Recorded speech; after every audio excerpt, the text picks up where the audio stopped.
Is Happy silenced? Right click. Oh, misses the right click. Looking for surrounding and he gets it on the DK. There's no TP for him anymore. Got it. That's locked in. Oh my god. There's a farm.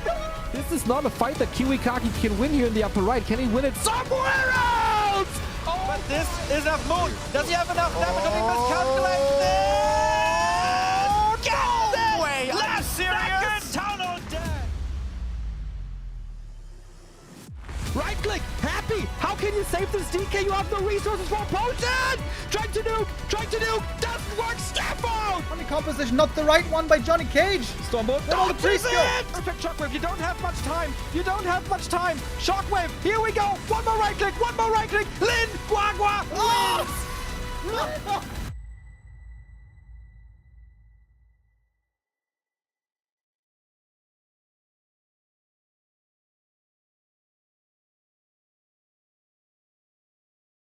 Good day and welcome everybody to the next day. The final day of the B Cup. Man, it felt like this tournament has been running forever, to be honest. We started a couple of weeks ago with the group stage. Incidentally, the group stage began with 1-2-0, and the final day begins with 1-2-0 as well. Group stage 1-0 took first place, and now finds itself in the top 4 once again, playing against Blade today. This is by far the best result Blade from Moldova has ever had in this tournament series, and has probably ever had in an international online tournament. In fact, this is a rematch. In the upper bracket, the two met already, where it was a big surprise to see Blade taking the victory. And 1-0 losing out, dropping it to the lower bracket. But 1-0 then had a strong return in the lower bracket. Wait, November 7th is when we started. That was exactly 3 weeks ago. It's kind of crazy, right? This tournament has been literally running for 3 weeks. And today, indeed, is our final day. Alright, let's kick things off. Because our first map is already starting. Not exactly my favorite map, to be completely honest. I have no game sound. Hello? Do you guys hear anything? Hold on.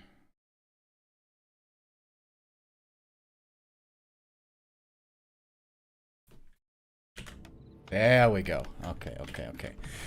Looks like the overlay crashed as well. A little bit of a bumpy start, boys. Hold on tight. Just gonna restart and then we should be alright. We are playing on the KK platform again today.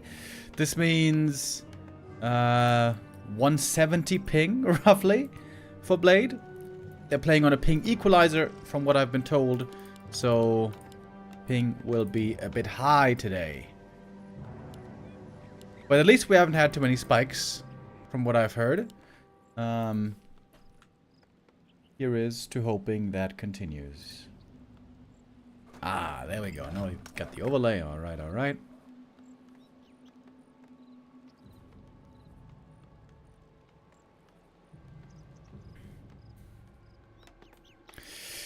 Blade, I wonder what kind of strat he's gonna play today.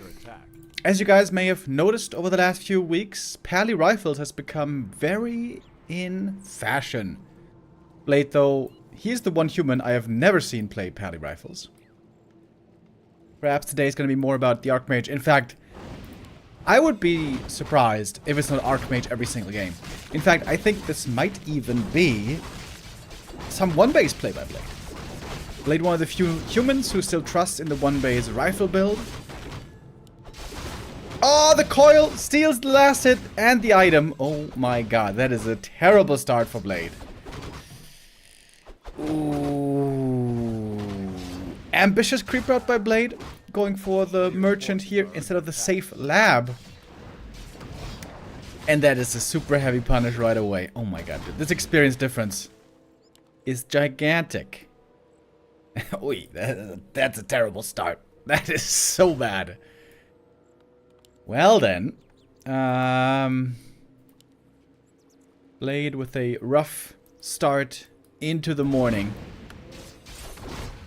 This is also one of our earliest streams in years. Starting at 10 a.m. Normally we always start at noon or 1 p.m. But this match was postponed because of sickness. I don't know who was sick, but admin told me someone was sick. And so we postponed this match to today. So we're going to have 3 matches today. Lower bracket semifinal, lower bracket final, and the grand final. Archmage sold the TP. That's bold. Got Militia creeping over here. And Blade is indeed playing 1 base into Rifleman. The Blade specialty in this matchup.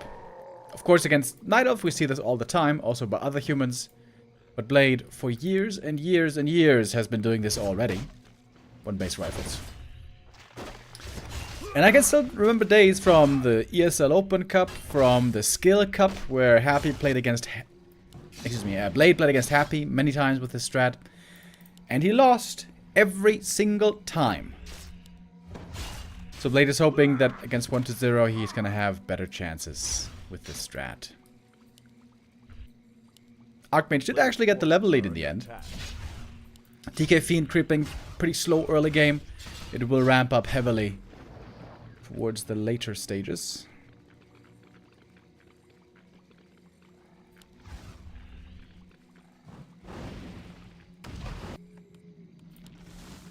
Tier 2 finishing for the Undead here quite a bit earlier, of course. We have 6 peasants in the gold mine. Oh man, this is not a good start for Blade in the slightest. My. Good thing is, this is a long series, of course. This is a best of 7. So, there's gonna be plenty of maps still for Blade to prove himself.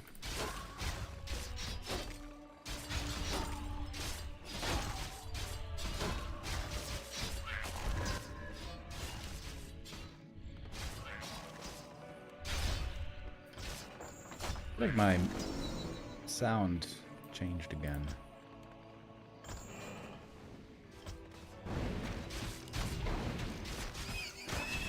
Since the new patch 2.0, my sound settings have been changing slightly from game to game sometimes, which has been a bit weird. So I 1-0 anyways, everything's looking very standard. We got the tier 3 tech coming up. Fiend statues, it shall be. On 1 base especially, very strong. In my opinion, the Ted Fiend build isn't that good against Fast Expo. If the human plays very, very well defensively. But of course we have no expansion here. Amazonia is one of the harder expansion maps. Anyways, I guess it's the hardest map to expand on in the pool. Well, with the exception of Turtle Rock. Do we still have Turtle Rock in this tournament? It's hard to remember, they keep changing the map pool often. Ah no, we don't have Turtle Rock, that's right. No more Turtle Rock, and no more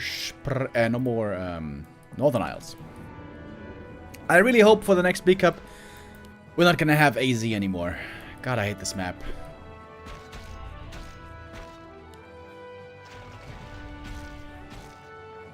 Alright, second hero now out, Mountain King. With that, there is going to be some aggressive potential. Lumber is very low on Blade, so tier 3 is only a distant dream at the moment. Through Coil Nova here, 1-0 is finding a few kills, but now Stormbolt is cooling down. They're looking for the first big kill. Counter block against an attempted surround. Coil to save the Fiend. And so far, 1-0 has lost nothing. But here comes the Stormbolt. That's going to be the ledge possibly going down. Oh! Want to pull the TP. DK also getting surrounded. There's a statue now, though. The healing is going to be very valuable. Lich was only level 1. Going to be back soon. And without Stormbolt, there's not too much potential here anymore. But then again, this Fiend might be stranded.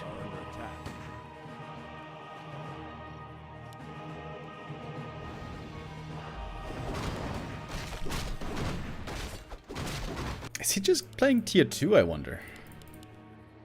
Like, even with tier 3, triple hero, inner fire rifles, I feel like this isn't the best strat.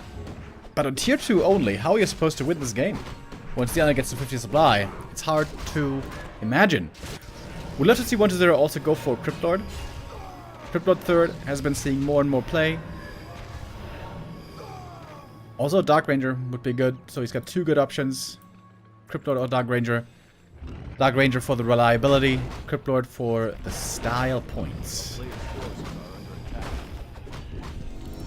I don't know if you guys have seen What is Zer's fashion before, but I would say this is a stylish fella. Oh, Creep Jack. What is Zer could TP out.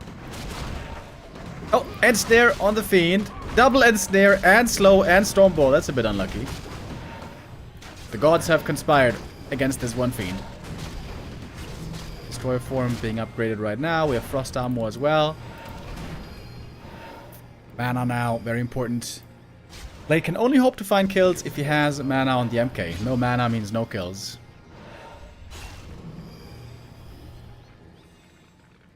And they're taking a long time here to hire a third hero.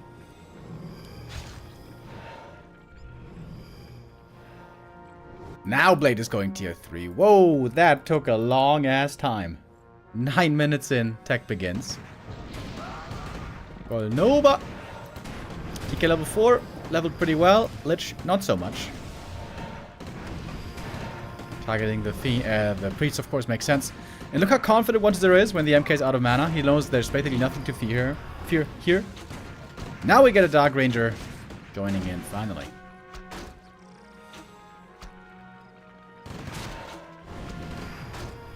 One of mana steal. Oh, the MK even longer has no mana. Dark Ranger was not grouped with the rest of the army. Both players making a few slight mistakes here. Start of the day. I guess they're warming up as well here on map number 1. Players' forces are under attack. MK really wants that level 3. Really needs that level 3. This game has been a big pain for Blade from start to finish so far. He had one highlight moment by killing the Lich. That was good, but everything else has been looking pretty sad.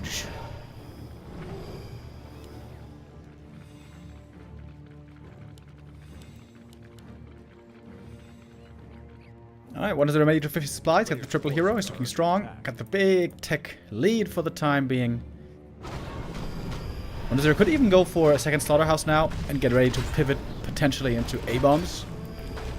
I guess the Dark Ranger isn't the right hero for that. If he had Cryptlord, that would work much better with A-bombs. Finally gonna reach his own level 3 here. Cloak of Flames. That is pretty sick for Mountain King, actually. Nice. Blade sold the TP, remember, so getting back to the main base not as easy. But then again, it is walled off, sort of. Not exactly. And it's gonna be peasants in trouble in the slow-moving human army trying to get back home. Still lots of peasants alive, though. Workforce can return to the factory soon. And now it's awkward for Blade to get in here. Archmage, uh-oh, you don't want to be in the front line, buddy. Militia are a pretty big help, though. The normal damage against the Fiends is nice, but also can backfire with the Dark Ranger Black Arrow. Frost Armor also very effective on the Fiends. DK, low HP. He's trying to force the TP and will successfully do it. Cost a couple of peasants, cost the invuln. Got one Fiend at least. But that wasn't that much.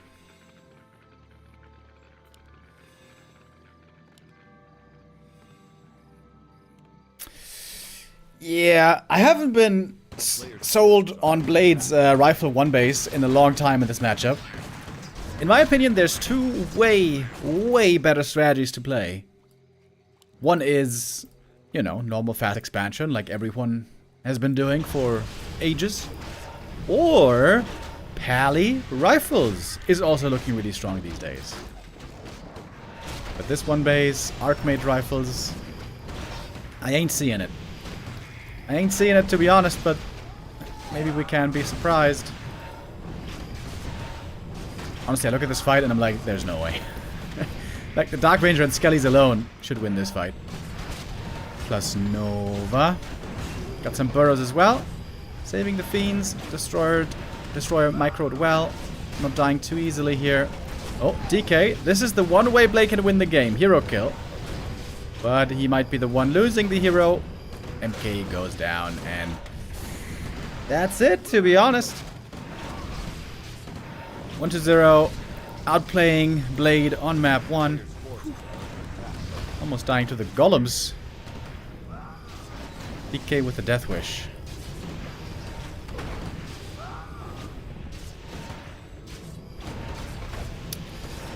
Blade certainly has his own style. Seen again here today. He is way less expansion focused than almost every other human out there. But specifically in this matchup, I think that is rather a detriment to his success. That being said, though, we want to keep history in mind as well. And I just realized I forgot the Gamba. It's too early for Lado. He wasn't in the chat yet to tell me about the Gamba. Yeah. I don't believe in this strat, boys. I don't believe in this strat. One base rifles with Archmage against Undead. I don't think that is the way to go. But what I mean by we want to keep history in mind is, of course, their previous encounter in the upper bracket. Blade has had a couple of huge results over the last few weeks. He was able to beat Len in the group and beat 1-0 in the upper bracket. That's why he has shot up high in the ELO rankings. Rank 6 for Blade at the moment, highest he's ever been. And this is the encounter they had. This series I didn't see. It was Taker casting it. I wanted to check out the VOD, but then I kind of forgot about it. You know what? We have some time. We do have some breaks in this tournament. So let's check out what he was playing. Map number 1. I was playing one base as well. Okay, map 1 he plays one base. Aggressive against expansion. Cancelled the expo. One base. Tier 2. Okay. 1-0 tried to expand. Didn't work. Got to tier 3. Got his inner fire rifles. And he did win in the end. Oh, look at that. Alright, here. Blade was successful playing his rifle stuff. One base. I would say Ted Fiend build is especially good against one base rifles. Because you have very little to fear early on against one base rifles. And then you will become very strong once you get to tier 3 with 50 supply. Wait a minute. Did he never expand, the madman? Holy hell. LR, he also didn't expand. At least not for a long time. And then he expanded, maybe? Dude, Blade plays so weird against Undead. In this series, it certainly caught 1-0 off guard. Alright, he equalized. Alright, inner fire rifles. Blade loves the rifles.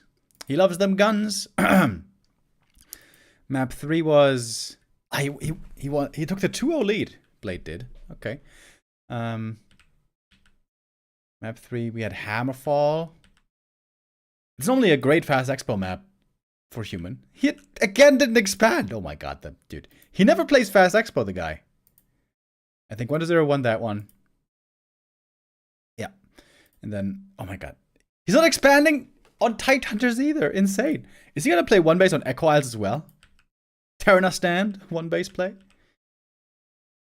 Alright, so there's a clear indicator here. Blade wants to play rifles, wants to get fast to tier 2, wants to get inner fire rifles at some point, and expansion is by no means a priority. Twisted Meadows, oh my god, is he going to expand on Twisted? Bro. Ah, he is. Okay. Alright. On Twisted, he says, you know what? This map is pretty good for fast expo. So here he plays fast expansion. Is he going to play rifles then? Again? No. Okay. This is the one game on Twisted where I didn't play rifles. Fast expo Knights. This is what we know as the standard, of course. Then AZ, I imagine, was again rifles. Yeah, tier 3 rifles. Okay.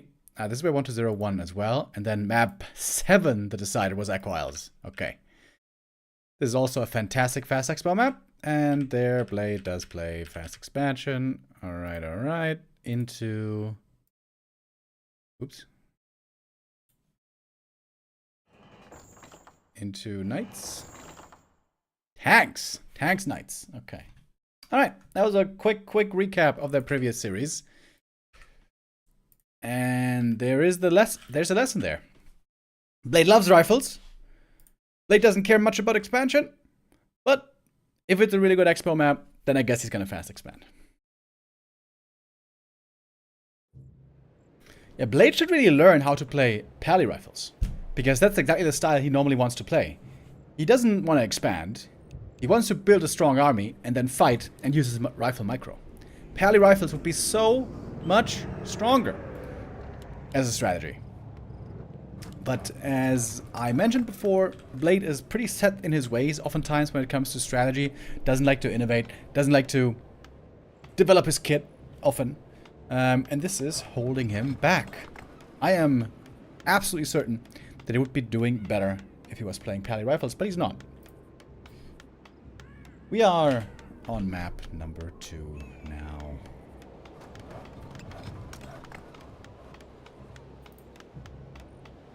Gamba? Oh, yes, yes, yes, yes.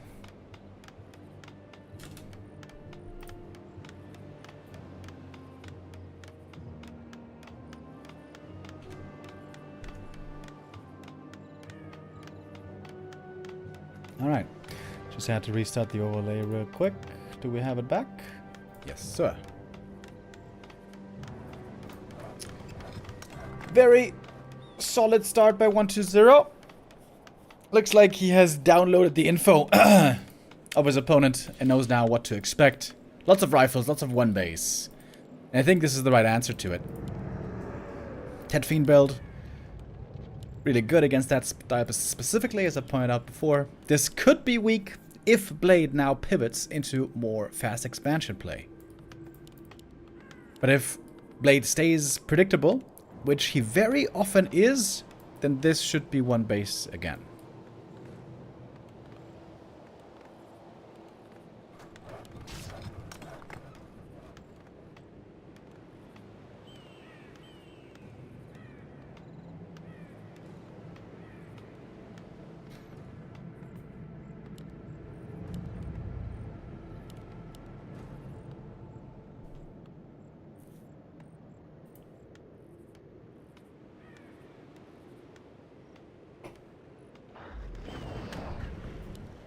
Oh, wow. Archmage going to creep this camp? No way. That would be way too... That would be so dangerous. I mean, map 1 started off disastrously already, with the DK stealing the big last hit. But now 120 gonna begin creeping slowly. Ted Fiend build always seemed to be one of his favorite strats. Also has been playing it in Undead Mirror for years. And will play Ted Fiend's one base much more than happy, for example, in this matchup.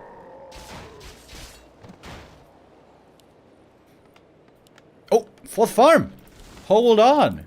Hold on! Blade is gonna expand after all. Or is he?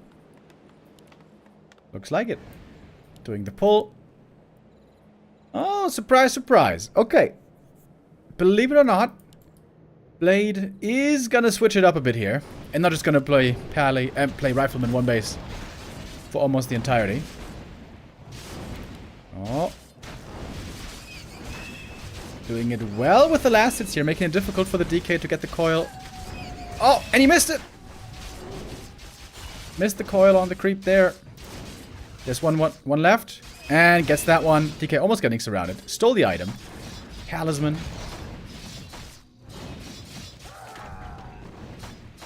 Warcraft got the bare minimum. He got level 2 from the harass, but he didn't kill too many peasants. I think only a single one has gone down here, so this is totally fine for Blade. Early game, Ted Fiends is weak, as I've pointed out many times. But it will get strong once we got 50 supply, and even earlier. I would say once the first statue is out, that's when Ted Fiends gets scary for the human. But If the human defends perfectly against head fiends, I feel like it clearly favors the human. We'll see if Blade can pull that off. He's missing quite a bit of experience. That is annoying. Would much prefer to be level 3 here. Being very cautious on his side of the map. 1-0. Taking the long trip home. Also, he is wasting a bit of time. Wants to get a new rod.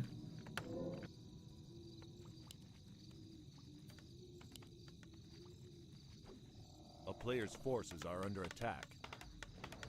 Only a single peasant goes down, so Blade's economy seems to be in good shape. Of course, now he has to spam peasants, peasants, peasants, footies. Peasants, footies, and farms. And a bit of creeping to get him closer to 3. Good items for 1-0. Got a mantle here as well to be given to the Lich later on.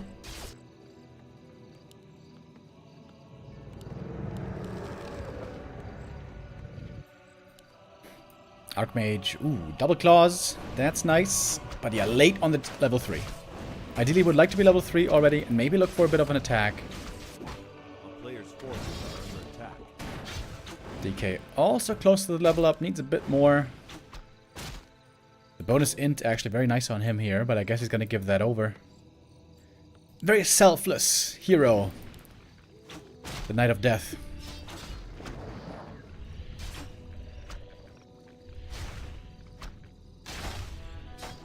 Isn't this China server? Doesn't he have bad ping?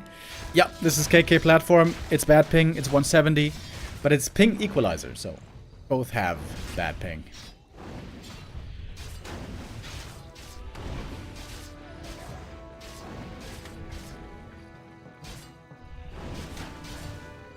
Footies really want to have defend here to fight against the fiends. Without defend, it's soon going to become impossible. With the Lich joining and statues, that's when the fiends will take fully over.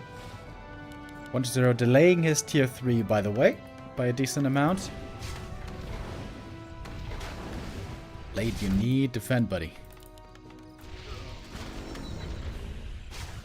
It's a little short on lumber. Oh! Fiend goes down! Big mistake by 1-0. It's a bit sloppy. Archmage having to TP out, though. Nova also dangerous against him, of course, and the shop isn't ready yet. Ooh. And now things start getting hairy. Yeah, it's that timing. Once the Lich and the first statue is out, that's when things get scary. And the shop being just a couple of seconds late here, every second matters. Especially when you're under pressure. It's a neat little wall off here, though. Wait, is it a wall off? Can the fiends get in here? I think they can, right? Not exactly a wall off then. Defend is coming up. Almost finished the research already. Still lots of footies left over though. This is Blade also defending a bit too early, right? He could have just held back with the footies, waited for defend, and then gone in. There was no need to defend right away. I feel like Blade is making some small errors here in this defense. A little too panicky, maybe. But now the defend footies are supposed to buy the time. Tier 2 about to be done. MK can be added.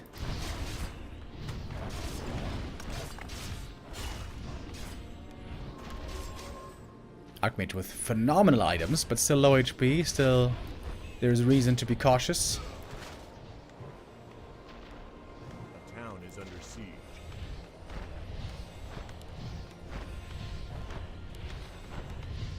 Well, the tower's being repaired a bit late. It's going to be the arcane going down most likely. The fiend pressure is mounting and tier 3 is coming up. Game is looking better and better for 1-2-0, who's coming prepared today for the revenge. Played with 2 big upsets this tournament. Beating 1-2-0 and beating Lin. Nobody saw that coming. So far, it's looking like a bit of a rough day for Blade. MK, he needs him badly.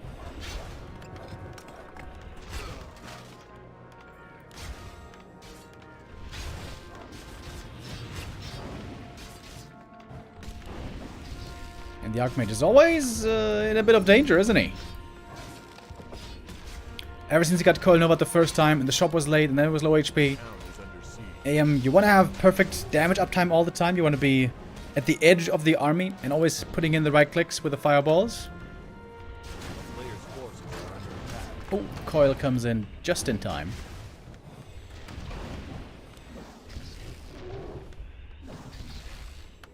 And we're about to hit tier 3. In fact, we are tier 3 already. We got backpack. We got destroyers, so the orb will be ferried in soon.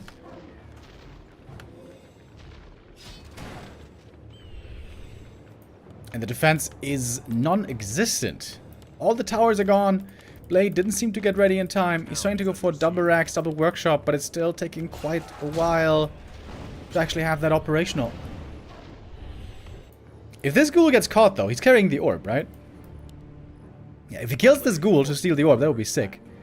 But ghoul is taking the safe path, so that's not happening. Statue micro by 1-0 is really off, by the way. What is going on with these statues, dude? Huh?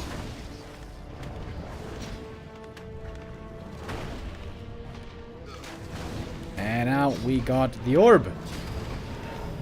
Alright, statues now finally healing, as is their job.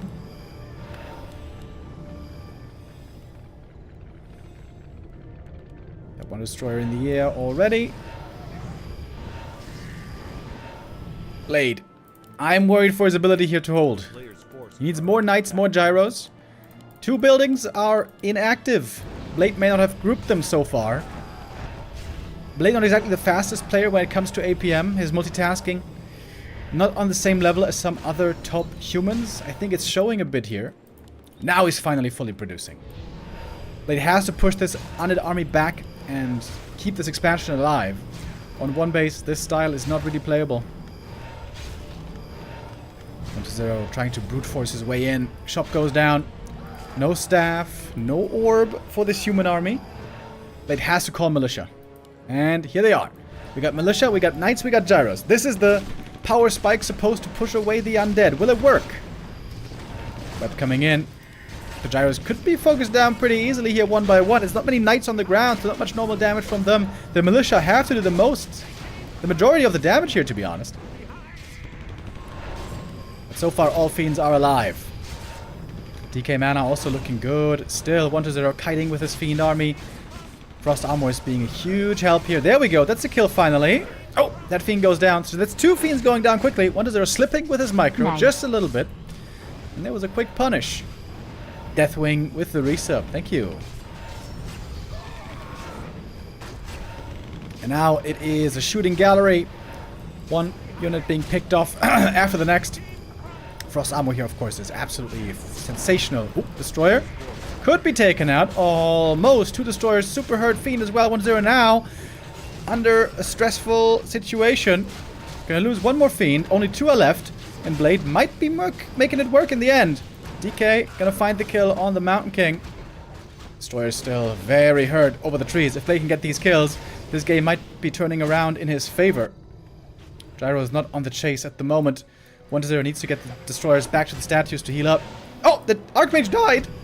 Oh, I didn't even see that. And that might be the end of map 2. Peasants going down, more skellies being raised. Statue here doing the Lord's work. DK almost level 5. The Death Knight has already crept a single green cap this game. Wait, that's not true. He actually crept 2 green caps. But yeah, very aggressive play by 1-0 here, punishing Blade at every turn. I must admit, Blade did surprise me a bit here. Not playing the 1-base rifles again. Rather the expansion. On a map that isn't insanely good for Expo. But 1-0. Outplaying him here so far. GG is called. 1-0. Getting 1 step closer to his revenge. With the 2-0 lead, having a great start into this best of 7.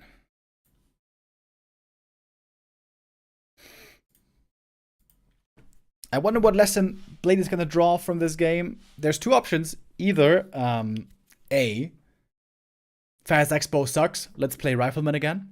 I think that would be the wrong lesson. I think the right lesson would be work on your positioning, scout better, and take the fights better. I think when he got the Fiend kill first with the Archmage, that was kind of nice to get a Fiend, but it cost him too much. He lost so much HP on the Archmage. You always want to stay alive and healthy on the Archmage. Positioning was not good enough, I think, in the defense, and shop timing was too late. There were a lot of small mistakes that added up over time, where Blade, I think, just unfortunately doesn't have enough experience with playing fast Expo, because he doesn't play it as much as other humans, and also not that many undeads, I think, in general nowadays play the Ted Fiend build.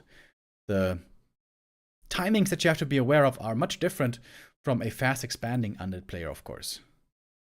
Up until the Lich is out, there's basically nothing to fear. It's a very easy game, but once the Lich comes out, all of a sudden you really gotta batten down the hatches, make sure you have a solid, crisp game. You need that shop, baby. You need that shop, and you to wait for the next engagement until defend is finished. You need defend.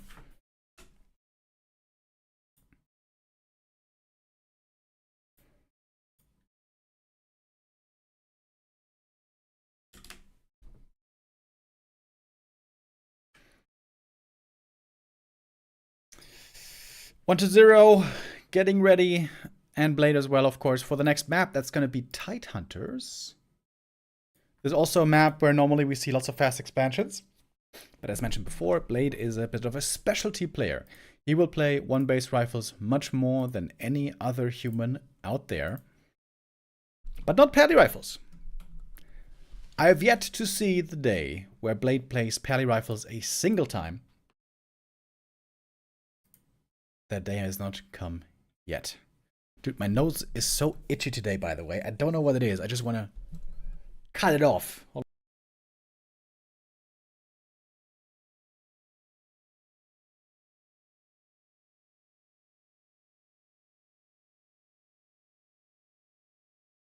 I don't even think it's allergies. It's just that I don't know what it is.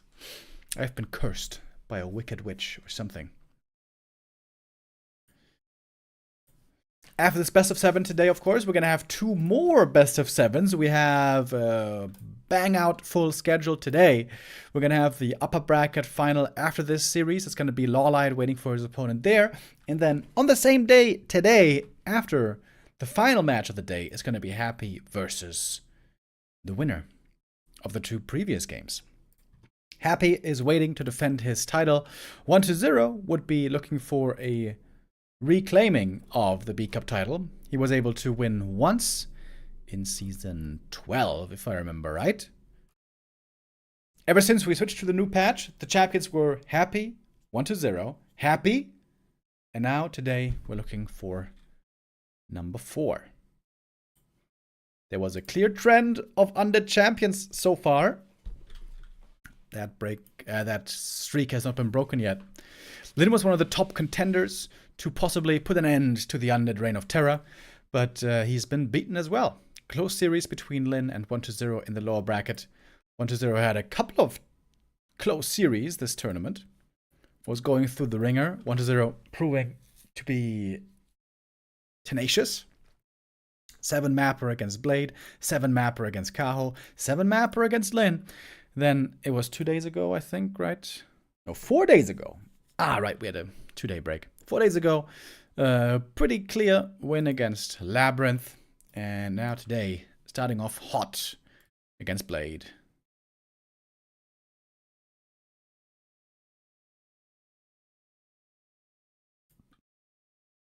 Blade has to score now. If he wants to have any chance of winning this series, this is where he has to score.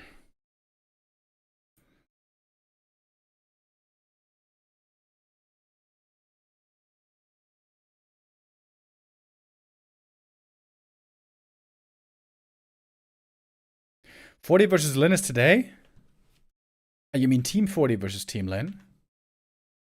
In the Ancient of Wonders Cup? Yeah, we can't do Ancient of Wonders Cup today, unfortunately, because it's B-Cup final day. Final day, we gotta cover the B-Cup, of course. Ancient of Wonders Cup. Yeah, yeah, you're right. Today is Team 40 versus Team Lin. Pretty cool series there. But yeah, we're going to be busy today with the B Cup. We are going to be back tomorrow with the Ancient of Wonders Cup, when it's going to be Team Happy versus Team 120. Perhaps a bit of foreshadowing for Grand Final. We'll see. Remo will cast Ancient of Wonders Cup after this. You mean after this series? No. After this series, we're going to stick with the B Cup today. We're going to do all B Cup today. And by the end of the B Cup, Ancient of Wonders Cup is going to be over.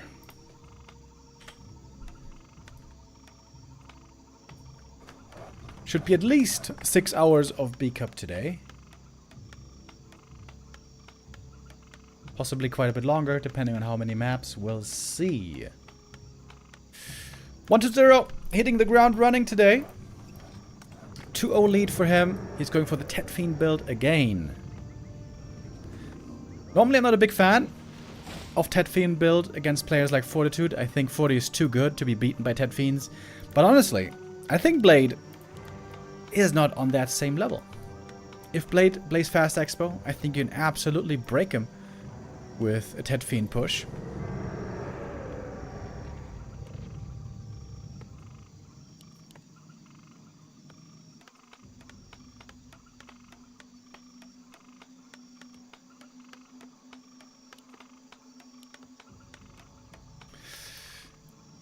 Archmage against DK opening, very old school once again.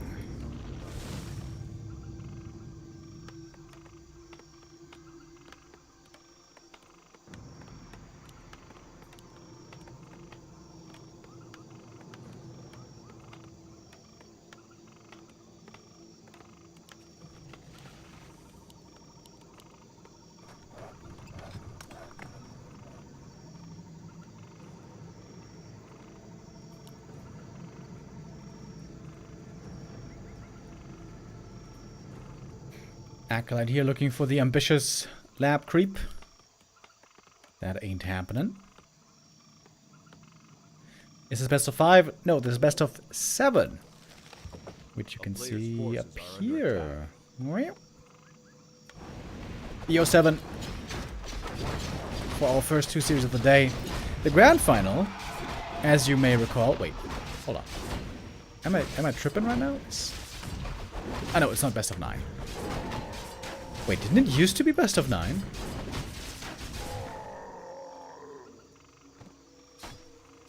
Wait a minute. Didn't we used to have best of 9? No, I'm just hallucinating, guys. Never mind. It's always been best of 7. Did we ever see a best of 9 grand final? It seems excessive. I can't remember one. It is a fast expansion, again by Blade. Alright, I commend Blade here. He is in fact not being as predictable as he was oftentimes. Not just playing rifles for the majority of games, but finding a healthy mix, apparently. Early game DK harass, not leading to level 2 right away, so this is looking a bit worse. Quite a bit worse, actually, than the previous map. Wonder needs to get this Tide Warrior. Needs the experience. And with the coil, gets it, but the DK is very hurt. This is not a good position for 120. DK positioning here has not been great. Ooh, he is extremely low. And stuck on level 1. This is a bad start for 120. Sells the TP regardless. Baller. And now the expo starts. Archmage could get level 3 pretty easily from the green camps. DK has more modest ambitions. He's just hoping for level 2 right now. A player's forces are under attack.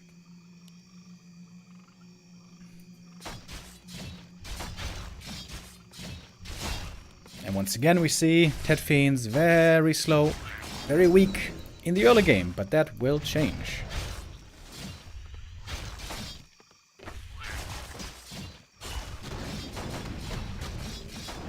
This green camp not quite enough for level 3 for the AM, but he's getting close. Amazing items again for the DK.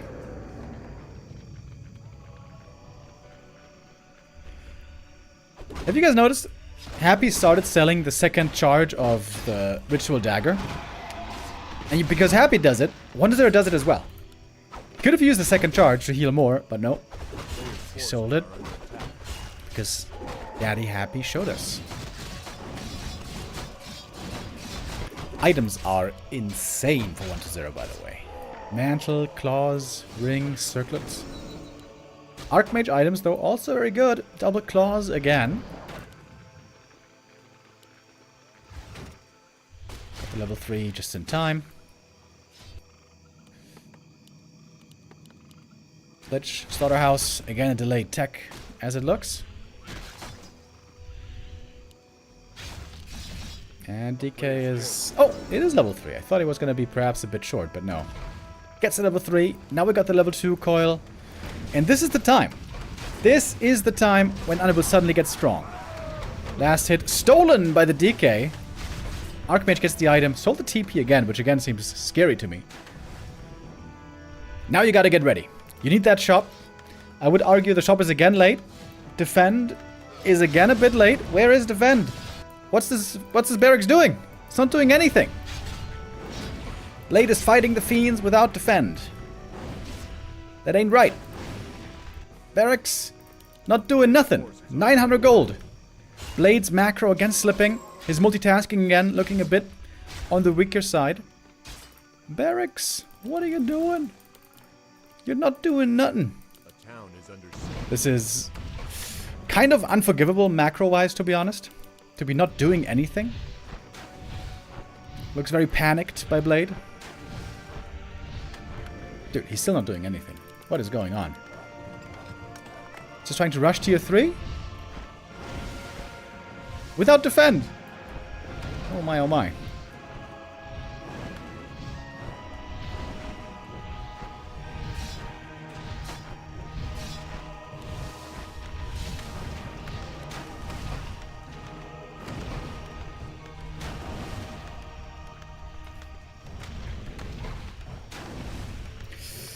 But it will now easily die when they're getting focused. Oh! Statue stuck in the main base. The classic. Slaughterhouse mate next to the trees. That's a big macro mistake also on 1-0. Normally you should always panic whenever there's a hole next to your slaughterhouse. A town is under siege.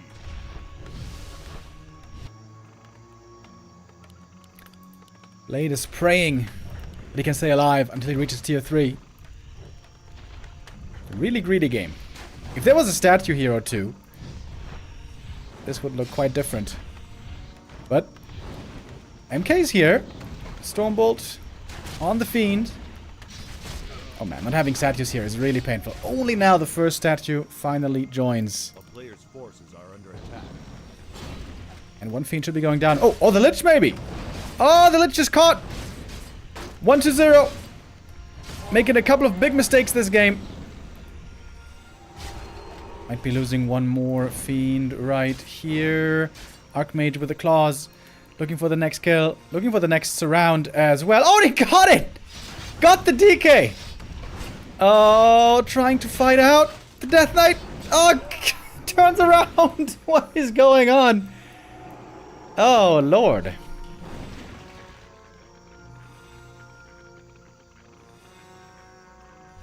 Bit of a clown fiesta here.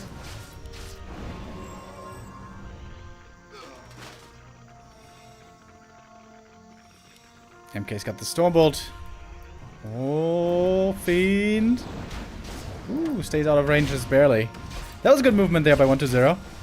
We've been seeing some mistakes. Oh, block. From the footy. Oof. Alright, couple of nice moves. After a couple of fails.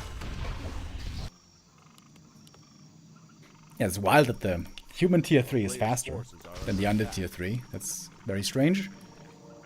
And I can't believe that this is working for Blade. To be honest, it's working because of big mistakes by 1-0, of course.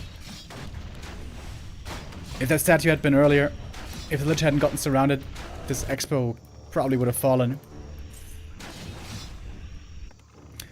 But 1-0 makes a few mistakes, and now we got a game. In fact, now we got a lead for Blade. With double racks, Knights coming out, Fiends are gonna have a tough time.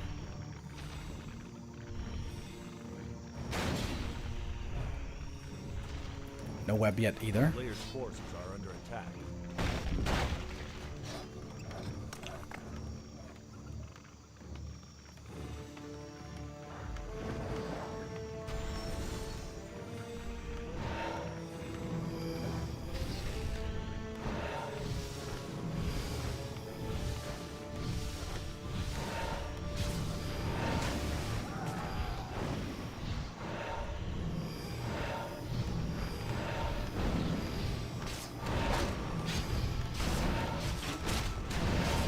Do we have Orb of Fire? Oh yeah, we do. Orb of Fire is going to reduce the damage, the healing I mean now, significantly. Stormbolt Hoylite getting one more kill. Blade looking sensational now. So much gold to spend as well. Greedy mid-game, but it didn't get punished. And now he's reaping the benefits.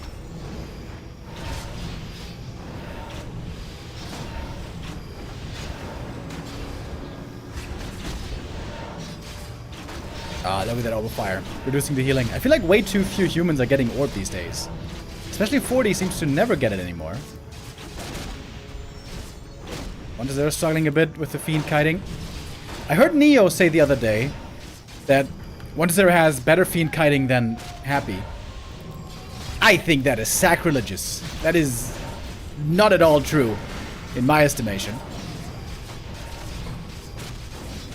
He is using his kiting now as best he can, but there's more and more kills heading Blade's way. He's just too far ahead. Some Knights going down, but Blade's getting way more kills. He's running out of mana now, but he still has a lot of gold. Still the double barracks. He's got double staff already. That is so early for double staff.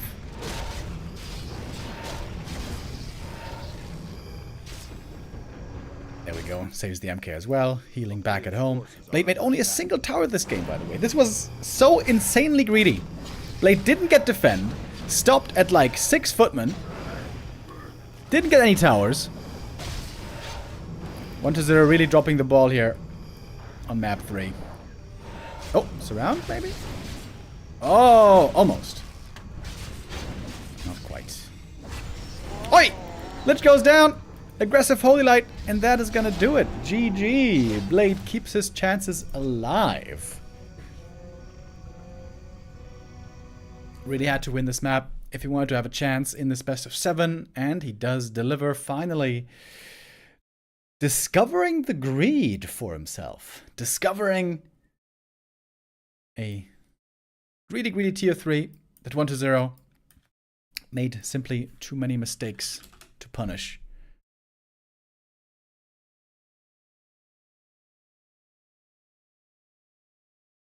And with that, our score is 2-1.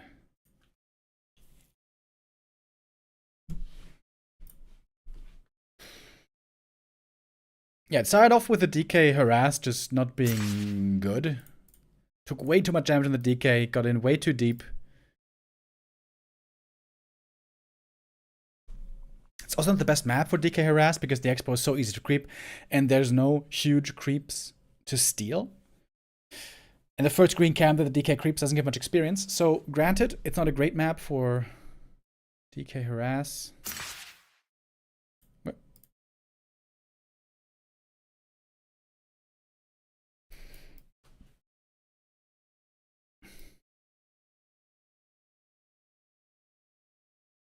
And I guess that puts 1-0 in a bit of an awkward position. 1-0 never really was super good with Undead Fast Expo. It's just that against Fortitude especially against Fortitude, you have to play Fast Expo. Because you can never kill him on one base. Fortitude is too good at clean early gameplay, strong defense, and survival skills. But yeah, especially on Tidehunters, in retrospect, I think he should have played Lich Ghouls. Next map, though, coming up is going to be the perfect condition for 1-0 because we're going to Concealed Hill.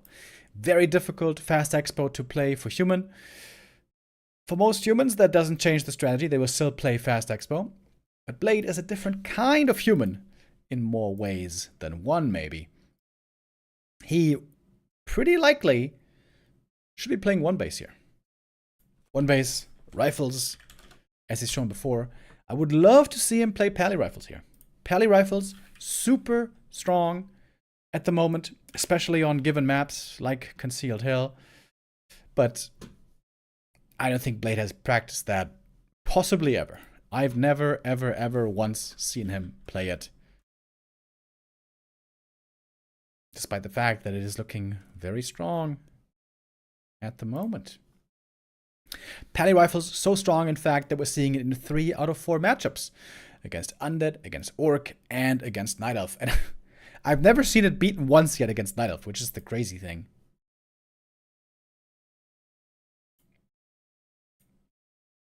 But yeah, again, Blade is not really the player to play this.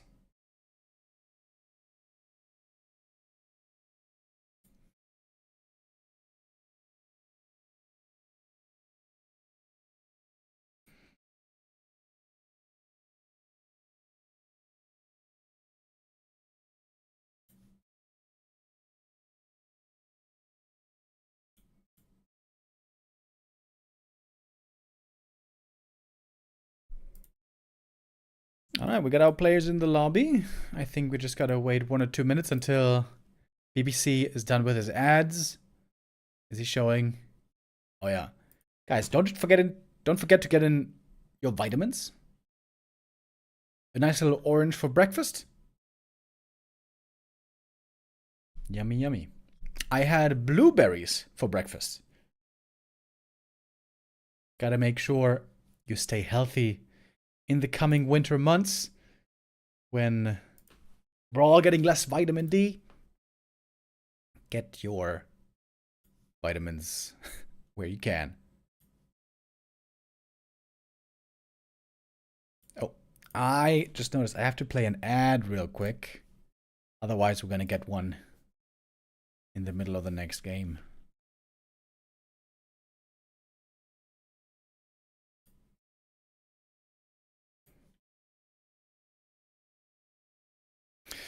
Congrats on 2.1k MMR, Remo. Thank you. I have to inform chat that this is 2.1k MMR in Direct Strike, not in normal Warcraft. I have been playing lots and lots of Direct Strike. It's been pretty fun.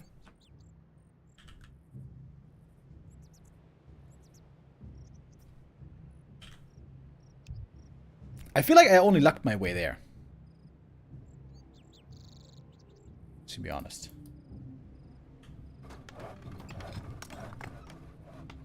After a lot of games. I think I have like 500 games in Direct Strike now. Which is... that's a lot. That's a lot of games.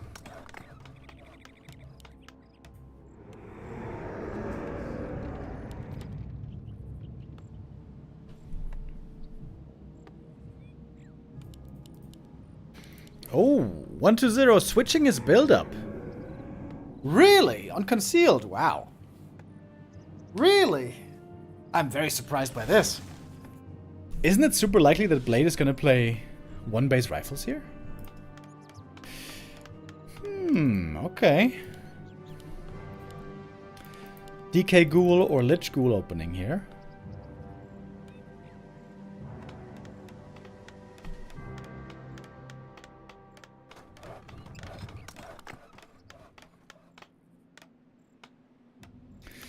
We got the Archmage.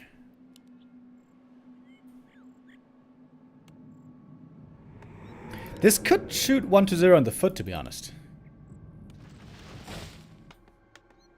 Ghoul opening one base is not as strong as Ted Fiend opening, playing up against one base rifles. But you can creep much, much faster than with Ted Fiends. That is certainly true.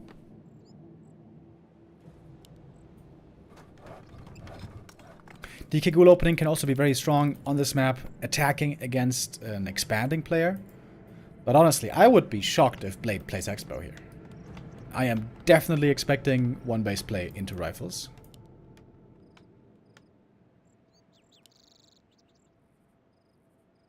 Let's see. A player's forces are under attack.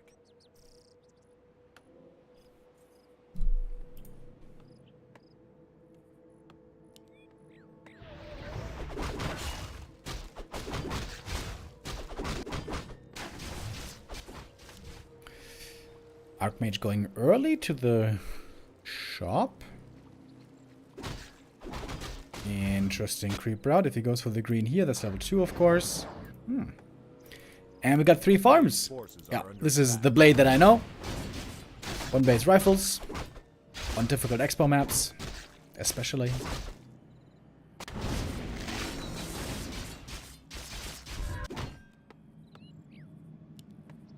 Acolyte misclick. Whoops. Alright.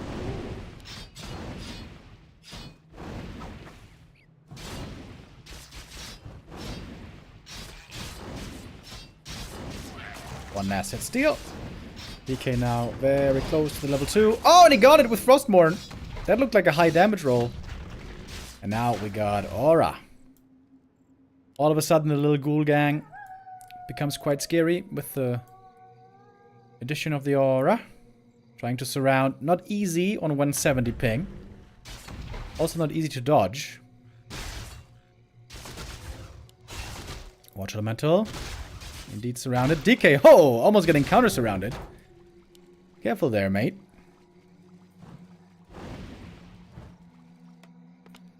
Tech-wise, we have the under the head by a little margin.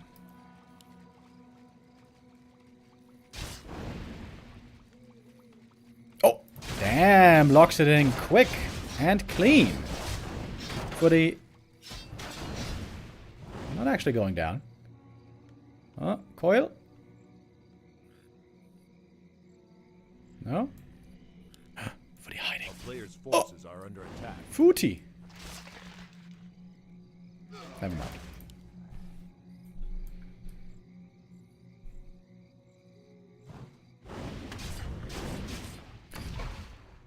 What is doing a good job here, slowing down the Archmage, slowing down his level 3. This takes a lot of tempo, momentum out of the human play. Militia now creeping the green, but that is not enough yet for the level up.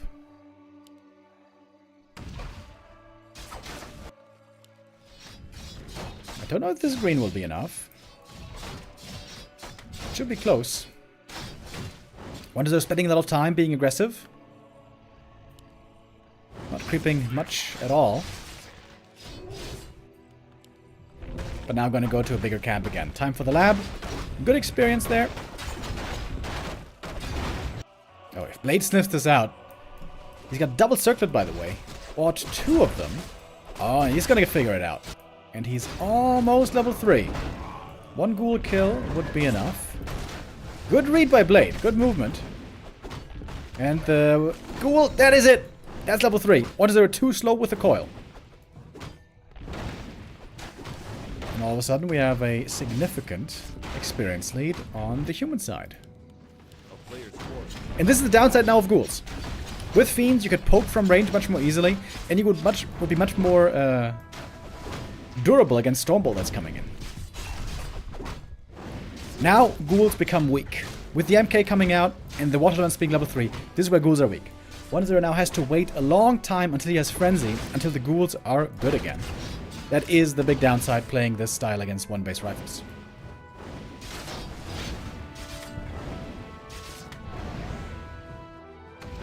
So far though, only 1 ghoul has gone down, so as long as that's only 1 ghoul lost, this is still totally fine for 1-0.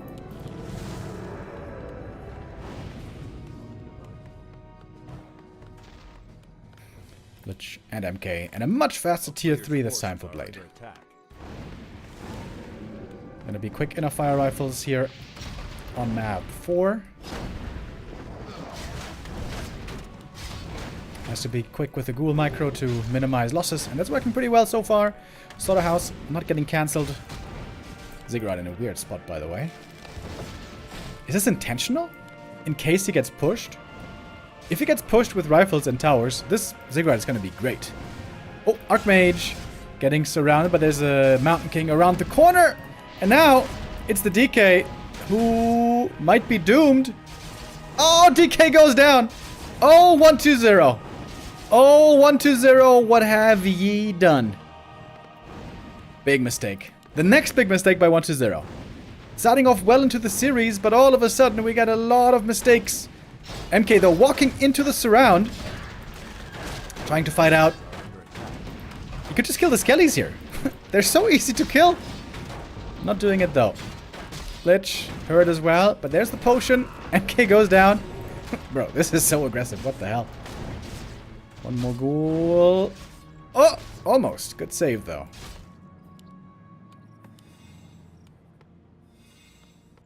So weird by 1-2-0. He should know the MK is coming. I mean, he's got his own Lich, so you should know the MK is on the way. I think Blade has the lead here.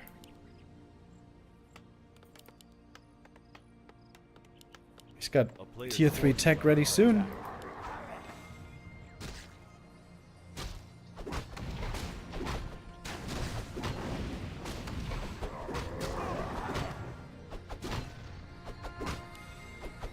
One to 0 shooting himself a bit in the foot here. DK looking very underleveled. Only level 2. 1-0 needs to catch up in experience.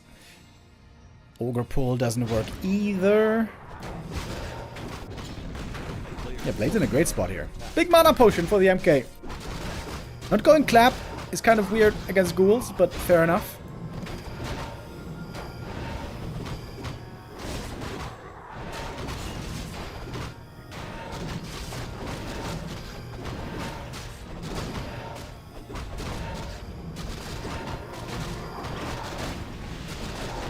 Dark Ranger now, very strong though. Stormbolt on the Ogre Lord. That must have been a misclick. Whoops.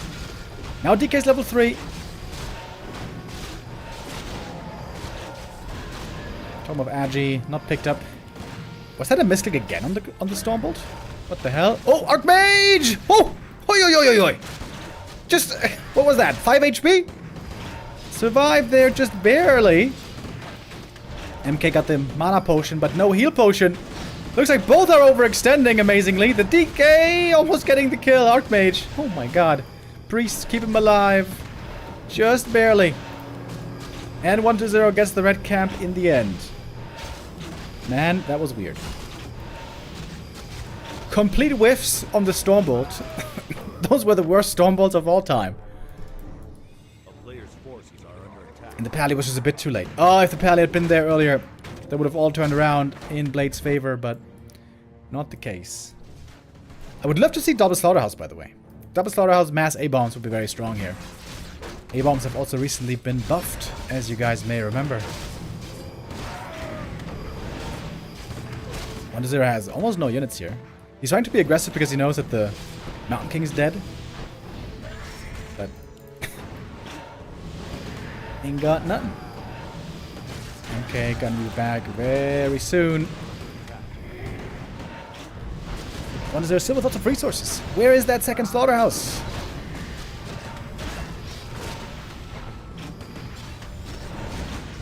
Priest, of course, always the vulnerable target, but good micro so far on them. MK's coming back, so DK has to be careful. And the Lich is the target instantly. There's no Holy Light left. DK waiting for the mana for the coil. He's got it now. One coil is available. Mana potion, though. The DK himself now going to be in trouble. Stormbolt flies. MK has boots. DK is dead, probably. Silence to prevent the next Stormbolt, but he didn't reach. Dispel on the silence. MK getting blocked. I doesn't have boots. Archmage still carrying the boots, but the DK might be dying regardless from the Archmage with the boots. Oh my god. Oh, DK, one more hit. Turns around. Ah, what's going on?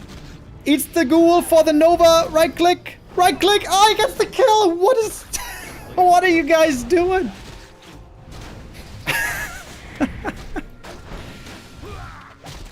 Oh my, oh my. Level 2 Pally. Next Stormbolt, next kill. Tavern Res, very expensive blade, lots of gold. Second workshop coming, first workshop coming up now. A bit of a clown fiesta again on map 4. To be honest, with play like this, you're not going to be able to beat Happy. That goes for either player. And this human army becomes very strong when Pally and MK get level 3. This is going to be a huge power spike for them. Scourge Bone Giants would be sick for A-bombs. Would be really sick for A-bombs. Why is there no second slaughterhouse?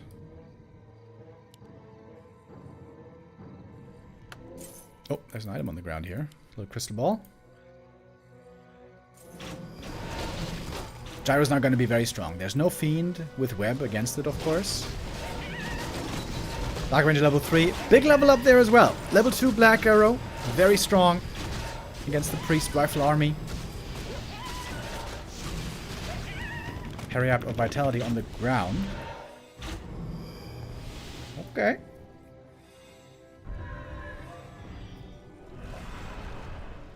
Destroyer's being morphed. No clap, I think, is not the greatest choice, but we'll see how it works out against the ghouls. Destroyers with mana so far owning these gyros in the air. There's not enough of them. Only 4 gyros against 3 destroyers. That calculation doesn't work out. Good Nova into the back line. MK, what he wouldn't do for clap right now. Yeah, and this is something that I didn't consider enough before. If there's no clap, of course ghouls will always be good against this army. MK now level 3 though. We got the level 2 Stormbolt. Could try to go for a hero kill, maybe, but on the ground, as far as units go, 1-0 is getting the way better exchange. And Dark Minions being raised. Wait. He didn't skill on the Dark Ranger yet. 1-0 didn't skill level 2 Black Arrow yet. What is going on in this series, man? There's an item on the ground here still. Call Nova.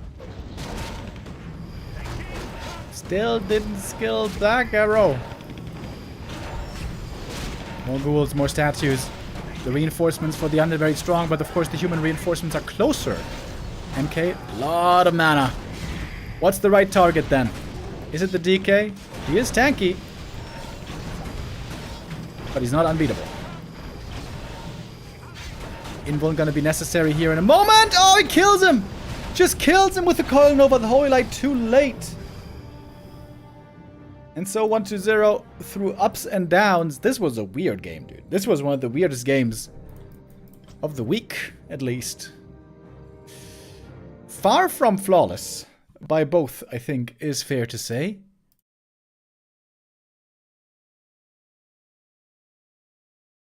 What is there, though? Successful in the end. Bit of a risky strat going with this opening. I think if Blade had played better, could have been his game. If he had just gone for clap and more creeping. Why was he going to his gold mine with double level 2 heroes? He could have crept the enemy gold mine. He could have crept the fountain. Could have gotten double level up. Could have gone clap. Lots of things that Blade could have been doing better here. 1-0 also with a couple of weird mistakes. Serving his DK up for the hero kill there. Trying to surround the Archmage, who had a big heal potion, by the way. Strange. A bit of a strange series here, for sure. To be honest, with the level of play that both are displaying so far, I would see Lawlight and Happy a bit ahead if Lawlight plays well today. This is going to be a very interesting match following this series. Lawlight, of course, is going to face the winner. Right now, it's looking likely that the winner is going to be 1-0. Will be a difficult... excuse me. Will be a difficult comeback to manage for Blade to beat 1-0 from here on.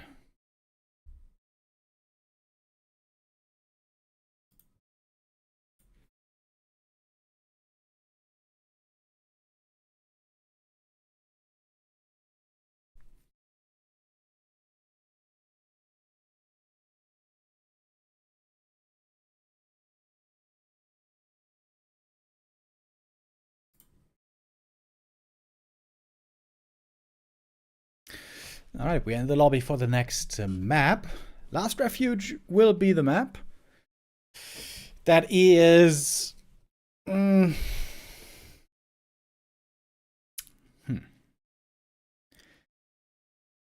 It is a good expansion map for human if the undead plays Tet Fiends.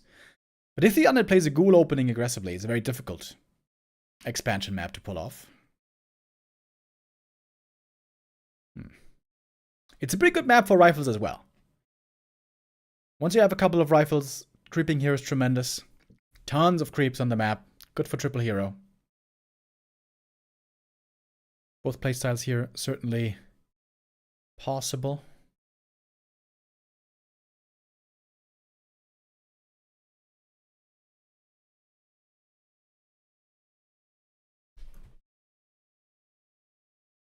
Two minutes, the admin says, and then we should be ready for our next map. Will it be the last map? Or can Blade force a map 6? Maybe a map 7?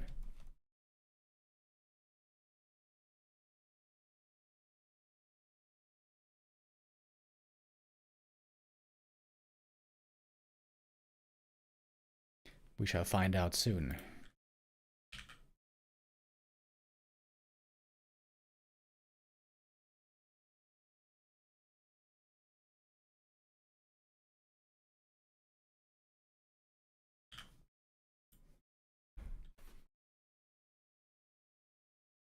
Why didn't Blade's MK bolt the Dark Ranger? The Storm Bolts were very strange in that game. Like at the first Red Camp interaction, the Storm Bolts always hit the wrong targets. Hit the Ogre Lord for no reason. Hit the DK for no reason. Those Storm Bolts were terrible, to be honest.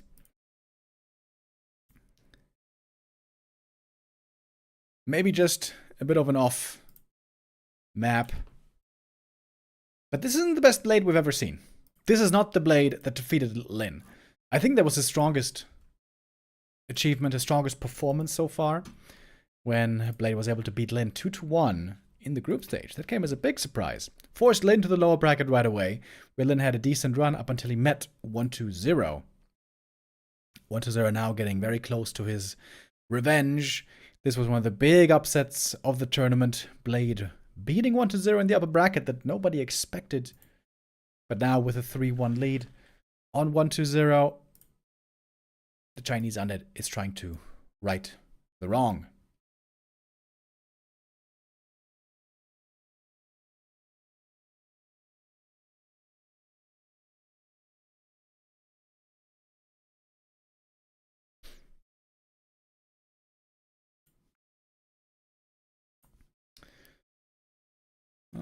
They didn't give the go yet.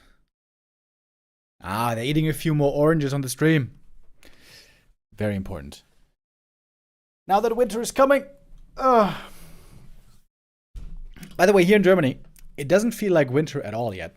The last few days, it's been so warm. It has been 12 degrees plus. So I'm not in...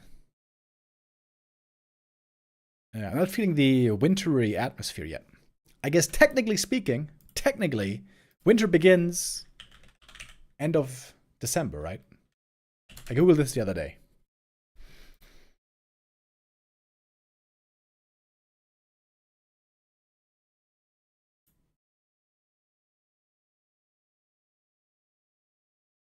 The beginning of winter technically is the 21st of December.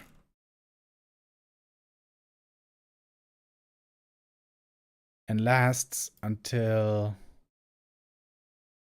well, 3 months. I'm going skiing this year, by the way. We're going skiing on December 16th.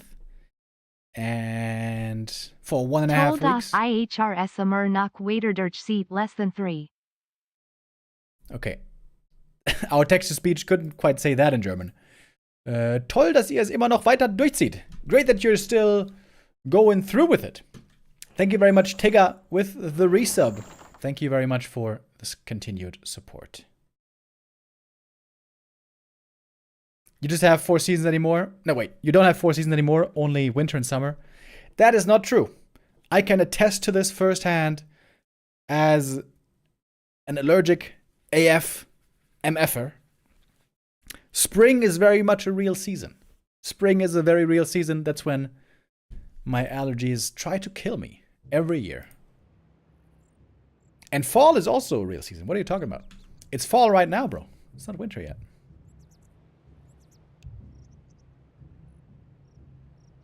But yeah, I hope we're gonna have some snow, baby. Is what I'm saying. 1 week ahead of Christmas. I've never been this early on skiing vacation.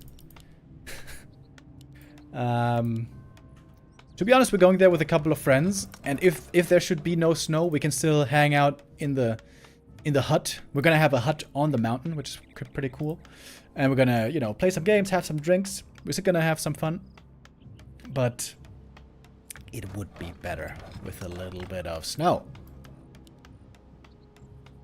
It's winter in Canada right now, minus 18 degrees. Yo. Now that's winter.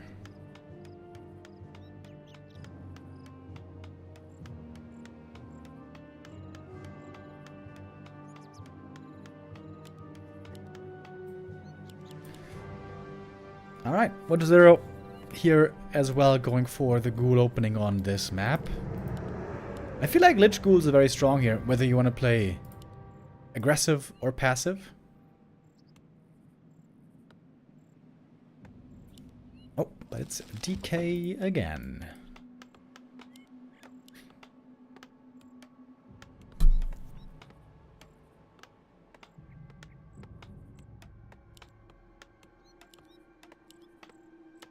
Is skiing a thing in Canada, by the way? I've never heard about Canadians talking about skiing in their country. Or anyone else skiing in Canada. It's of course huge in the Alps, right? That's, I think, where the entire skiing sport and the fascination came from. And I love the Alps. And in America also, they got the Rocky Mountains, right? Colorado or Aspen or whatever. But I've never heard about skiing in Canada. Do you guys hate skiing? What's going on? It's huge. Yes, it is. I guess I did hear about lots of like Olympic snowboarders and stuff being Canadians. So that makes sense.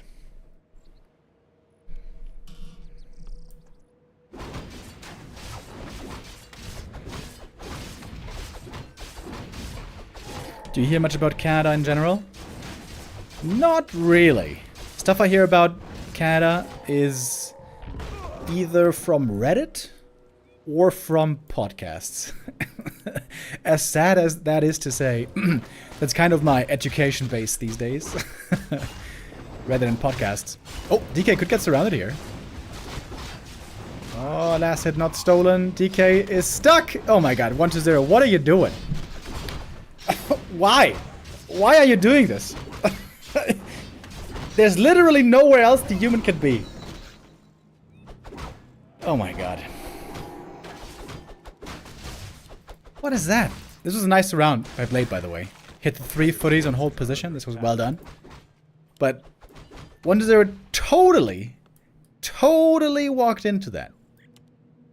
That was so bad, to be honest. Oh my god. Alright, big lead for Blade.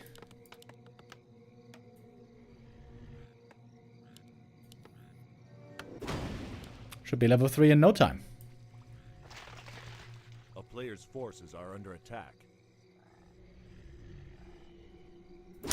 1-0 apparently wants to make this series exciting, throwing a little bit here and there.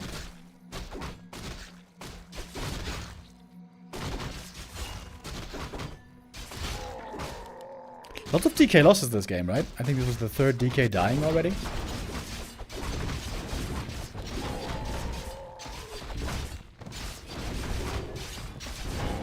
Oh, this is so good for Blade. Look at that.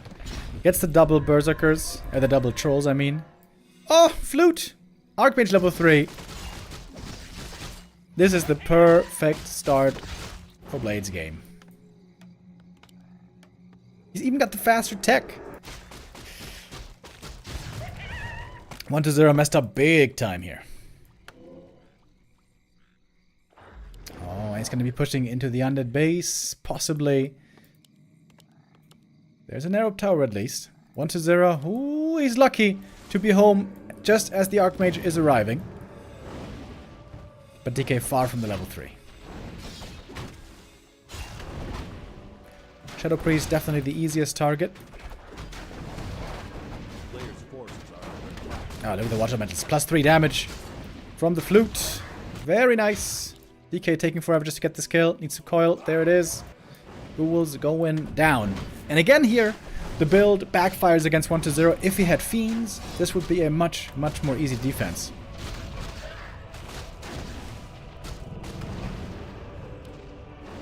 Good coil there at least. But there's going to be another water metal ready in a moment. Archmage items looking wonderful. 1-0 is just getting owned hard. Player's forces are under attack.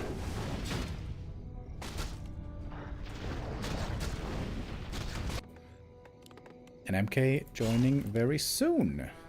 DK is doing the right thing here though. He needs to get high value kills. Needs to get the experience from the Berserkers. Archmage took quite a bit of damage in the end. And that's level 3. Alright, decent recovery by 1-0, but still the tech is hella late. Hella late. And there's no slaughterhouse yet. Forces are under attack. Oh, DK can force a TP here. A town is under siege. Oh, could have cancelled the healing. Bit of a missed opportunity. Alright, decent recovery sort of by 1-0, but he still lost a bunch of ghouls. And the tech is late, and the slaughterhouse is late. This is still a lead for Blade. Archmage though, if he gets Coil Nova, he's gonna die. Gonna die. Lich is ready.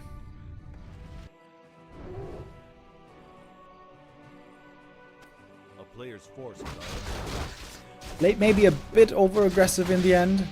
Good targeting by 1-0, by the way. Target the Archmage with the ghouls and skellies, forcing him low HP, and then getting crucial kills with the DK, chasing with the aura. It's still a winnable game. It's not hopeless. I would still say Blade has the lead, though. Patiently waiting for the priest, and now finally getting healed. Oh, MK, MK, MK. Not going for him. Going for the unit kills. One more coil only. A player's forces are under attack. One of Mana Steel committed early. Got the big invuln on the Death Knight. I think this would be a great game for double Slaughterhouse, by the way. Mass A-bombs. Pretty good these days, compared to in the past.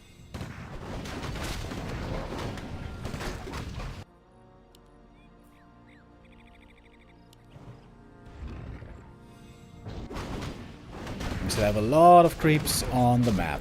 MK again not going for clap. That really doesn't seem correct against ghouls, but fair enough. Pally coming.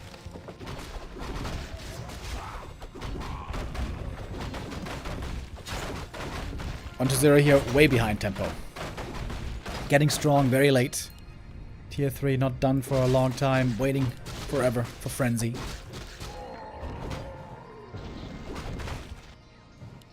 And look at that, Archmage level 4 already. MK about to get level 3. Wound Bracers, that's a good item for the DK.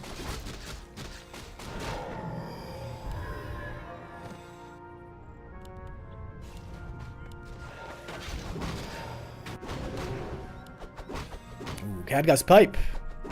Best item on the map normally, but not if you already have Archmage.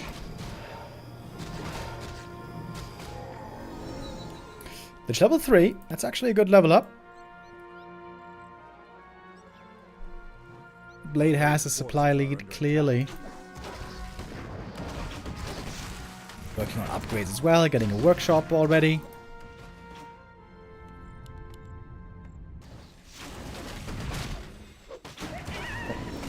MK picks up the level 3 here.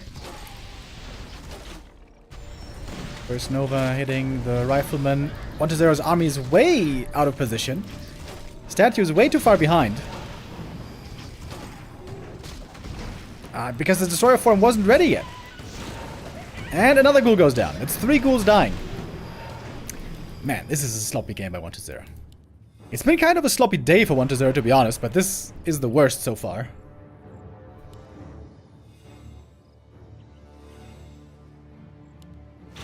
A player's forces are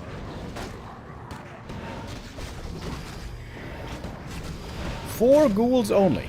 Laughable army by 1-0 here. Oh, bash on the statue. Now the bash really works out well. That's a huge kill actually on the statue. Heal ward in the back. Blade is playing this pretty well. 1-0 of course is inviting him after his many mistakes.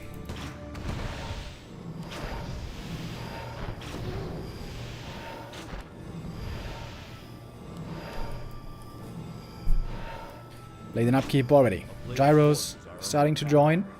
Great anti-air against the destroyers. Wants to get the Ogre Lord. Oh, that's an invite for the Stormbolt and right clicks. Nova gets the last hit. Another ghoul goes down. Item was Legion Doomhorn. That one also only worth gold.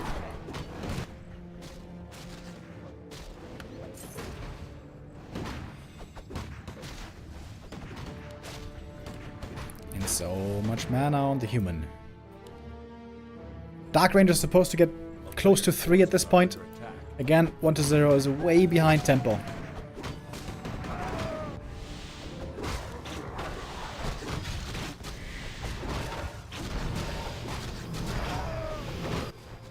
Good gyro scouting. You want to make sure you don't get surprised by an undead attacking into your main base.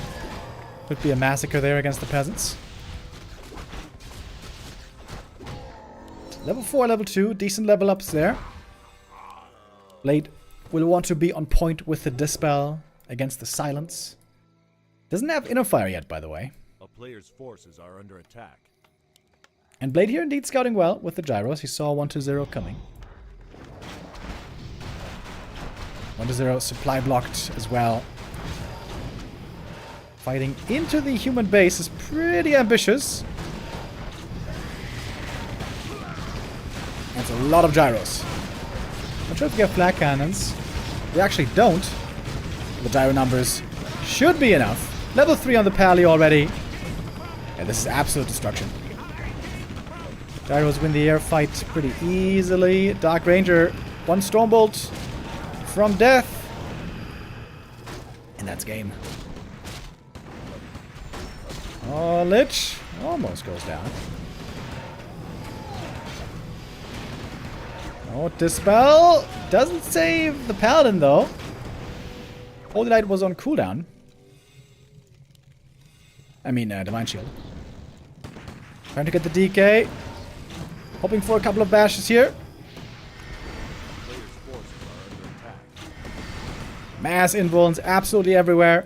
But up here it is the Lich going down.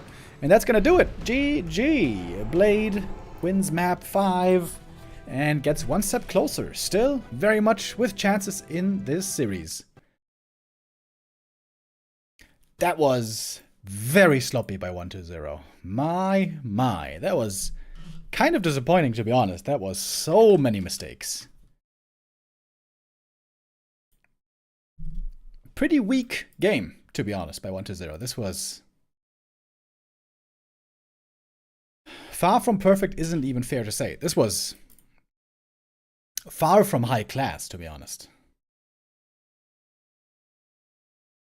Weak game, swiftly punished.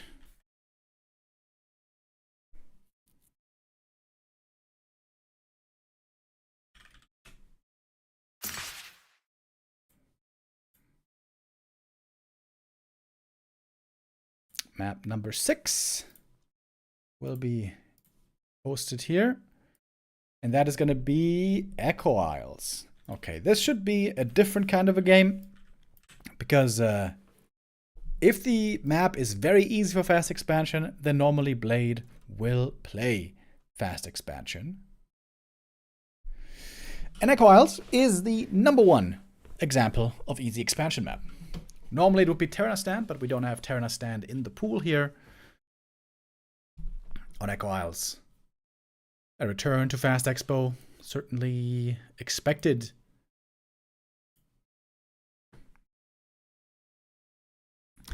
And that would be... that would probably force 1-0 for the first time into fast expansion. Unlike Happy, 1-0 doesn't play fast expansion nearly as much, doesn't like playing fast expo nearly as much, and is not as good nearly as Happy with fast expo. But on Echo Isles, you probably don't have another choice. With the Merc camp being this easy and this strong, with the expansion being so easy, seems like here you are indeed forced to play fast expansion. Mostly with the Lich. 1-0 has also been playing a little bit of Cryptlord, a little bit of Dreadlord even. But Lich seems to be the most reliable choice.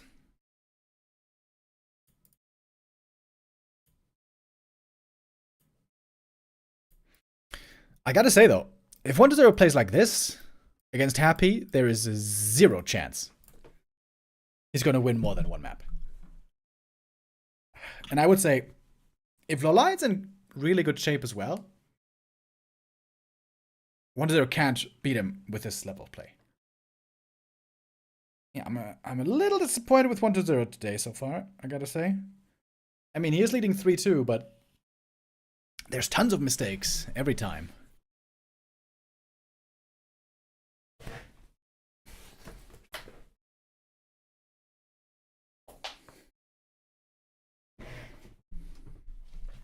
What's up with the time? I thought 12 p.m. we would start. Today we started earlier because we have 3 matches today. The Blade versus 1-0 game was postponed. It wasn't played yesterday because of illness.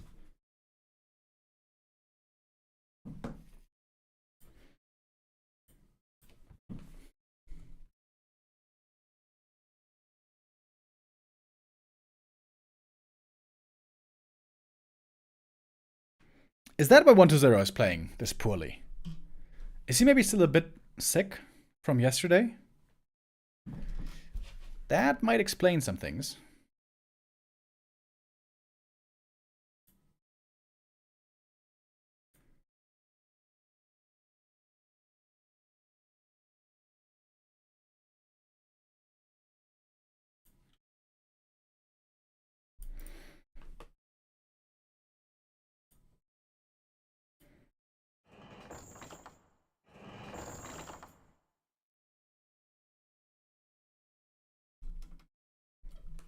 Sock versus Starbuck at the moment. Ah, you mean in the Ancient of Wonders Cup? Is that the first game of the day? Yeah, right? Oh, what's the seedings there? Yeah, we can't cover the Ancient of Wonders Cup today, unfortunately, because we have B Cup today. But this is the seedings for today. Sock versus Starbuck. Ooh, that's a good series. Lin versus Yumi. Well, that's going to be a massacre. Kaho versus 40. That's an interesting game as well. And the 2v2s. Yeah, we're going to be back with Ancient of Wonders Cup tomorrow, when it's going to be time for Team Happy versus Team 120.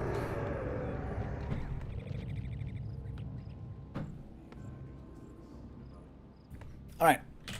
Map number 6. Here we go. First time this series, this should be a straight up 2-base, 2-base. Fast Expo versus Fast Expo. Or is it?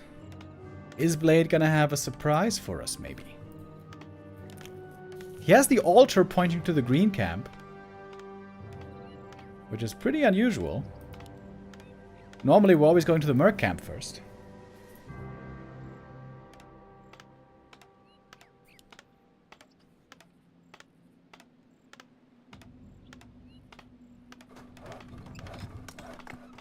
So after this match, we got Lawlight versus the winner. And then the third match, the winner in the grand final against Happy. Yes, exactly. We're going to have 3 best of 7s today. Oh, guess who's back? Crippy. 1-0 busting out the Beetle Boy again.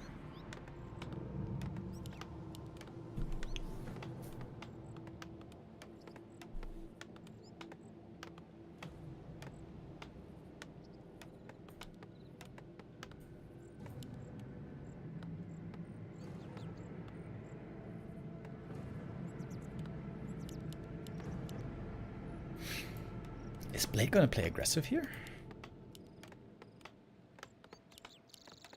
Cryptlord fast expansion is very strong against human aggression. One base aggression. You just creep level 3, go for beetles, A player's forces and are then mass fiends and mass creeping. If Cryptlord ever gets level 5 for level 3 Impale, rifles have 0 chance.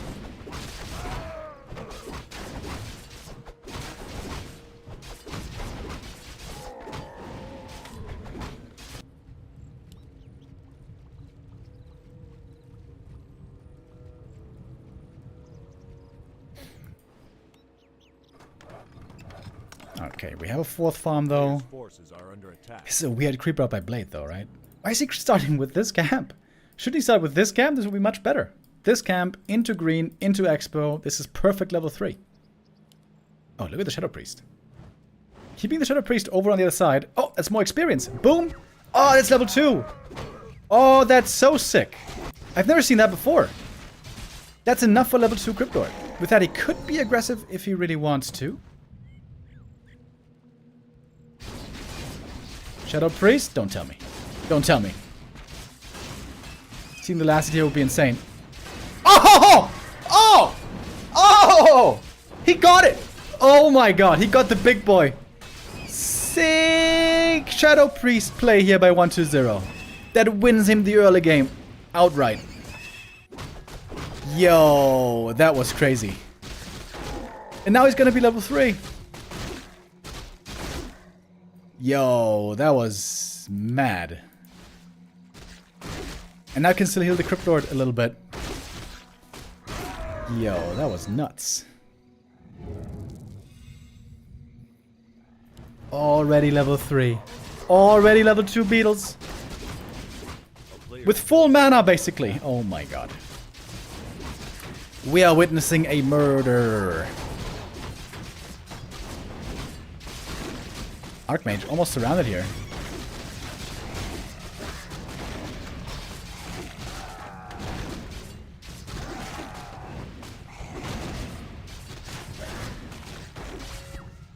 Couple of ghouls are going down though. Impale trying to get the last hit. And he got it! Got it again! Got the item! Ring of Protection. Very good for the Cryptlord. Damn. Sick game by 1-2-0. This game might be over already, to be honest. Expo here. Almost up. AM finally got level 3, but it took so long. There we go. 1-2-0 finally showing what he's capable of again. After messing up pretty bad on a couple of maps. No Expo for Blade. Oh my, oh my.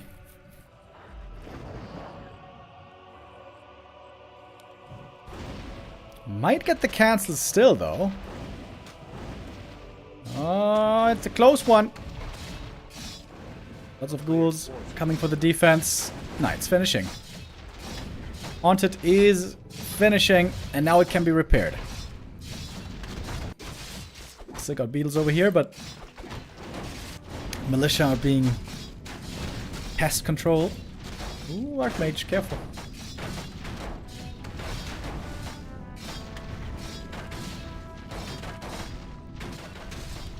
Impale. Didn't need to TP, but I guess he wanted to play it safe. Cryptlord needs boots, though. Happy isn't playing Cryptlord anymore, but when he was playing, we saw how good the boots could be. Increases your damage uptime by so much.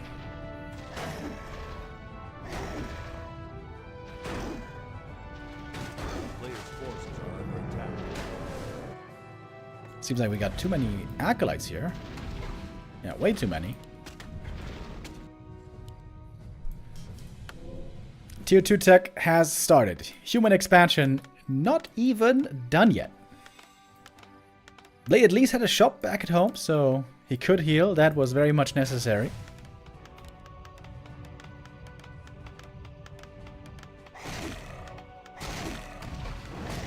No staff on the Cryptlord. If he gets killed here by a surround, things might get a little bit tricky. But he could just go for a tavern rest, to be honest.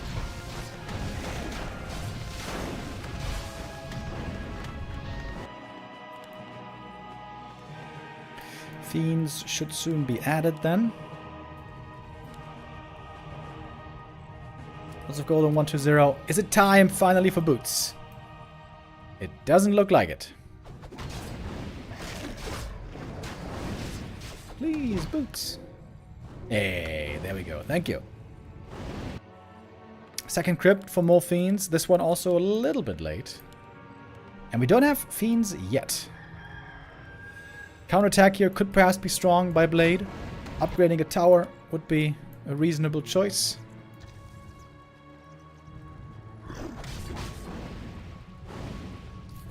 Alright, Blade finally has some momentum in his sails. Decent footy, mercenary army. Ghouls A player's forces are under attack. need to be brought for the defense. 120 is a bit underdefended here. Oh, and there comes the heal scroll. All of a sudden, Blade looking scary. One impale comes through. That's the only one there's gonna be. There's no rod, by the way. 120. Not buying any new rods. One of the most cost-efficient items in the game. Probably the most cost-efficient item in the game. Rod of Necromancy. A player's forces are under attack. AM level 4. Caught up heavily in experience. Triplet now getting it as well. Towers are helping. But this is going to be a couple of acolytes going down. I guess he had some extra acolytes to spare earlier. A lot of ghouls also falling. Fiends a little late here to deal with this.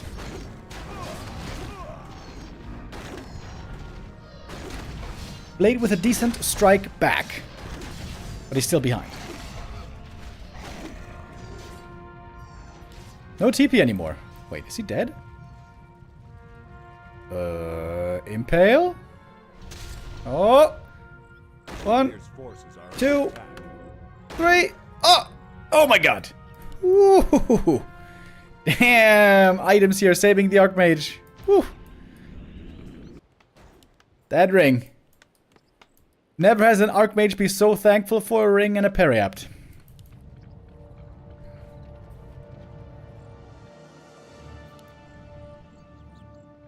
Oh. One moment, guys. Gotta get the door.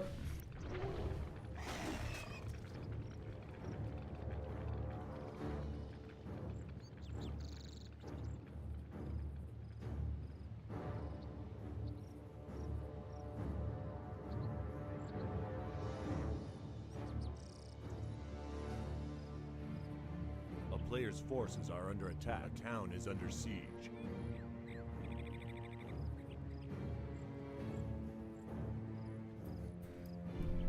Alright. Crypt Lord with the next attack against the expansion. Lots of piercing damage against the tower here. Mass repair is not quite good enough. Tower goes down. DK joining. And no MK yet. No MK for quite a while. Again, he didn't bring Rod of Necromancy. What is going on?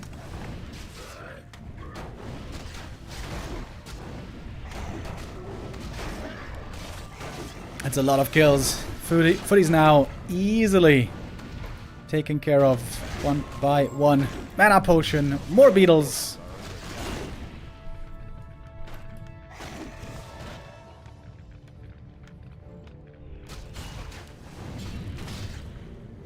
And the peasants now under threat. Tier 3 started, MK on the way. We got lots of macro coming up, but the pressure is active on the expo.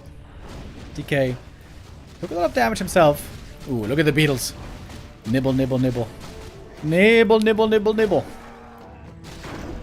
120 very close to finishing the series off here on map 6.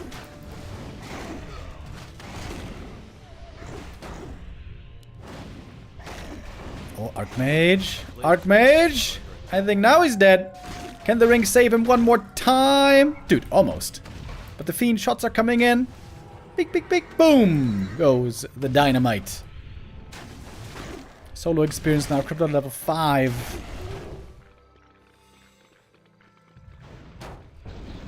Oh, the Stormbolt dodge. Damn. With the burrow. Nice. And that's going to do it. GG. And 120 takes the series. 4-2. The victory for him. and he stays alive in the tournament. Thrown down to the lower bracket very early on, but not out of it yet. He gets his revenge today against Blade, and 1-0 makes top 3 again.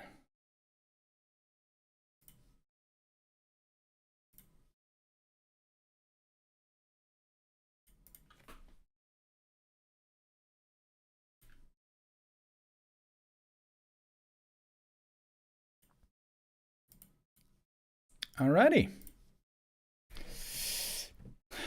Now we are back to a balanced state, if you will. In the top 3 we have 1 European player, that's Happy, 1 Korean player, that's Lawlight, and 1 undead player, that is 1-0. We are lacking the humans now, we are lacking the orcs. Lin had a surprisingly early exit out the tournament when 1-0 defeated him. Next up, we are gonna have Lawlight versus 1-0. Normally, though, the breaks here are kind of long in the B Cup. Up to like 15-20 minutes. And I think we don't want to do that long of a break twice today. Let me see what the admins are saying.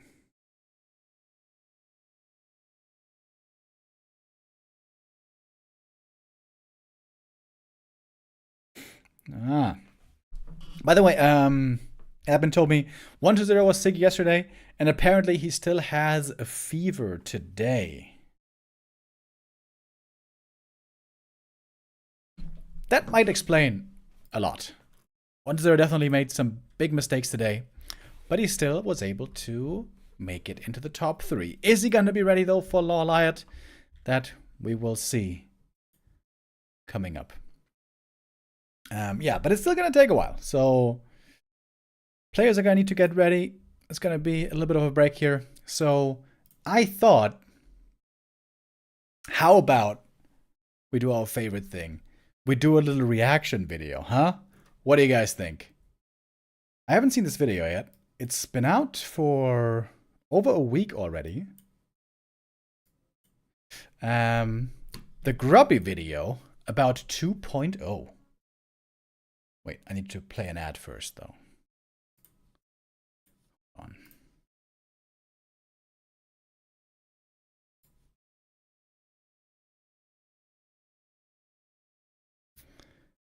on. Okie dokie.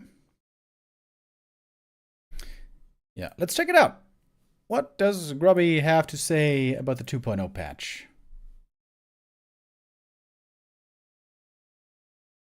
Warcraft 3 2.0 patch. The patch has been out for 3 days now, so this is a video with me talking about my first thoughts and how the patch has landed with me and with the community at large. The secret is out. Warcraft 3 has had its second makeover on Wednesday the 13th of November 2024, and now 2.0 is out to the public.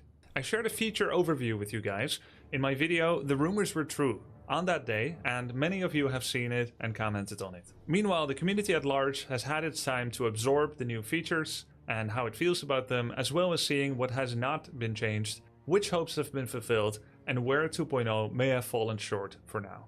In today's video, I'm going to be sharing my first thoughts post-release now that I have a bit more clarity on the overall reception, as well as my own experience with playing the game in a live environment. This is not a comprehensive review of Warcraft 3 2.0. This is going to be me sharing my initial thoughts and assess a kind of state of the game, if you will. I'll also be discussing the accuracy of advertising that Blizzard has been utilizing, and whether Blizzard made or is making true on their promises, whether they could have done more, and whether our community's expectations have been reasonable and realistic. The company that used to be known for making and selling finished products in the early 2000s, such as with Warcraft 3 Reign of Chaos and Warcraft 3 The Frozen Throne, released a... Those were the days, right, guys? Those were the days when video companies actually released a finished product. Ah, man, it feels like many moons ago. Nowadays, we are the beta testers. We are the QA. Not just the Warcraft community, but many games out there. Early access. In 2020, January 28th. And so on. Due to bad mismanagement, power struggles, internal underfunding, cost cutting and firings, incompetency, greed, lack of foresight, and more. So in a surprising move, Blizzard has decided, with work presumably starting maybe years ago, they've decided to start allocating resources to repairing their reputation and repairing the semi-broken client of Warcraft 3, nearly 5 years after its Reforged release on January 28th in 2020. So Warcraft Reforged, that widely became known as Warcraft Refunded, because they had a no questions refund policy, is now slated to finally become Warcraft Repaired. But will they hit that bullseye? How good is it? Let's first talk about the launch. Launch day, 13th November 2024, was a particularly rocky launch. There were a couple of problems. I personally didn't experience many, but many people did, and we should talk about it. There were people that had no access to their options. This has since been identified as being caused by illegal characters, or exotic characters, let's say. Users with exotic characters in their audio output or input devices were unable to access any part of the game options. Tough luck for those with Rode microphones. I was lucky to have an audio interface, which ended up being the name of my audio input device, rather than my Rode pod mic that I have right here. So I was able to access options. It took some time for them to discover what the problem was, but they fixed it within a day. Secondly, there were people that could not access the game at all, which is terrible for the hype for those people, of course. They were being given some form of error message that meant that they couldn't authenticate their license of the game. Valid license access to Warcraft 3 has always been possible via either owning the original Warcraft 3 Reign of Chaos CD key and uploading it to your Battle.net CD account. key right there, guys. That would give you access to the very same client that we're all playing on, but you would be blocked out from using the reforged graphics settings. Nonetheless, it is a valid license for playing the game, and they should have had access on launch day, but they didn't. Of course, you could also buy Reforged license key for $30. I remember when Warcraft 3 Reforged came out, and a couple of people were excited for it. And, the normies started playing. And I played against Quinn69, a game on Turtle Rock. I think we both went for the normal matchmaking. And it became very obvious how daunting of a task it is for someone who has no idea to play an RTS. One of our big challenges. And, many people do have that version, including me, and we could get into the game just fine. But this almost looked like Blizzard did it on purpose to force you to buy the Reforged game. This turned out not to be the case. They fixed this bug in a day as well, and next day people could already log in. But some people may have thought that they couldn't log in because Blizzard removed ROC license validity. We should talk about... They've been fixing bugs pretty well. I think that's a fair thing to point out and to give credit where it's due. But there's still so many more things that need to be improved. Matchmaking especially, ladder especially. Servers, how the hell do we still only have 5 servers? Hey, they added 2 servers. They added Oceania and they added... what's it called? US East, right? Chicago. But we need more, bro. That's 5 servers worldwide. How the hell are we supposed to play China versus Europe, for example? I guess that's where War 3 Champions comes in. And that makes it really difficult for me to assess. Like, what is the proper direction for them to go? Honestly, I don't have much hope for competitive... Like even a good ladder, even a competitive ladder, because War 3 Champions is going to do it better every time. So what I want them to do is to stabilize the game that underpins what War 3 Champions does much better. Mac users. Since about 40 to 45 days ago, Mac users have not been able to play Warcraft 3 at all. This was acknowledged on the Battle.net launcher, but only at the Americas region. You would have a pop-up that said, "We know Mac users can't play, please stand by for a fix." But if you logged in via Europe or Asia, your Battle.net launcher wouldn't say anything about it at all. There were also 1 or 2 news... China versus EU isn't a common thing. Of course it is. On War 3 Champions matchmaking, that is happening all the time. Acknowledgements somewhere on the Battle.net website / forums where Blizzard acknowledged they were working on a fix, which is nice to know that they were working on it, but I think 40 to 45 days is an unreasonably long time for a Mac user to be locked out of the game. While on the one hand you could say that this Mac user may have owned the game since 2002, and therefore in 22 years missing 45 days is not that big of a deal, but if someone bought the game 45 days ago, they would literally not have been able to play the game for 1.5 months, the entirety of their ownership of the game. And if anyone bought the game on release but has a Mac, they would also not have been able to play until present day. Which is funny because it says it right here. Available on Windows and Mac. And this was like the sales page. As far as I know, it's still not fixed. It's purported to be fixed soon, but it should be mentioned that it isn't. There's much to be said about quality of life features. My first thoughts and impressions, and I think everyone's is it's very positive. Overall, incredibly positive across the board. I've gone over nearly every feature at length in my breakdown video, though not everything. I missed a couple, and I'm very happy with all of them. I love using the new hero skins, all of which are available in Reforged and Classic HD graphic settings. Not all of them are usable in Classic SD. I hope we're getting more in the future. But whatever graphics settings that I'm using, I love it to transform some of my heroes. You can gender bend the Demon Hunter and the Death Knight. I prefer to play with the original versions, but there's also other cool skins like the Blackrock Blade Master, Karen the Tauren Chieftain, Thrall the Farseer, and so on and so forth. I wish to get more skins still. It's a lot of fun to play with all of these. The only quality of life feature that I feel like missed the mark a little bit is actually one that I vouched for myself 2 months ago. The insta-snap of Idle Worker was made into a double tap if you want to snap to it. And if you click it once, you just select it. I really thought I was going to be able to enjoy it better without the insta-snap of the camera. But I've actually been missing it myself. It has felt very disconcerting because I have a lot of muscle memory around pressing the Idle Worker hotkey or clicking the icon and then expecting the camera to focus on it. I really thought I was going to like it more, the change. But not so much, and I've heard some other people complain about it as well. But the other quality of life features, really nice. Let's talk about the client look. In terms of look, I feel like the world is healing. The client is healing a lot. The new client feels more nostalgic, warmer, and more cozy. And the willingness to go back to a look that is more similar to the original, in my opinion, shows a level of humility from Blizzard, a level of understanding that I didn't think Blizzard had in them anymore, that I didn't think they were going to be able to illustrate anymore. It shows a change in thinking and management in Blizzard. I didn't think Blizzard could break free of the arrogance that was so rife during the 2020 release. We can release the game in this state and get away with it. I'm not blaming individuals for it, or at least not the individuals that had nothing to do with it. It's a management thing, it's a corporate rot kind of thing, it's what happens to publicly traded companies when the marketing people take over, etc. But the Reforged release was very symbolic of that rot, and I think many of us gave up on Blizzard forever afterwards. This is something that gets said all the time, right? That the executives are responsible, and greed and fiduciary responsibility forced them to release it in that way. It was rushed and so on. And there's certainly truth to that. You know, when you have a big company, you always got to keep the quarters in mind. There's deadlines internally, and things end up rushed for that reason. But what I've heard is that that's just one side of the story. And the other side of the coin is that, in fact, sure, the executive branch was perhaps rushing the product a bit too much, but that actually the developers and the leadership of the development team was insanely incompetent.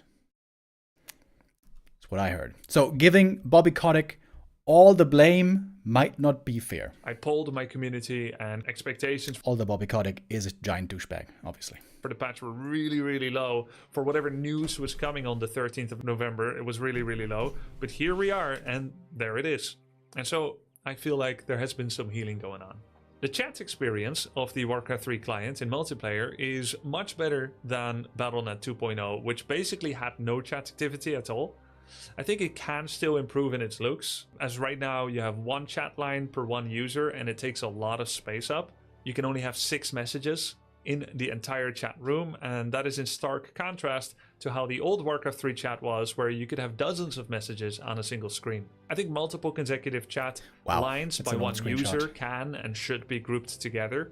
I think maybe there can be a bit of a squeezing of the total amount of space that your icon and name takes up.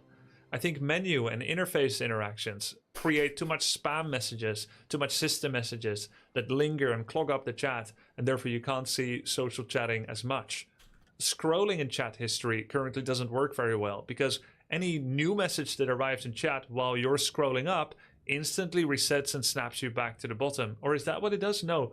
it moves where you're looking at. It basically remembers that you moved 200 units up. And so when you're looking at something at 200 units up and a new message comes, then you're suddenly looking at something that's 180 units up from where you were originally panning. And so you can't focus on anything. You can't read anything. It doesn't pause. Additionally, I never appear in the chat room. When I go to a new chat room, I can type there and I can demonstrably chat there and my messages appear, but my name itself, Grubby, does not appear in the chat room at all. When I ask someone else to join, there's like a 30% chance that they appear in the chat room and a 70% chance that they also do not appear, just like me. It's weird. The old Battle.net system, it was pretty straightforward. There was a maximum user limit per channel. And when it was full, it was full. Then you had to make a new one. You would go to Cool Guys, and then it's full, 25 out of 25. You make a new channel, Cool Guys 2. Now, other people go there. That's pretty much how we did it, but at least everybody that's in the channel is in the channel, and you can see them. Channel names right now are not unique. So everyone logs in and will be on W3 General chat. But you won't be in communication with everyone else that's also in W3 General. You're in some kind of weird subdivision of W3 General with some invisible character code. And back in the days, you would have channels like Warcraft 3 UK1, Warcraft 3 UK2, etc. So you knew there's a paging system, you knew there's a unique channel identifier. So I think a lot of work needs to be done here to clean that up. That's my critique on that and my first expressions. Again. But I am very happy with how it looks. I think it's a great step in the right direction. And if they keep working on it and improving it, I'm going to be enjoying this social system so much more than before. Part of the social system is also the ability to make clans, which was part of Legacy Warcraft 3, but not of Reforged Warcraft 3. This functionality is back. You become a chieftain of a clan when you make a clan, and then you can invite people and you can promote their role to shaman and something else. Those people that can then help invite new members, and I think the member limit is higher than it was in the past. All of this is super fun. I can make a channel that's revolving around the community of my stream and my YouTube channel. And then when we're playing Warcraft 3, we can hang out in the same channel together. This is awesome. But there's only one problem. Current ladder of the Battle.net Warcraft 3 system is global. So there are certain components to the multiplayer experience that are also global. However, clans are somehow region bound. On launch day, only America's server worked for a while, and Europe didn't have any logins. So initially, when I started playing with the launch very stream, detailed. I started playing on North America. I made a clan, the Grubsters, with abbreviation Grub, and I invited a bunch of people. Maybe we're about 20 strong. But then when I logged in on Europe, I couldn't make any clan, I couldn't join any clan, I couldn't even leave any clan. I wasn't in a clan. However, that's because it was blocking me out from being in a clan, because it still remembers that I'm in a clan on NA, but there's no display of that whatsoever when I'm on Europe. So right now, clans are uniquely region-based, and you can only be in one at a time, but there's no proof that you are in one when you're on another server. So you got to choose what server you want to be in a clan on, which is why right now, if I want to keep my clan on NA, then I don't have a clan on Europe at all. The way it should work. I thought this was the is that you video. have one clan global wide. I thought it was the video. This is our game starting. The Oh my ladder God. is global. I was like, what is going on here? All right, guys, it seems like we have gotten past the wait time. It is time for our next match, believe it or not. Poggies. And that is Lawlight versus 120, of course. Lawlight was waiting for his opponent. We started the day with 120 versus Blade. 120 apparently still suffering from a fever. Hopefully that is not affecting him too much today. But now it's time for our penultimate game of the B Cup 14, the lower bracket final. 120 versus Lawlight. Historically, you can see this has been quite 120 favored for a long time. Not as bad as Lawlight versus Happy, where the stats are completely insane. Out of the last 6 matches, though, only 2 went to Lawlight. Let's see how he will fare today. I think Lawlight has been looking in great shape recently. Also taking 2 maps off of Happy. Just yesterday. Was it yesterday? Yeah, right?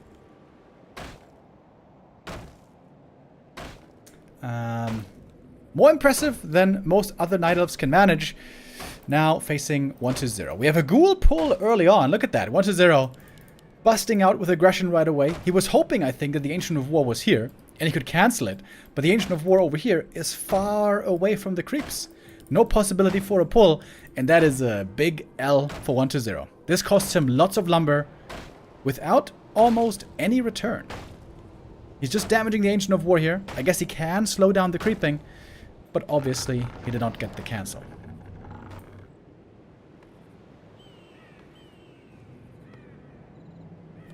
What about a Gamba? Alright, we can do a quick Gamba.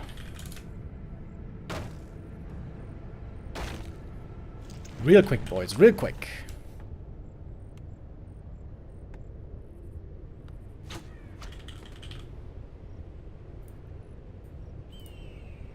Alright.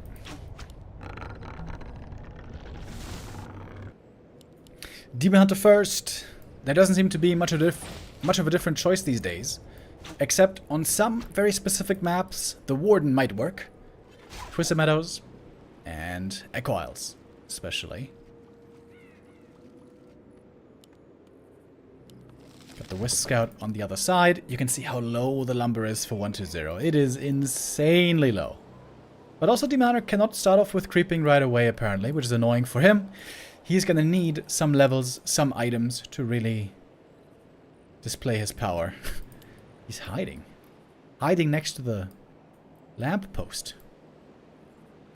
He's trying to hide from the DK. Peekaboo! Here I am!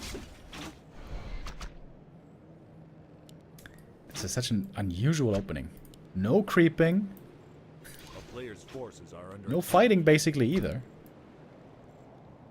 And in the end, the tech is pretty evenly timed. Allied just slightly ahead. Sending out wisps already.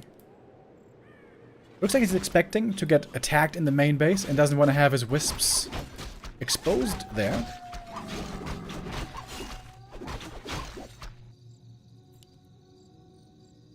Oh, there's a 6th Acolyte coming. And 1-0 sees it with the wisp. This is super valuable. This should tell him there's an attempted expansion coming now. Might trigger him to expand himself. He's almost got the resources for it. Oh, and there it is. Tree of Life. Coming up early.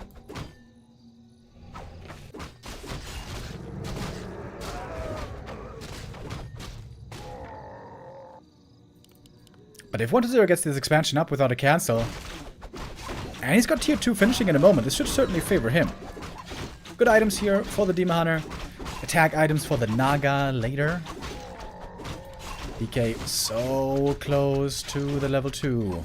One last hit, one wisp, one anything would be enough. Including this one, and he gets it. Gets the Trapper, gets level 2, and this Tree of Life is looking very, very exposed. Immolation trying to force back the ghouls. Lots of damage being done right here by the Demon Hunter. Ancient of War is going to go down. But more importantly, the Tree of Life might be finishing. We need more wisps here. Where are the wisps for the detonates? First big mistake by Lawlight here. No wisps nearby for the detonates. He could have landed on so many skeletons.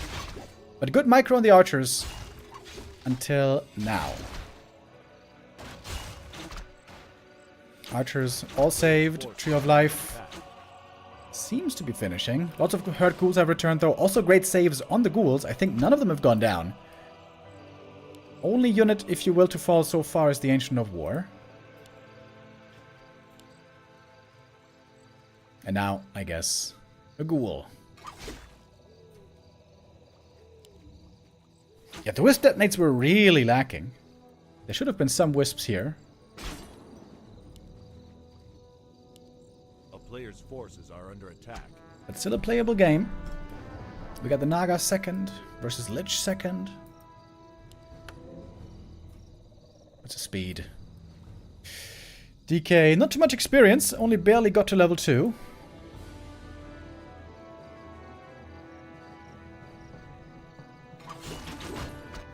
Tree of Life now up. We got one lore and a second. Wisp Scout seeing where the unit is heading. Gloves of Haste. Good item again for the Naga, but nothing really for the Demon Hunter just yet. Oh, Lolite has to TP, doesn't he? Yeah, TP's in to save the tree. Should be one ghoul going down then. Oh, nice deny.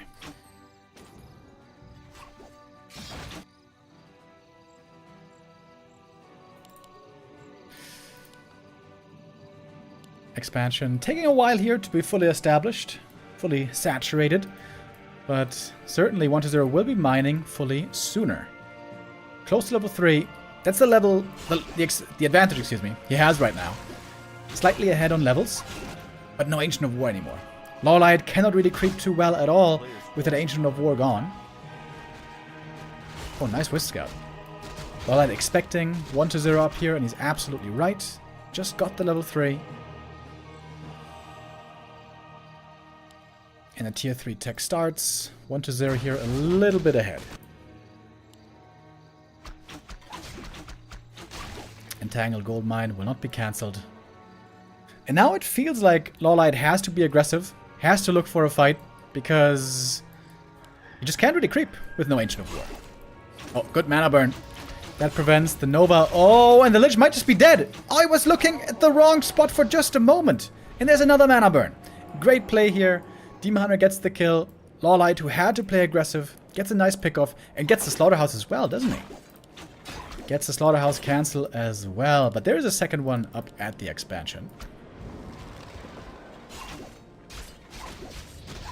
Good play by Lawlight so far, with the exception of Wisps. Lawlight normally a Wisp detonate specialist, but I feel like that is way underutilized. Oh my god, look at all these skellies! Never any Wisps anywhere nearby. Dryad gets surrounded. She's gonna die as well. Oh, never mind. Useful. Abolish just finished, but the Lich is back. No Nova at the moment. Come on, one more mana burn. One more mana burn, baby. On the Lich. Do it. Ah, look at that burn right before the Nova. Lawlight with really good play. Just the Wisps were missing, but other than that, has been looking very, very solid. Going early into armor upgrades as well. And 1-0 is crazy underleveled, dude. 2-1 only. That is terrible. But once Frenzy upgrade finishes, we all know that's when things get dangerous for the Night Elf. 1-0 still has flu symptoms. Yeah, that might be true. 1-0 was sick yesterday, and he still has a fever today, according to the admins.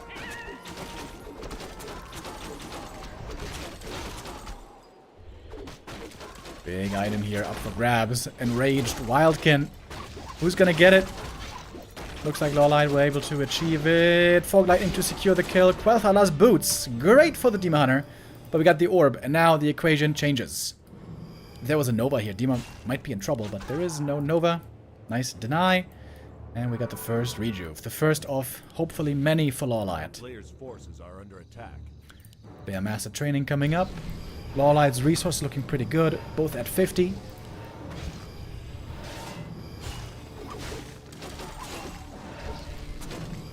No Orb of Venom yet on the Demon Hunter, so his damage is... Ah, no, never mind. He does have the Orb. Excuse me.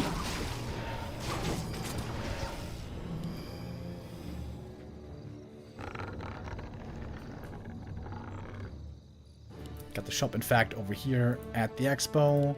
A player's forces are under attack. Bear Master Training now done. But we got the Naga as well. Demon Hunter healing up from the Moonwells one more time. That is almost all the Moon Juice gone. Pretty much all the Moon Juice gone. Lawlight needs an Invul Potion. He wants to take these fights well. Finally, some creeping for the Undead. DK. Dude, look at this level 3 time. 10 minutes 30. That is ridiculously late. That's wild, dude. 10:30 for DK level 3. I don't know when I saw that the last time. By the way, Demon got a Ring of Protection. That is amazing for him. Needs armor badly. And here's the push towards the expansion. Demon Hunter starting things off with the Invul Potion here. Mana burn right away on the Naga. She might be instantly dead. Trying to give the Ankh over. And that was successful. Last second with the Ankh to save the Naga. Mana burn needs to come into play. There it is, but Nova still hits the demon, still losing lots of HP. There's the staff to save him, but no Moon Juice back at home. The shop is over at the expansion, and all of a sudden it's a lot of Night Elf units possibly going down. More bears falling, more dryads falling, demon back to the Moonwell, but still hurt. Heal potion had to be used as well, but now the mana is gone. No mana on the undead side anymore. Supply-wise, 1-0, slightly ahead. We got a Moonstone. Nighttime now artificially reinstated. This bear got away by the skin of his teeth. 1-0, despite a slow start with the DK, now has a big army. Fiend Destroyer. Always scary. As we know. Lawlight needs more army. And he needs more army quick. No invul now anymore. Oh, and Mana Burn after the Nova, excuse me. And Lawlight's army seems just a bit too weak here, doesn't it? Staff one more time. Demon Hunter back at home. But there's a second shop. He needs more healing. He needs so much more healing. Lawlight started off so well into this series. But he's running out of healing, man. That is the big problem. It's nighttime now. Finally, nighttime again for the Moonwells. But it might be a little bit too late. Lawlight's trying to hold on. But 1-0 is just not losing anything. He's building more and more army. The fast expo that 1-0 has been playing a lot lately.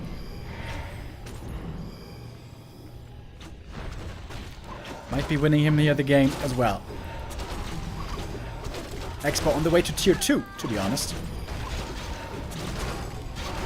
Trying to go for the DK kill. There's a heal scroll though. Getting blocked by the demon. Heal scroll in. Demon Hunter staffed out. DK. Oh, does go down. Fog Lightning was also ready. Bear gonna die as well. Item on the ground. More healing. Lawlight. 30 supply down though. Easy tavern res on the Death Knight.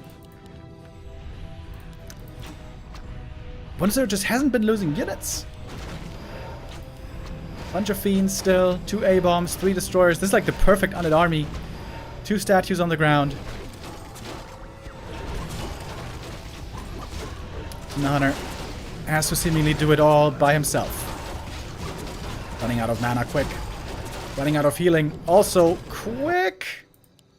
One more staff to save him. But I think this map is looking lost. We got the double orb of venom. Is there a chance for Lawlight still in this game? Good Fog Lightning. Quite a bit of damage all of a sudden. Great mana burn right before the coil. But Lawlight's army just isn't enough. Oh, sick deny on the A-bomb.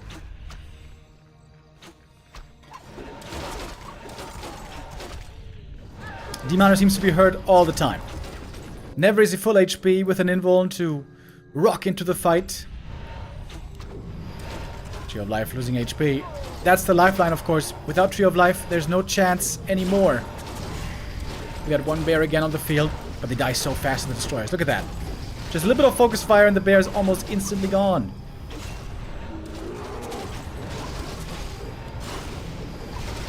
Looking for the next hero kill against the Naga, but the demon goes down this time. Staff was still on cooldown for just 2 or 3 more seconds. And that seems to be game. Wants to get one more hero kill, and he might be able to get it, but it's denied as well. Quite a few hero kills this game.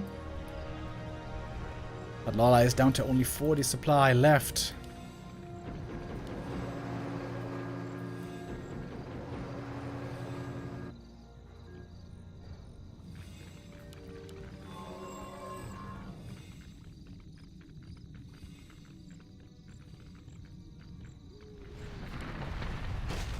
$80 supply. Despite some losses, 1-0 is never really dipping below 80. He can always reproduce easily. Lawlight's getting a few kills, but seemingly never enough. This Demon Hunter doing the high wire act, and now the Naga as well, just barely clinging on to life. Next kill. And that's game then. GG is called, and 1-0 does take map number 1. It looked like a great early game for Lawlight. Kind of a failed ghoul pull, but the expansion timing.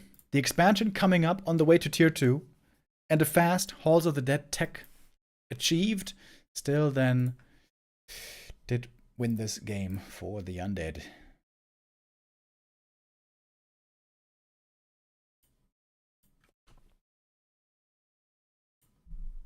Yeah, I thought Lawlight would be in a good spot here, but when that tier 3 is finished and the Undead comes pushing at your base, it gets very scary very quick.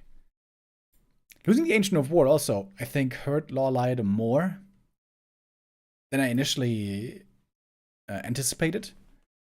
The good thing is, if you have the Ancient of War alive, then on tier 2, you can harass with the Demon Hunter and Boots only, and the Naga can solo creep, oftentimes with Ancient of War, and then get level 3 possibly quickly, get the level 2 Fork Lightning going, find more kills, and in the end, you have to get level 5 Demon.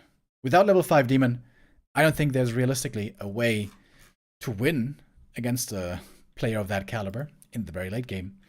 Demon Hunter never quite got to that point. Of course, the most obvious mistake was Lawlight not having enough Wisps involved. If he had had more Wisps active on the map, and brought with his army to have detonates ready, that would have catapulted him into a much better position.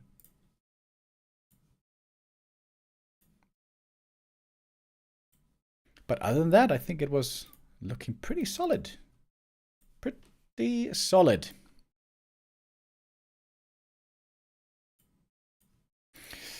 Lawlight is going to have his losers map coming up next.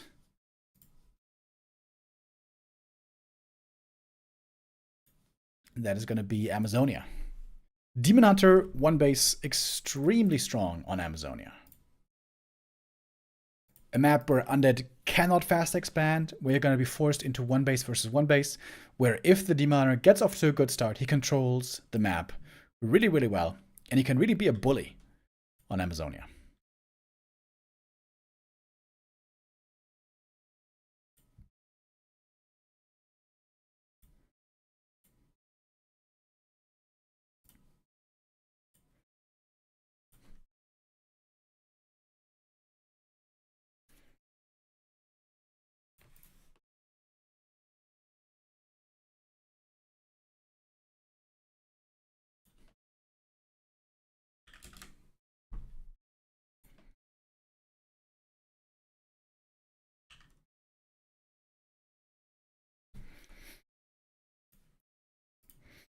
Lawlight was showing some signs of brilliance in the series against Happy in the upper bracket. Happy, of course, won in the end, as he does almost always, but Lawlight did get 2 map wins with his specialty hero, the the Warden, I mean. I hope we get to see her again. He didn't play her on Twisted. I found that quite surprising. Didn't go Warden, but rather Demon Hunter on Twisted. Didn't end up winning here, but yeah, he won with Warden solo on Echo Isles and on Springtime with Demon.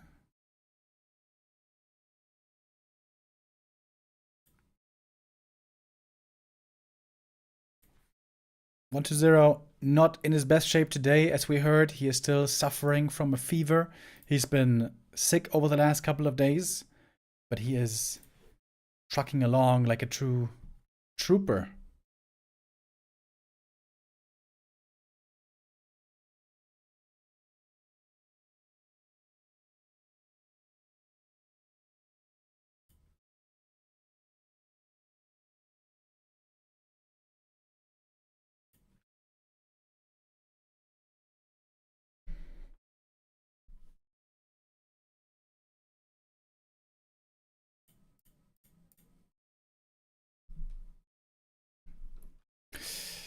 Lawlight, of course, will want to score here. Want to start going down 0-2, 0-3. That's when a series can quickly slip away from you. 1-0 had one of the craziest comebacks in this tournament series. I think it was in B Cup 12 when he was down 0-3 to Lin and then managed the reverse sweep, which was incredible. 1-0 against Lin series in general have been super entertaining. Also here in this tournament, we saw them duking it out in the lower bracket.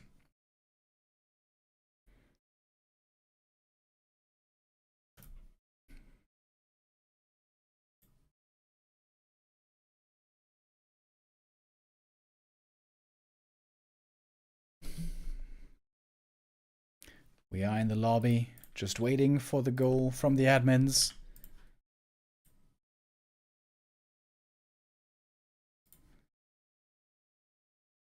They're taking their time. No need to rush anything. Infi seems to not be streaming this tournament, right? What is Infi streaming? This is the final day. Ah, he's streaming Ancient of Wonders Cup, of course. I forgot about that for just a minute. Ancient of Wonders Cup today between Team Lin and Team Fortitude.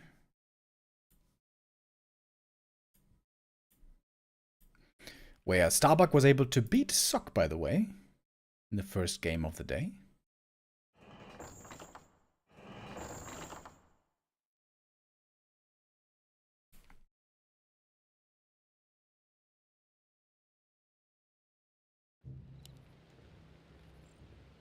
Alright, now we're loading in.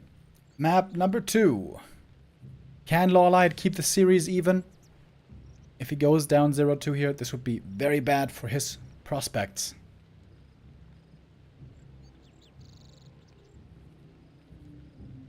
Do we have a bug over here? They got the game paused. Ah, no. Now we're good.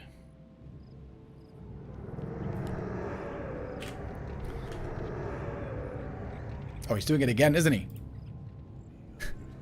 Doing it again, back to back. Look at the mad lad. Ghoul pull.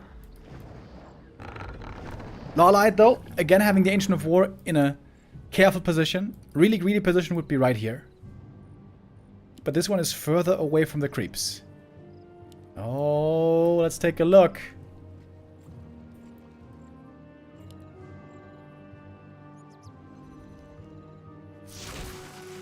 Lawlight needs to use the wisps to de-aggro the creeps, ideally.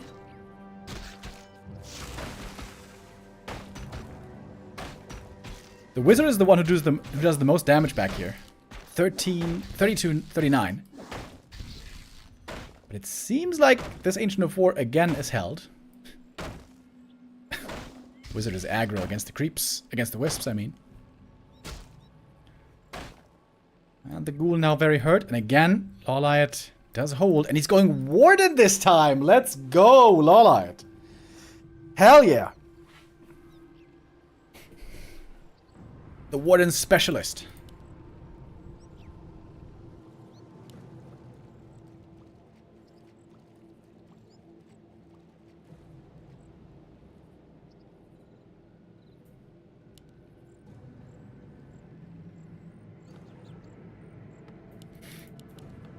Got the Necropolis here for 1-0 again. He's going to be low on lumber, obviously.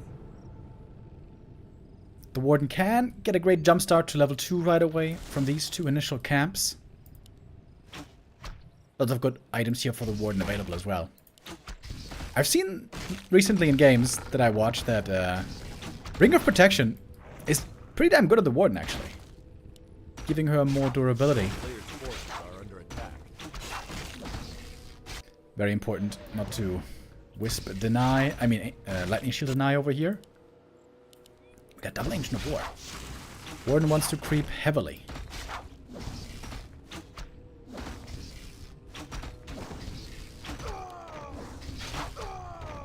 Pulling in the second camp.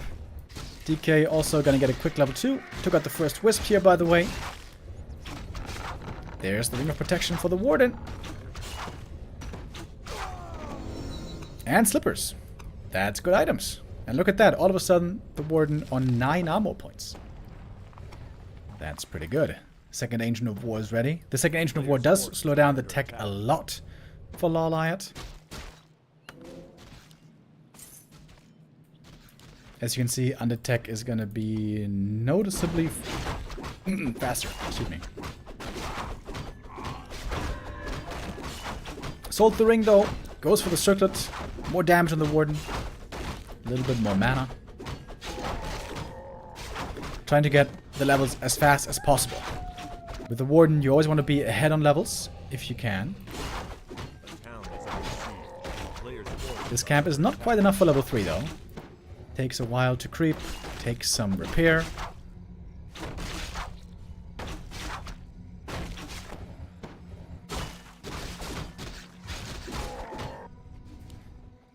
The green camp will now be necessary for the next level up.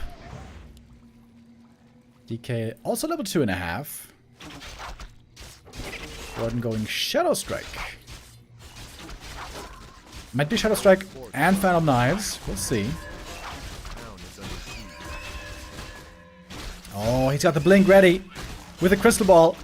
Lawlight, he wants to go for the big play. He's got the blink ready. Doesn't make it in time though. Gets level 3. Looking for the detonate. Coil right away on the Warden. That could be a kill on the Ghoul with a Shadow Strike. It is denied though. And experience, as we know, very important on this hero. Player's forces are under attack. Wants to get one more Shadow Strike. That was a lot of mana invested. Heavy commitment early on the Warden. All the mana gone already. And mana management is crucial on the hero. Boots and staff for the Warden.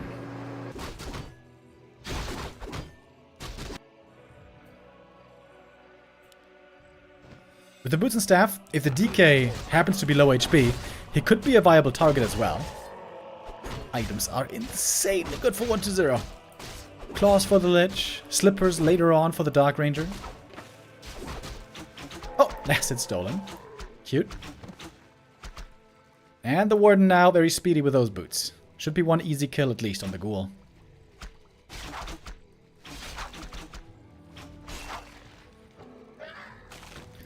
Way too late on the coil. Little sloppy there by 1-0, but he's got good items. He's got great items, actually. Oh, Warden. Surrounded! Ha! 1 point surrounded by the DK. Acolytes. You don't want to lose... wait, actually he's got the Necro. So losing Acolytes here isn't even the end of the world. Wait, did one die? Ah yeah, one Acolyte died here. But the Warden's gonna blink out. This again costs her 100 mana. So she spent 150 mana already on blink. But now she might get level 4, which will make her a lot more maneuverable. On the way to tier 3, double lures. Ancient of War almost lost. Big mana potion. There we go. This Warden is in business. But she wants level 5. On level 5, all of a sudden she becomes very, very strong. And 1-0 just a little bit too late for the Creep Jack. Might get the Ancient of War, but no archers.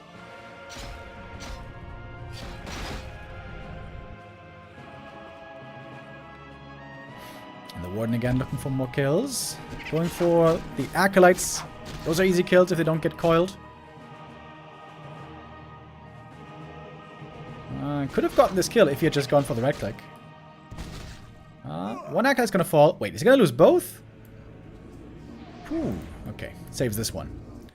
Only one Acolyte falling here. Big mana potion committed already on the Warden. Trying to go for the Merc camp. Oh, but great scout. The Skelly sees the archers. Oh, this is scary enough for Lawlight. Lich and DK are approaching. Oh my god, he's gonna sacrifice all the archers here. Lawlight is going for it regardless. Even with the undead approaching. Oh, gets the last hit. Lawlight with the item. And that's all archers going down, basically. Dude, that's wild. Sacrificing every archer here. And the item wasn't that amazing.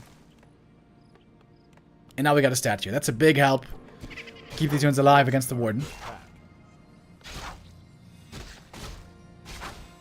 Needs to maybe blink in if he wants to get this kill. Ghoul is healing so much from the statue. And didn't get the kill. Ghoul back here. Healing from the best unit in the game. And the Warden is far from 5 still. Uh-oh. Lawlight might be in trouble. He's going double AP. Super heavy turtle mode.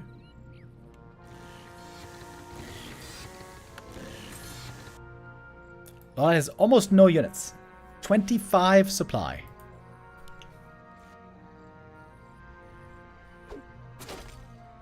looks like he doesn't have enough experience, does he?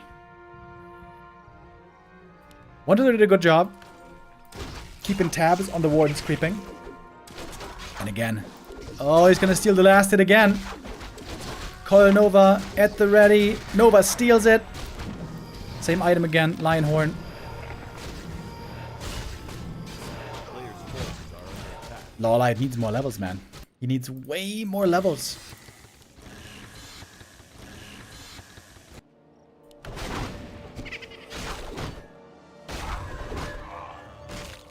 Killing the creep here for the tome. It's looking rough. It is looking very rough.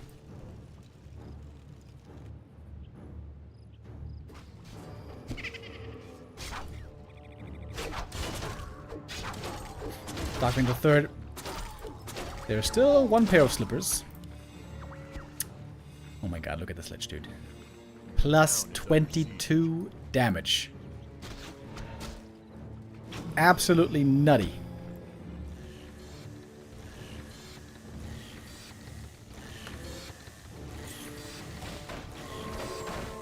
Lawlight needs to get 1,000,000 kills to get level 5. And then retrain. And then get level 6.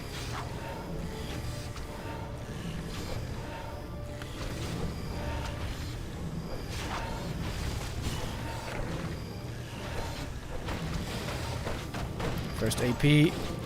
Positioning on the APs is beautiful here, to be honest. Great base build by Lawlight here. Absolutely.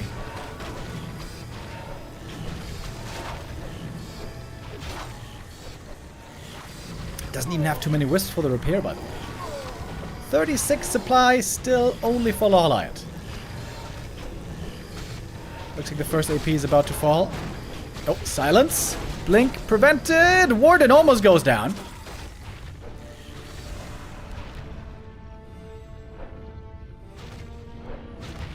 Warden needs rejuve. She needs rejuve so bad. Moon juice is low as well. There's no daytime. No nighttime, I mean, still.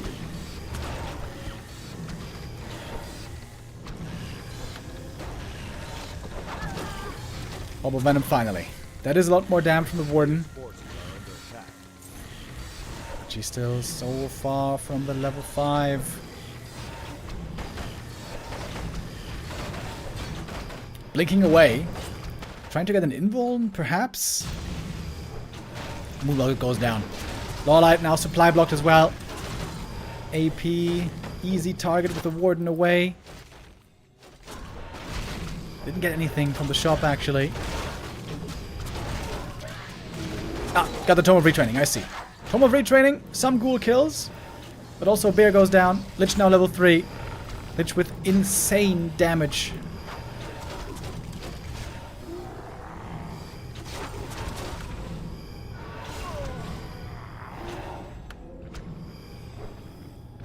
Lawlight down by more than 10 supply. The Warden Gambit does not seem to be working out. Good early game by Lawlight, but the mid-game creeping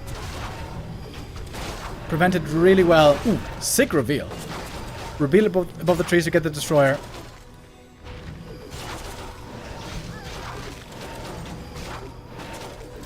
There's a bit more mana on the Warden. Foul Knives, 1 kill. 2 kills? Hold on. Oh. Wait. Wait. He got level 5. Okay. It's nighttime now. We got Moonjuice Regen kicking in again. Lawlight, the master of the Warden. Silence could be dispelled, and it is. Lot of statues here. A-bombs now being added, I think. A bit late by 1-0, could have been adding those a bit earlier.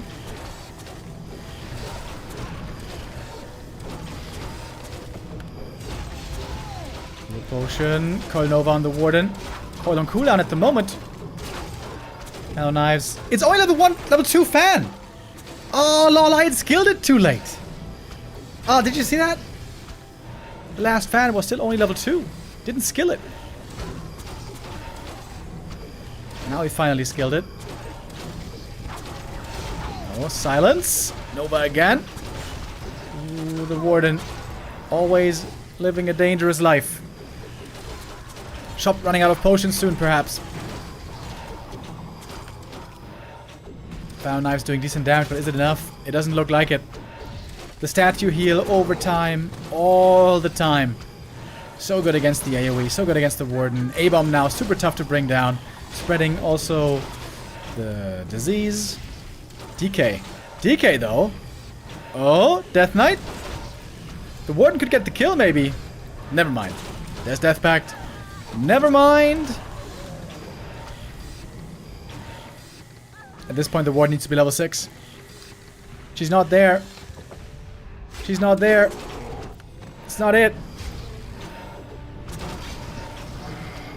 Shredder falls. And I think Lolite might fall as well. Is he regretting not going Demon Hunter now? Maybe he is. This is a great map for Demon Hunter normally. I appreciate his Warden play. But 1-0 countering it pretty well. Playing aggressive against the Warden creeping in the mid game. That is exactly the way you want to do it.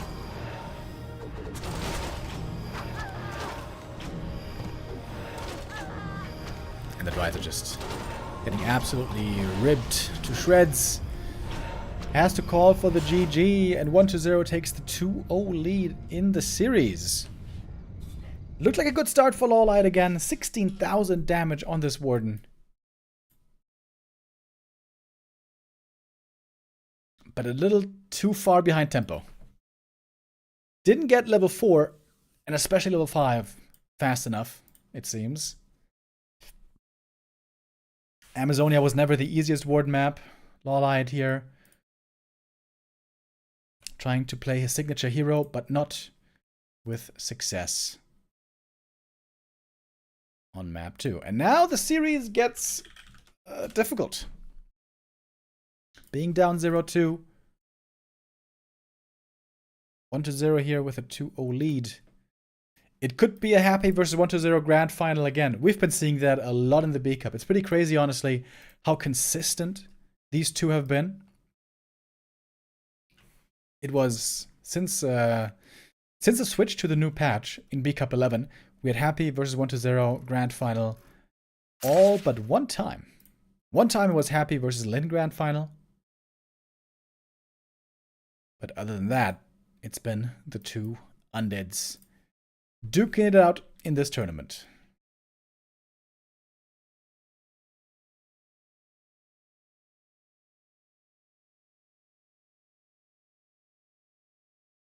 I was a bit worried for 1-0 with the mistakes he made.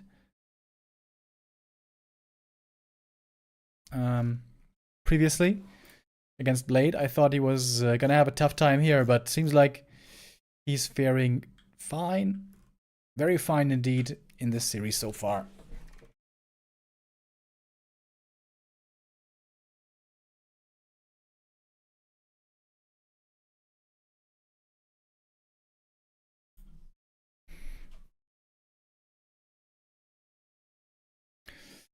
The two players played just 2 weeks ago in the WSB Season 6, where 1-0 got a 2-0 as well, 3-0 before that, 3-2 before that. 1-0 here on a 3-game win streak.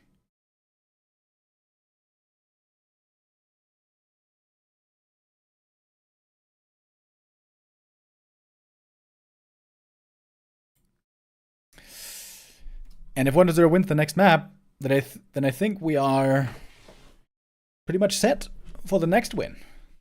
If Lolai wants to start a comeback, it has to start now. It has to start now on Twisted Meadows. And Twisted Meadows is a great map for the Warden. In my opinion, the best map for the Warden. Against Happy, though, here he didn't play Warden. He played Demon Hunter. Is it going to be a Warden? Is it going to be a Demon? Might it be a fast expansion?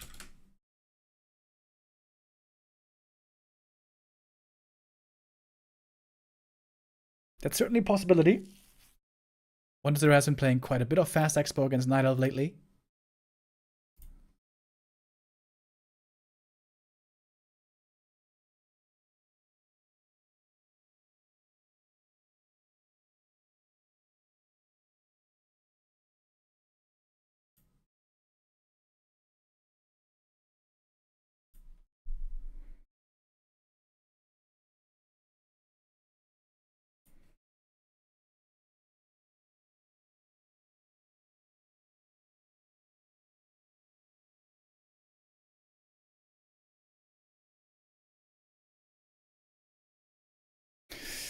Looking at the lobby, we got our players ready. Just waiting once again from the go of the admins. Happy watching this series. I'm pretty sure he's gonna have a favorite here. I'm pretty sure Happy would love to see Lawlight win here and then play Lawlight in the grand final. With how amazing Happy's matchup against Night Elf is, I would expect he would prefer to see Lawlight there to be his opponent again. Would be their encounter right away once more after the upper bracket final. What is Happy's recent track record against 1-0 actually? Happy has retaken first place, by the way, in the ELO standings. For 2 or 3 weeks, it was Lin being in first, but now it's Happy again, as is only proper, perhaps in his view. Oh, is the game starting? Yeah, it is. Oh, I'm seeing right now that 1-0 actually has an amazing run against Happy lately.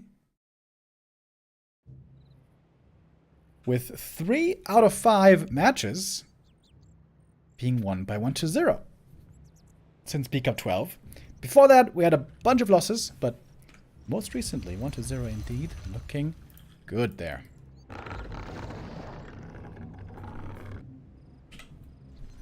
All right.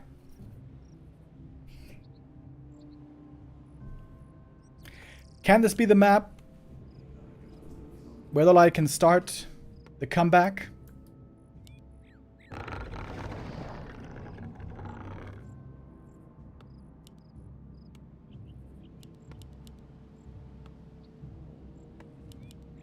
Or is 1-0 going to win here and close out this series early? And what's the hero going to be? Does Lawlight still trust in the Warden? I would absolutely love to see Warden here. She's so strong on this map.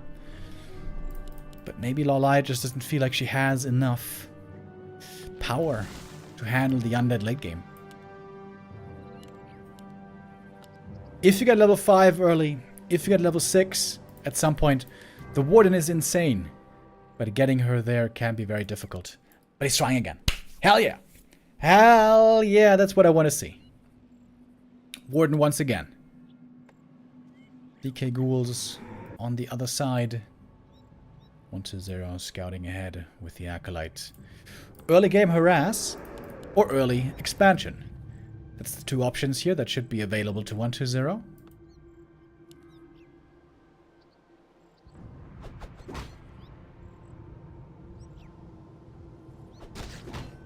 Acolyte scout. Sees what's going on. Oh, Archer wants to pull the creeps. Oh, that didn't work, right? The Rock Golem went back to his starting position, so now he should be throwing boulders. Normally, if you catch the Rock Golem on the walk back, then he doesn't use boulders. But here he was all the way back to the starting spot. But maybe, you know, sometimes... Ah, there it is. There's the boulder. Sometimes AI is a bit weird, but there we go. Taking a bit more damage than ideal, maybe. Here's the DK. Here's the skull. We will have the fast expo.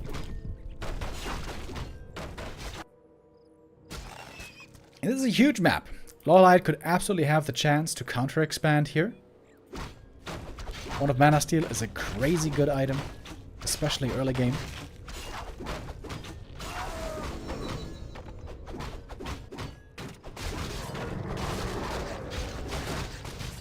Warden, of course, early game on low levels, very weak. Not a good early aggression hero. We had a sub earlier. Thank you, Gatsu91. Much appreciated.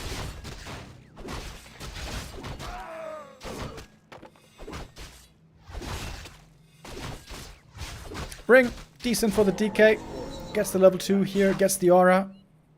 Oh, Acolyte killed, but there is another one. Doesn't matter too much. Oh, Lawlight really wants to get the Shadow Priest, apparently. Committing pretty hard for this kill.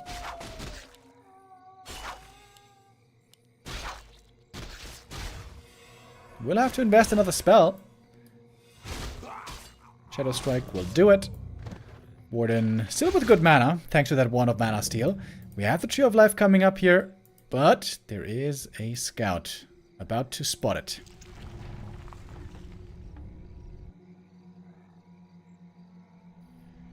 I don't know if the light can hold this.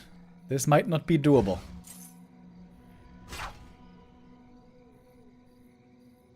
Ghouls on the way north. We do have a Berserker, so that's good. Right-click damage against those ghouls. Warden with the staff, going back home to the Moonwells. Healing up again. Forces are under attack. Ooh, big moment in the game. And what is there actually not going for the tree, perhaps anymore? Targeting the archers here for a moment. Where are the wisps? Lawlight, why do you never have wisps here, bro? There should be at least 2 wisps over here ready for the detonate. The town is under siege. Now 1 wisp comes out, but there's way too many wisps in the main base. That is going to be a cancel.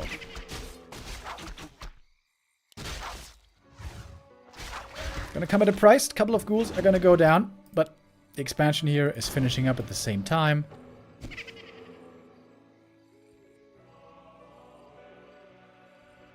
Warden wants to get 1 more kill, but good block there as well from the other ghoul. That friendly ghoul should be safe. Tree of Life restarted again, but this is a big delay, certainly, Players' forces on the are expo under attack. intentions. Warden out of mana. Wants to creep more. Wants to get level 3.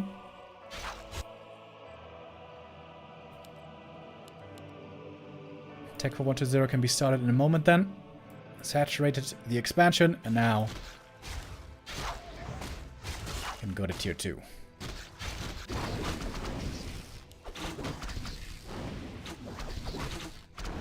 A player's forces are under attack. That's level 3. And all of a sudden, there's going to be a pretty scary Shadow Strike if he skills into it. Lawlight, in classic Lawlight fashion, holding quite a few skill points, but now is going for it. Forces the staff. And the DK is not that far away from level 3 himself. Ooh, but this is going to take a lot of moon juice. The Warden is a thirsty, thirsty lady once again. Still only half mana.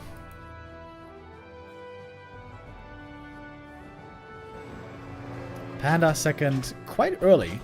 This also helps quite a bit with creeping. With Drunken Haze first, you can creep pretty well.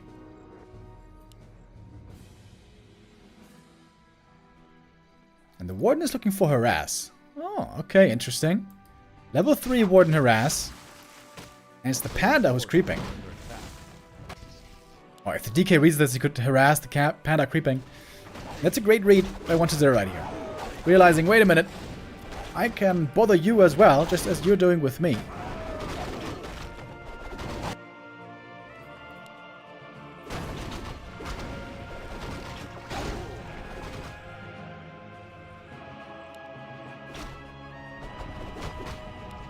Oh, you don't want to lose that Ancient of War. That's an important tool for creeping.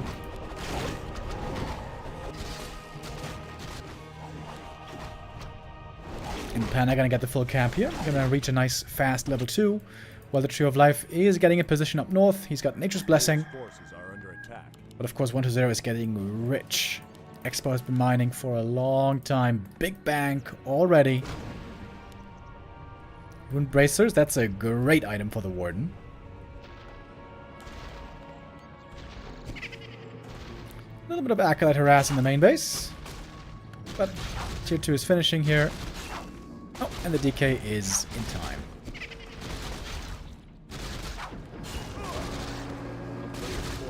Oh, he actually lost an Acolyte. Whoops. Losing the overview. This is going to be quite a bit of gold lost. Has to make a new one from this Necro. Did already. But the timer's on. Tier 3 is coming. 2 minutes until tier 3. And then 1 more minute for Frenzy Ghouls. So, in 11 minutes, possibly, the big push could hit the expansion. Lawlight himself going to tier 3, but of course still not mining.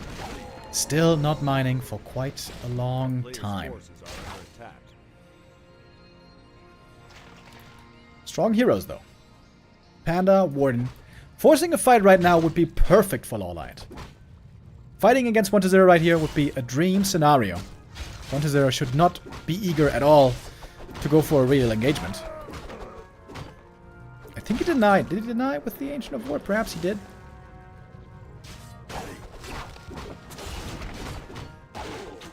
One is there so far only fighting with the Skellies?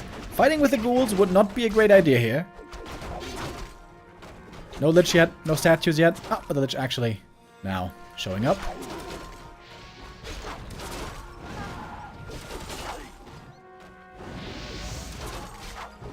Well, with a decent amount of mana still left. Ancient of War seems to be dying to the creeps though. And the DK. Oh, the DK. Hurt already. Fan of Knives trying to get the kill. Heal throw has been committed. He's level 3. He goes for Death Pact. Oh my god.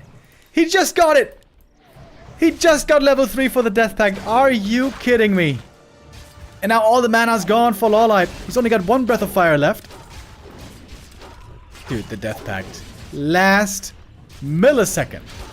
And you know what's missing again? Wisps. Again, Wisps are missing for the detonates. No Abolish Magic still. And I can't believe 1-0 turned that around. 2 Wisps would have won this fight for Lawlight. But I guess he didn't have many Wisps to spare. They're all up here. Players' forces are under attack. And now we got tier 3 finishing up. Can Lawlight defend? I can't believe 1-0 was able to hold there. About to lose the DK, dude. Just got the level 3. Insane. But what he doesn't have is level 2 coil. Scourge Bone Chimes. Great for the bears, but Lawlight is struggling with healing. Moon Juice, all gone.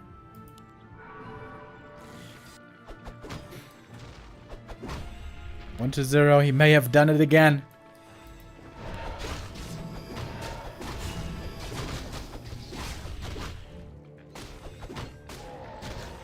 Solo experience for the DK. Really wants that level 4. He's almost there.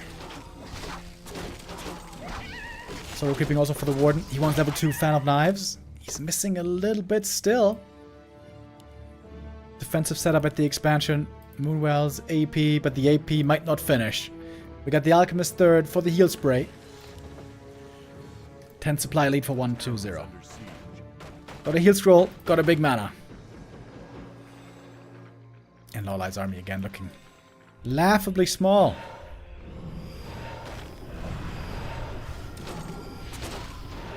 Wisp now being brought in for the defense. Throwing hands with the fire and Fan of Knives, lots of damage against the ghouls. Heal scroll might be necessary here soon. Warden has a mana potion. We got more bears joining from the main base, trying to help out and hold against this push. Still the heal scroll available. No other venom yet on the Night Elf Heroes. Shadow Strike on the Alchemist. He might go down pretty quickly here. Right click's coming through, and the Alch is dead now. Level 4 on the Warden, using Shadow Meld as well. Drunken Haze with a fire, Fan of Knives, a lot of AoE damage. Heal scroll was committed by now. The Warden now extremely low HP. Mana potion used, healing from the Moonwells. Has 2 more Fan of Knives possible. And Lawlight holds for now. Ooh, is that enough? Alchemist, of course, going to be back in no time. He was only level 1. Seems like an invuln is necessary on this Alch.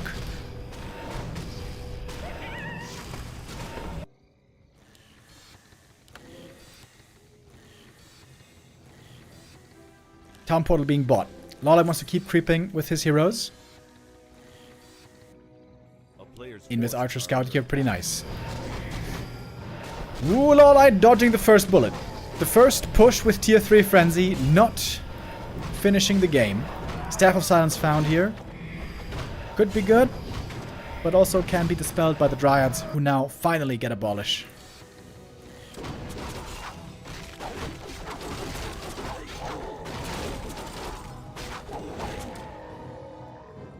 Pendant of Energy, not bad. All lights items here looking solid. And are we starting with the Mass Expo? We Players' might. forces are under attack. Not just yet, actually. Still the corpses here from the undead army from the previous attack. Lawlai wants to creep one more camp. Gets it. Gets the item. Lionhorn, pretty good. And back to the expansion is the TP. But now we got A-bombs. And those are going to be much tougher to bring down with these AoE spells. Alchemist getting targeted right away. Alch still doesn't have an invuln. Seems like an oversight at this point. Fan, so much damage. Breath of Fire, Shadow Strike. Crazy DPS being pumped out by these Night Elf heroes. Alchemist almost dead again. Nova on the Panda, but he's pretty tanky. And it's the Alchemist who dies again. Panda, though, super hurt. Couldn't pass the staff. The Warden's inventory was full. Couldn't use the staff to save the ally. And so the supply lead is still heavily on 1-2-0, it turns out. Burrow saves the Fiend. It looked good for a moment. It looked good for just a moment for Lawlai, but now, again, it seems like being picked off one by one. Dry's especially going down easily. We got the reveal. The Ward needs to find more kills. Needs to get level 6. Fiend denied with the Dark Ritual. Level 6, I say. I mean, level 5 would be a start. He's not there. Oh, staff away. The A-bombs. Doing lots of damage with the Nova. A-bombs here. The perfect addition. Shrugging off that AoE damage. They couldn't even go for Cannibalize to heal so much for free. DK now level 5. Expansion is going down. Third attack upgrade even coming for the Fiends. This Alchemist may not have delivered too well, but well enough.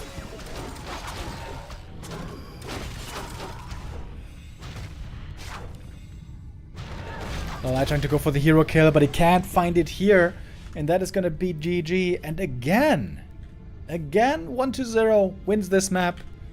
I would say this game, Lawlight's early wasn't amazing. Kind of like map number 1. Again, wisps were missing. I've literally been saying this for years.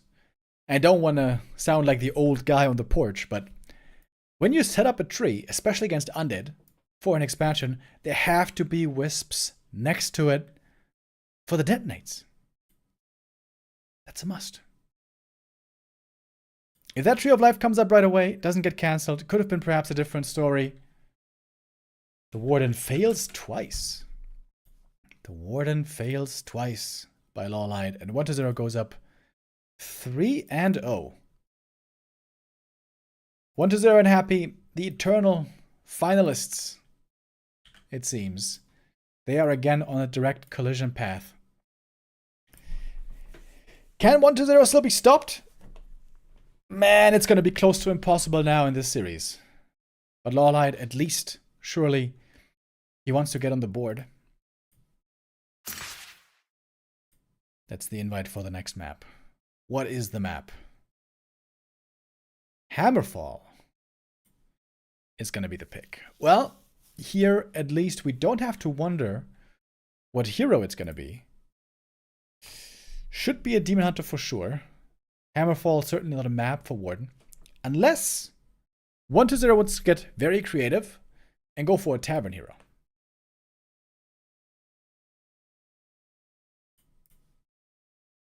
We've seen a little bit of Firelord in this matchup. We've seen a little bit of Panda in this matchup.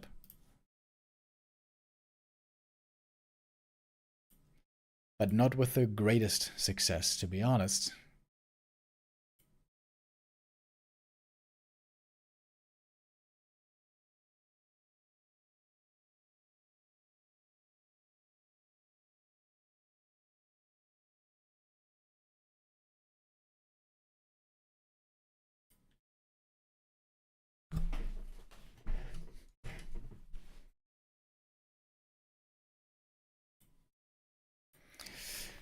One or 2 minutes, a little break here before our fourth map kicks off. Is this really going to be a 4-0? We had almost no 4-0s in this tournament. It was Lin versus Dice and Labby versus Happy. And that was it, right?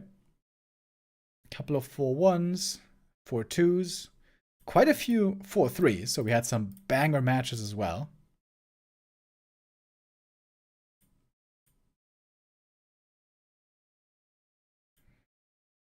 But now 1-0 could be the second undead in this playoff stage to manage the 4-0. Would face Happy then in the grand final coming right up. The grand final will be starting after this series with a little bit of a break.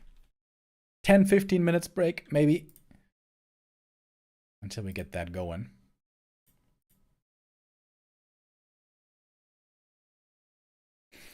He's going Beastmaster with a Bash Bear.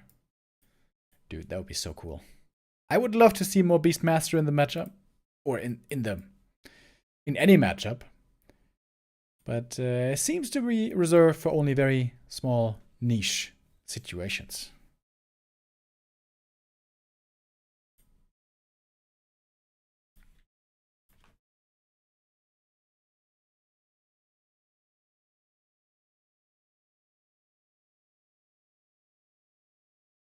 The biggest threat to 1-0 recently have been the top humans.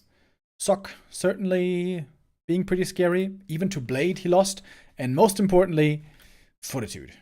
When I saw 1-0's games against Fortitude, I was surprised with how one-sided those were. Against Fortitude, it seems like 1-0 is looking entirely without chances at the moment. But in this tournament again, 1-0 making his presence known, despite illness. 1-0 has had a fever for a couple of days, but still here managing the top 3. Looks like the top 4, the top 2, I mean, will be achieved today. Unless I can manage a crazy comeback from here.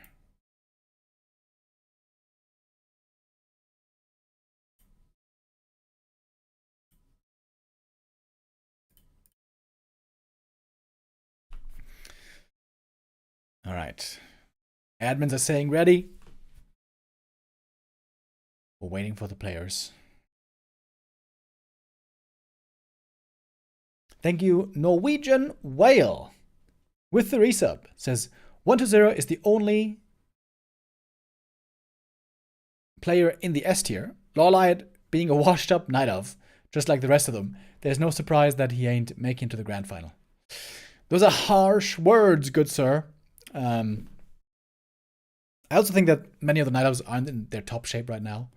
But Lawlight, up until today, I thought he looked really good. In some tournaments he was playing, he looked really, really strong. And also here he had some standout moments, but in the end, it always seemed to turn 1-0's way.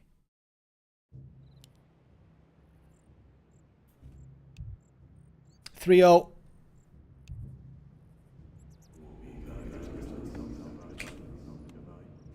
Our score.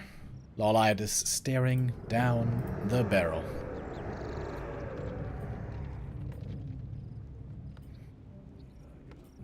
We do have an altar opening, so no neutral hero.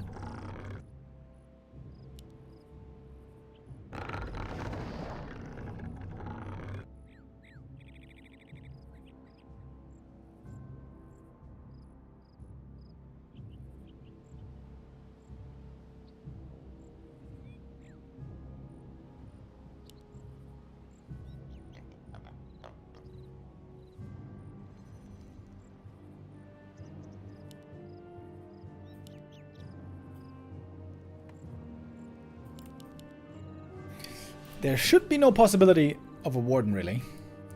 Lawlight this time taking the risk that the Ancient of War might be cancelled. With it this close to the creeps, it absolutely could be. But no ghoul pull this time. It is the Demon Hunter first. Return to Mana Burn and perhaps Immolation. DK opening on the other side. 1-0. Might go for an expansion here. That is certainly a possibility.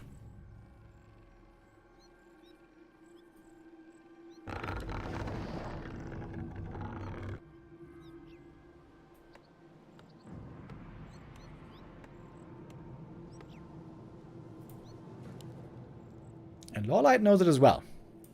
Sending out wisps for the detonate right away.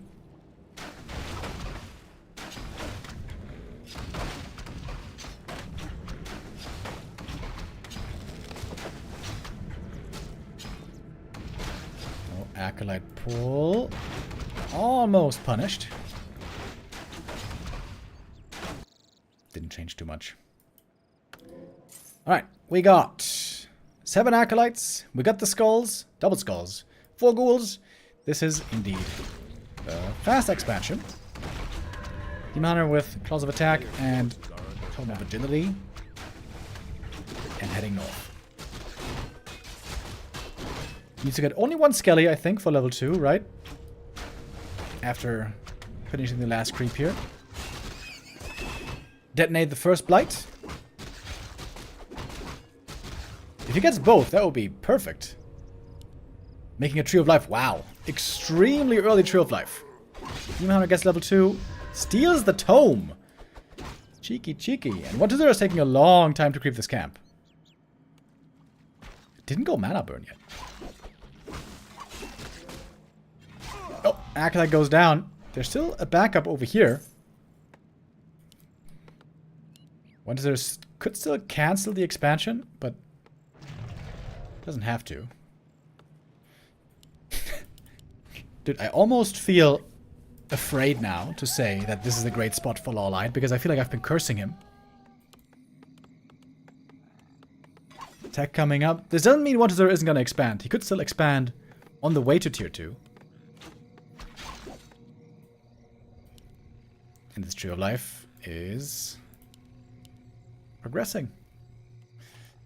Lawlight gonna be behind in tech this time.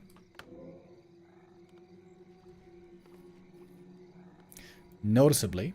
A player's forces are under attack. Tier 2 starts now, though.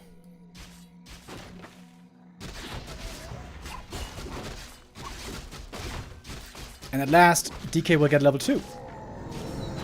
Sets up the skull. Oh, and look at this. The Demon are going for Telestaff to creep the natural right away. Interesting. Using Immolation again. He used almost no mana burn so far to have more mana for Immolation. Trying to creep these camps quickly.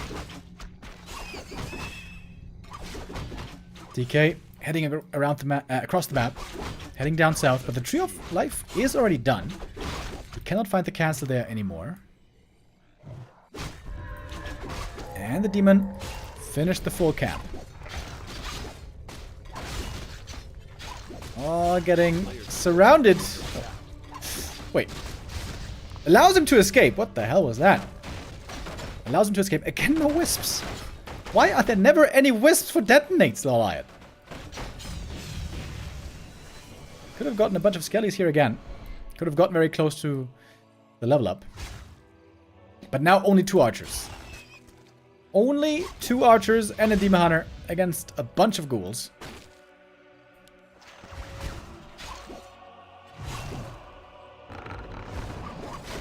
Immolation doing a good amount of damage. Ooh, is he going to save the wisp? There's no dust, so archers could be saved in Shadow Meld. A couple of wisps are going down, though. The Haunted is coming up soon. Tree of Life finally uprooting. Oh, archers! Archer micro here is also not looking too amazing, to be honest. Maybe Demon should have bought boots. Sell the TP, buy the boots when he got the staff.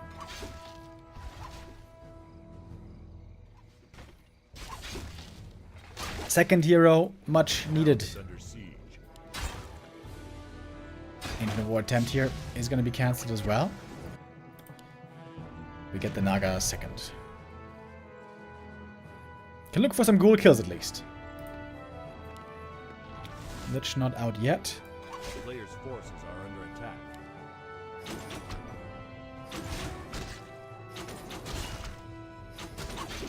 It's going to be 1 ghoul going down. Probably 2. Alright, Lawlight getting something back.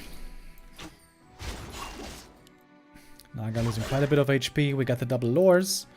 Gonna have wisps. Made as well. Dryads joining soon. Oh, Look at that, we got an AP up here. That's pretty cute. Are under attack. Under zero saw it though. Easy cancel for him. And here comes the tier 3. On tier 3, as we know, things are gonna get scary.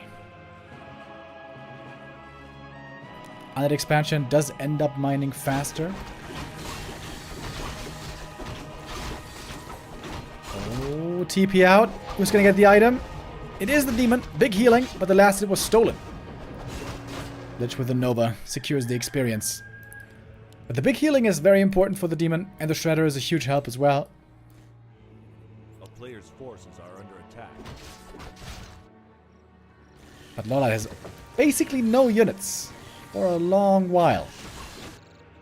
Finally, we got the tree mining. 800 gold behind.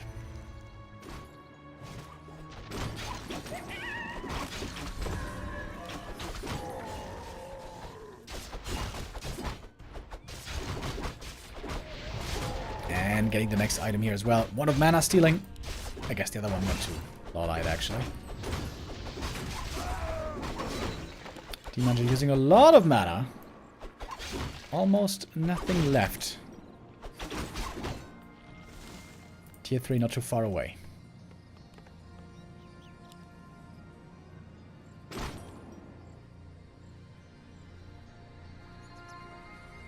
A player's forces are under attack. And Lawlight's tier 3 is late in comparison. Very late.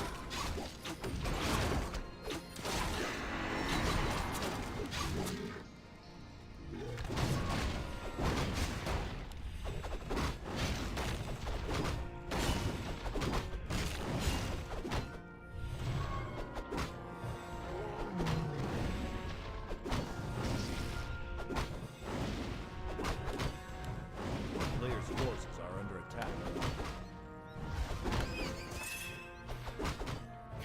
A little bit of creeping before the next big push, but I'm sure that one is soon to come.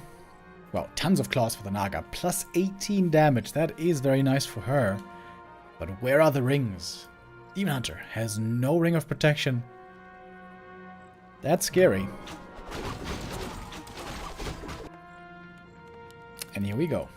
Destroyer, Frenzy. The timer is on. Forces are under attack. Can Lawlight hold this time? He's setting up Moonwells. He's setting up APs. He's getting ready for the push. Still not a big army, though. Wonders are about to take the supply lead. Parry up. That's a good item for the demon. But still low armor.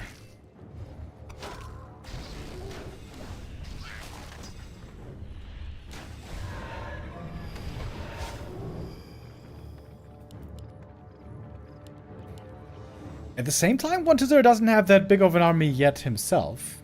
Only 53 supply. Sentry War just expired, but saw the undead coming. 2 potions on the demon. Super low mana, by the way. And here's the push by 120. Tier 3 just finished up. Town is under siege. Shop not ready yet on Lawlight. Player's forces are under Not many units. Not many units at all for Lawlight. 50 supply only.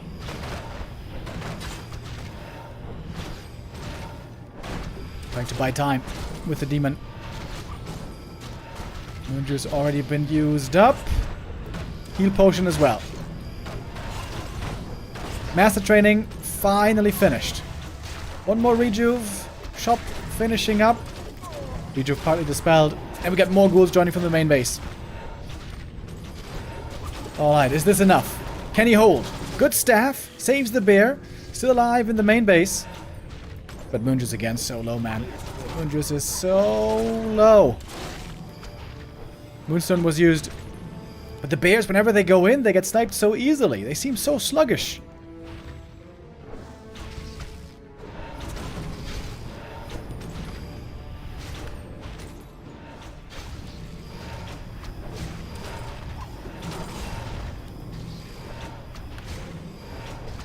Candlelight hold here. He's kind of close in supply, but it doesn't look like it. He is going for more bears, more rejuve. He's repairing the AP. AP positioning here is beautiful. Heavy damage on the Demon Hunter. He's staffed out. There's the Rejuve. He did a good job burning as well. There's not too much mana left on the Undead Heroes, but then again, they're items. Mana Potion. One of Mana Steal. One of Mana Steal would be sick. Could prevent the next mana burn as well.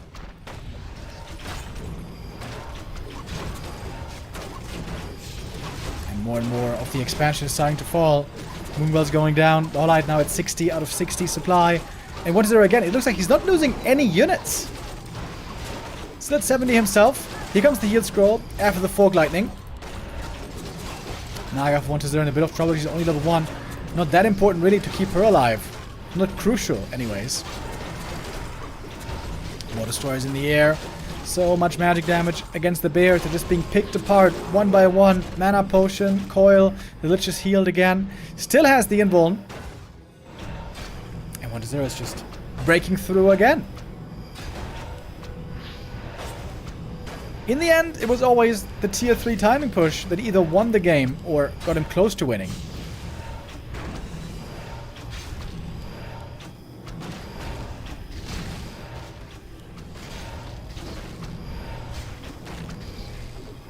He's looking desperate for Lawlight. 20 supply down and losing more.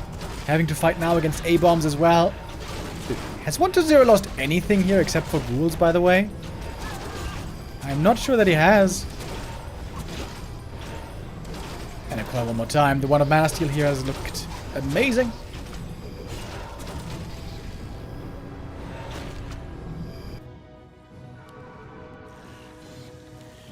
A player's forces are under attack. Rejuve on the bears. The expansion might just be going down here. Mass Wisp Repair, not good enough. Demon Hunter didn't quite get level 4 this game, trying to stay alive with heal potions. We see 1-0 out of mana, but he doesn't seem to mind. 4-3 levels, finally, on Lawlight. But today, nothing's working. Today, just nothing is working somehow. Trying to play Warden, trying to counter-expand, trying to keep up with the undead, but it's just... Where's the postgame? There it is. It's just not working. Not working today. I am surprised, I gotta say. From the games I've seen lately, Lawlight was looking pretty damn strong, but today, 1-0 with fever destroys him. Destroys him 4-0. Lawlight finishes 3rd in the B Cup 14.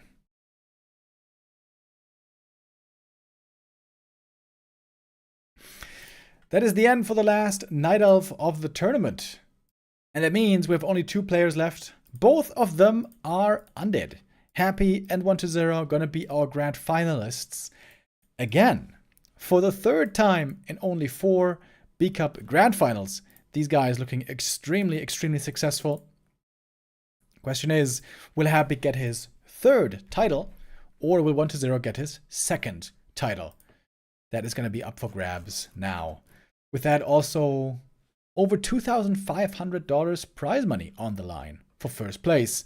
So a lot to play for here in our next best of 7. This will be our last best of 7, of course, of the tournament. It was a 3-week tournament, believe it or not. Kind of crazy. B Cup 14 has been running for a long time. And next up, we are gonna get our decision in the grand final. Who's going to be the best undead in the world? Who's going to be proving himself as the best undead in the world? We will find out soon. 1-0, of course, going to need a bit of a break. So it's going to be like 10-15 minute break now, maybe. And that's good for us because we want to keep watching the Grubby video. We have some time here to kill, so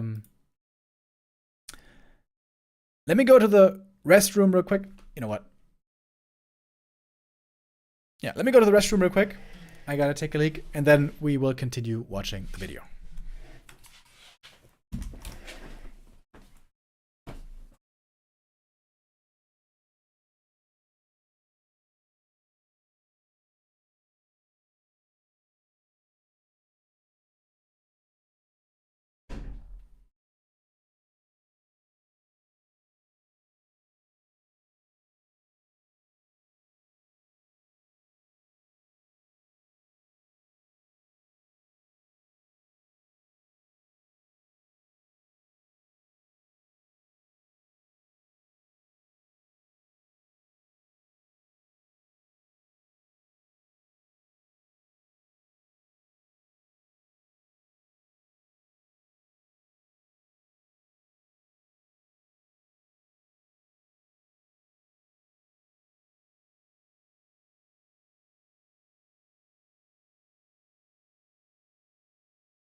Oi!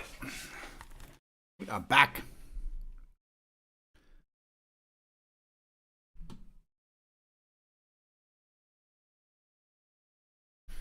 All right, let's keep watching the video. We started watching it earlier, the grubby video about the Warcraft 3 2.0 patch. How good is it? Was the question posed by the video. Let's just keep going where we left off.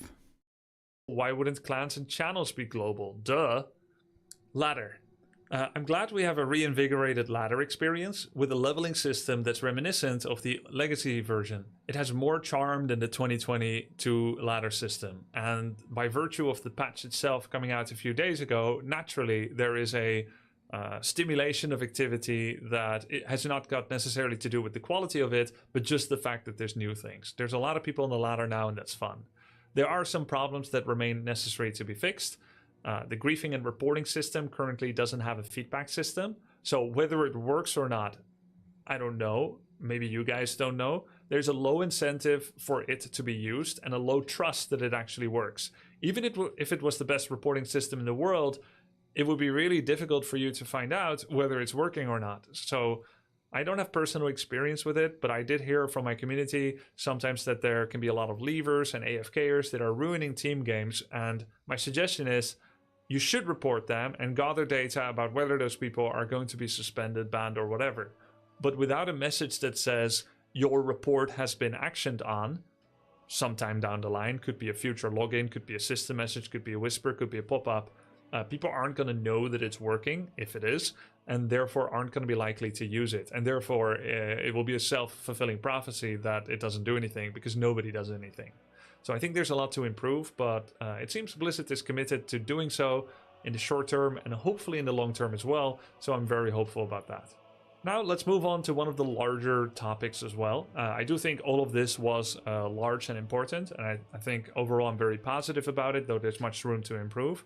One of the more contentious issues is the graphics of Warcraft 3, and there's a lot to be said here. This is going to combine topics of the advertisement by Blizzard on the Warcraft Direct anniversary stream, as well as unspoken expectations from the community, as well as what Blizzard has said about it on their own website. So the Reforged graphics overall, this is the one that got designed by Lemon Sky, the outsourced studio, but was sanctioned and authorized and checked upon and feedbacked on by Blizzard Classic team back in 2018, 2019, 2020. So the Lemon Sky art, or let's say the Reforged 2020 art. It's kind of sad, right? Because in still pictures, it looks pretty good, right? Like whenever you look at them individually, you're like, huh, this looks pretty good. And then you put it all together with the shaders and the lighting in the game, with everything else. And then you're like, oh my god, this is terrible. I don't even blame them if they gave the green light on these images. They're like, hey, this looks pretty good. I would agree, this looks pretty good. In these stills. Sky art, or let's say the Reforged 2020 art, overall still very ugly in my opinion. Every now and then I read comments like, I don't know what's wrong with them, I really like them, and I know it's unreasonable for me to want to punch those people in the face. He goes with the resale. Thank you. It's completely out of whack. It doesn't make sense, right? It's a complete overreaction. Why should I care? To each their own. I know this all intellectually, but it makes me mad. I think they're ugly. I think those Reforged graphics, they have been tinkered on, by the way, halfway this week, right? November 13th. The terrain has somewhat improved. Blight has greatly improved. Terrain and environment, for the most part, have improved the most. They're not perfect, but they're much better than before. The models and icons seem completely or largely untouched. And overall, you won't see me using much of those models, units, visual effects that have come with specifically the complete Reforged graphics toggle. Still ugly, won't use. There's still pretty bad FPS performance. You should imagine that you get about 1/3 of the FPS that you would get when you're using classic standard definition, legacy graphics. There are micro stutters that I'm experiencing, like when I make a unit for the first time, when I start a game for the first time, when I make a barracks for the first time. And so those are all making my skill level worse. Audio-wise, I think the audio of Reforged is still bad. Incomprehensible voice line inclusions of laughable quality would be my summary of it. Basically, in Legacy Warcraft 3, every single unit death sound was one death sound per one unit. There's a nice advantage for this. One death sound per one unit means that if you do not have visual confirmation that something is dying, then at the very least you have auditory confirmation that the unit is dying. Eventually you become aware of the iconic death sound per unit. But incomprehensibly for Reforged, some units still have one death sound, but some units now have 4 death sounds. And you can bet your white pasty behind on it that the 3 other death sounds that are not the original are of lower quality, are of laughable quality. Ashes to ashes. Consume. They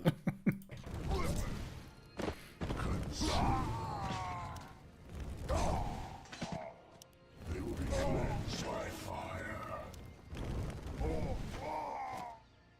Are generally some kind of moan, groan, or splot, some splot, rather than the original. So the originals are not just nostalgic. I don't just reject the new ones out of nostalgia. I also reject the new ones out of a gameplay streamline. Yeah, Grubby seems to be very concerned with these sounds in general. I don't have that big of a problem with them.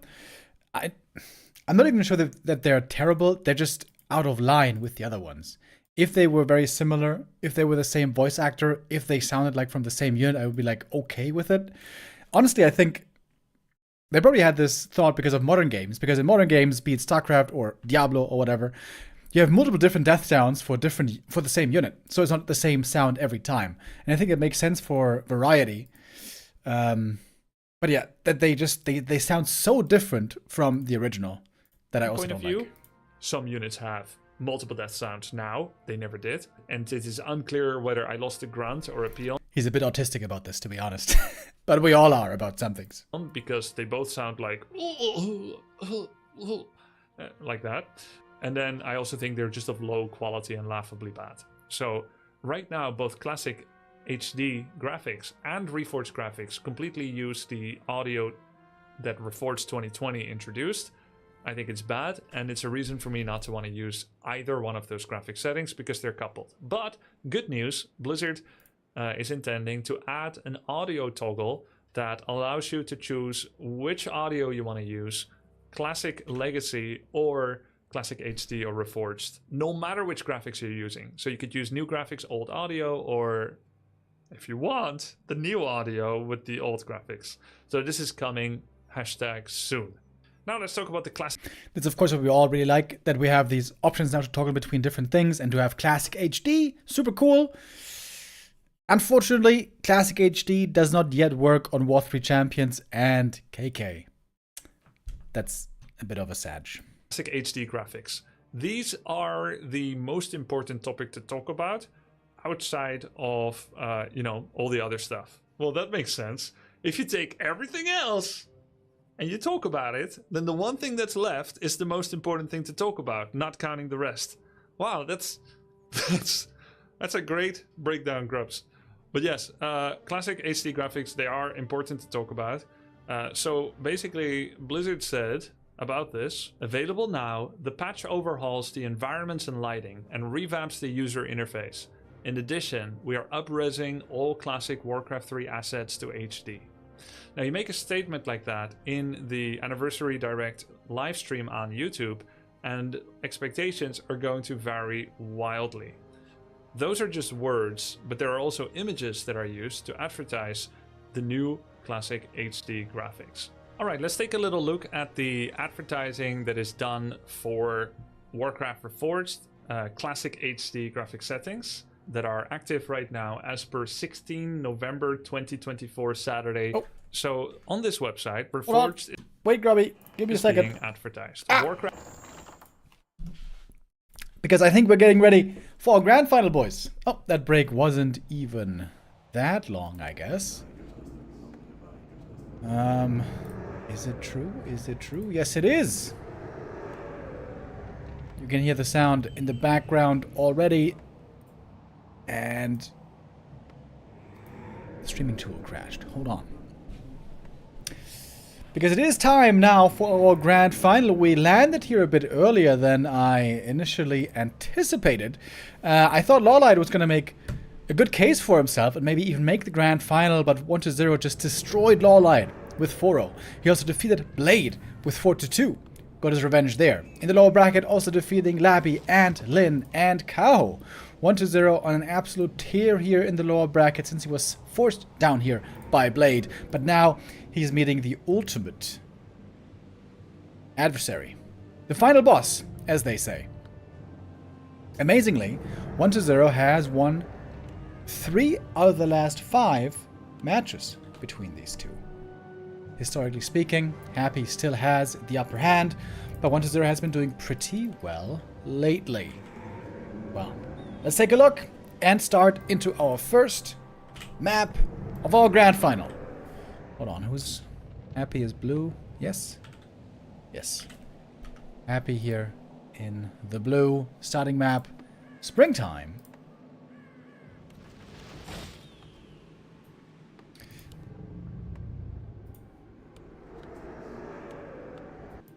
And we see mirrored builds here. Ted Fiend opening. The old standard will be played here once more. Happy's Graveyard is faster. Wait a minute, is this a different build?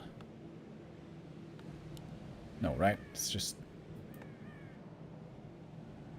I'm a bit confused right now.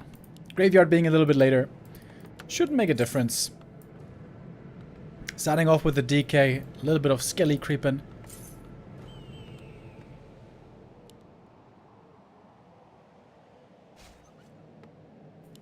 And a fast tier 2. Oh. Second Necro. Player's forces are under attack. Wait. Necro before tech? Oh, both want to get the last hit. Happy secures it. Got the item as well. Mantle. Good start for him. Cost 2 coils though. That was a lot of mana. And now the tech. So this saves you 50 lumber going for a Necro. But it's like 60 more gold. The player's forces are under attack.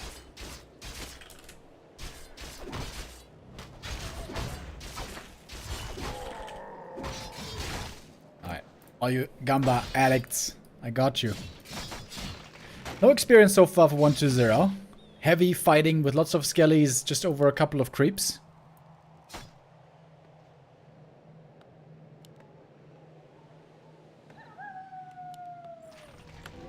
Second Necro is interesting though. A player's forces are under attack.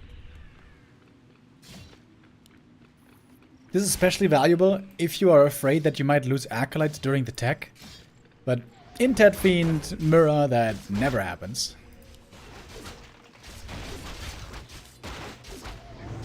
Happy using lots of coils as you can see here.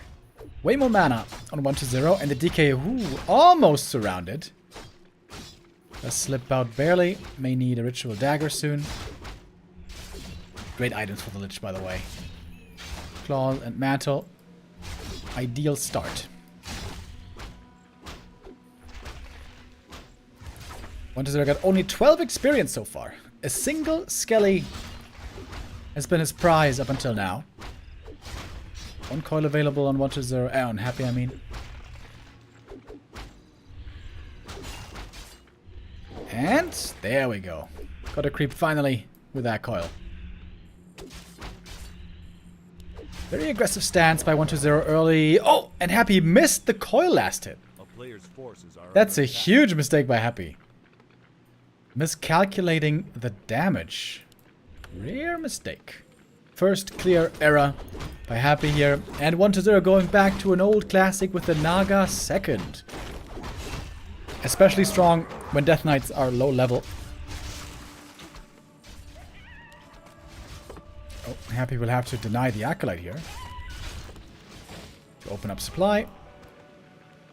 Lich second, tier 3. A player's forces are under attack.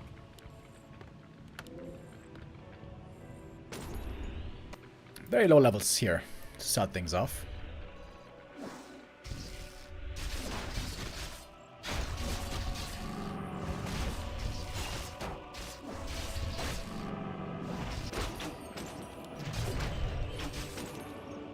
Damage items make a big difference, both on the Naga and the Lich, and possibly also the Dark Ranger. So claws, mantles, gloves, slippers, those are the items you want to have the most out of the small ones. Orans are also nice. Mantle, zombie mask. Oh, first blood could be going to 1-0. Happy doesn't try to save the Fiend, notably. Was ready to deny it, though. And, oh, wait. Did you get the last hit? I think so. And snare, though. Second Fiend caught. There's going to be 2 Fiends lost by Happy from this camp. A bit unlucky with the ensnares, but sometimes that's the way it goes. When Happy loses 2 Fiends in the early game. That's a disaster. And this is the Naga paying off. Almost a full level ahead now over the Lich. Player's forces are under attack.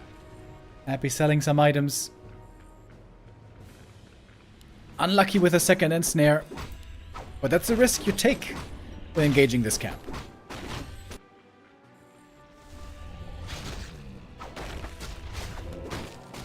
And now Happy is way behind them tempo. With only 2 Fiends, you can creep only very slowly.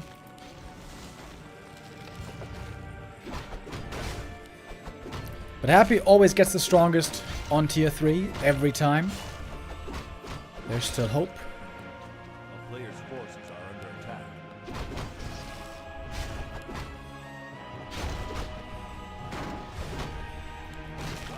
Man, taking forever for this camp though. We got Gloves of Haste now on the Naga. Quite nice for more Cold Arrow. Ooh, the Lich for Happy is super stacked, however. Claws plus 8 from that camp. Lady Luck seems to be on Happy's side so far. Player's forces are under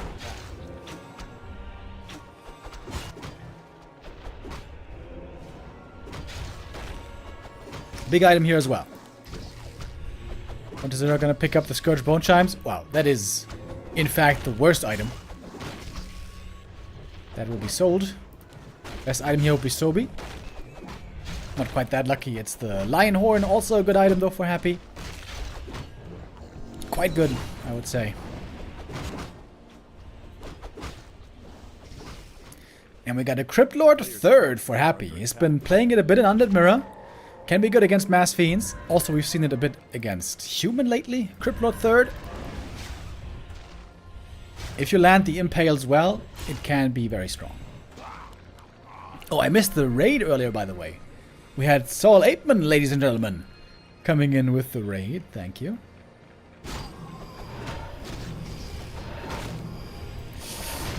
Very passive game so far.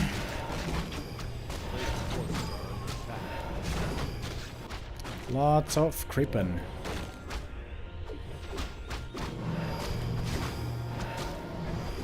And a great item here for 1-0. Ancient Django. More move speed.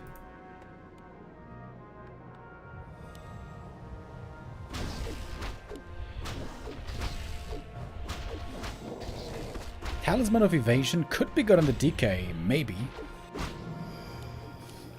Naga level 3, decent items. Lich has nothing though. Lich right click's not gonna be that strong. And 1-0, getting ready for an expansion.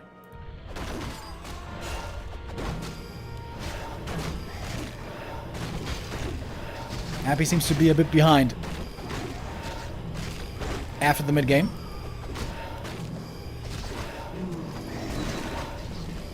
Also battle drums. Not too bad. More damage for everyone. Once you give solo experience to the Crypt Lord as well. Once you get him to level 3 is possible, it seems.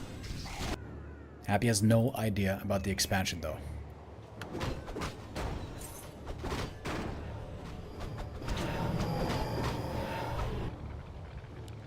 Crypt Lord 2.5.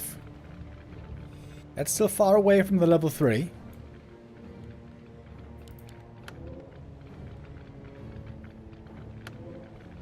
1-0 gets in position perfectly for the possible attack.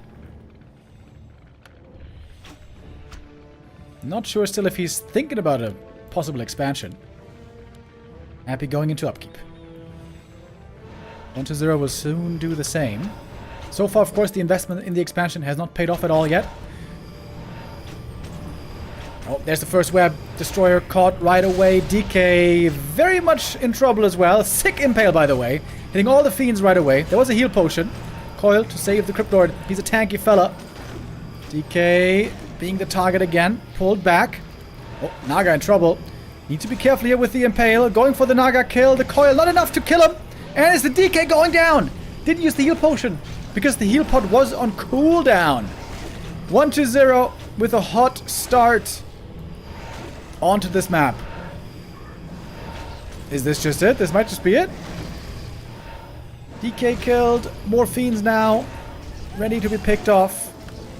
Naga safe there. Crucial with the invul heal scroll. Looks like 1-0 starting off with the 1-0. Happy perhaps not respecting that Naga enough. Of course, losing 2 fiends in the early game was very painful already. Yeah, this is kind of a smaller map. It's not like there's a ton of creeps here. I'm not sure if the Crypt Lord is the best hero for this map specifically. On Twisted Meadows, he's insanely good. On LR, I would also say he's really good. On this map, not so sure. DK positioning also could have been a bit better. A couple of things that Happy could have done a bit better here. Noble Fog Lightning, heavy damage.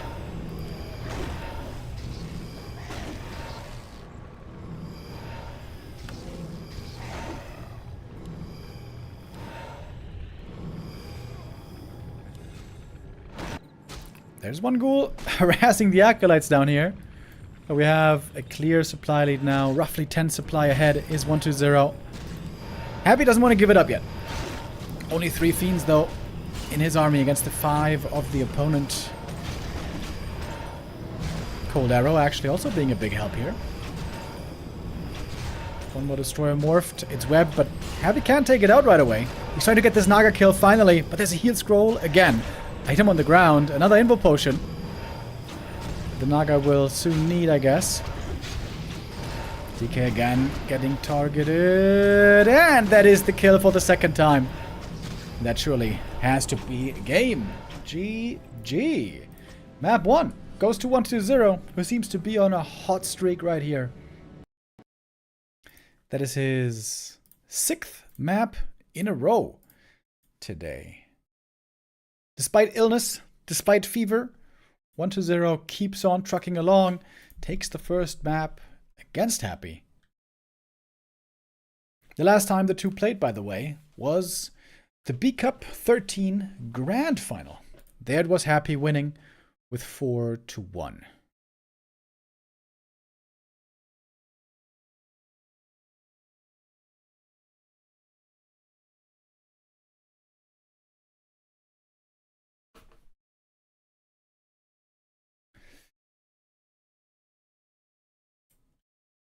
And Happy notices that this series won't be so easy.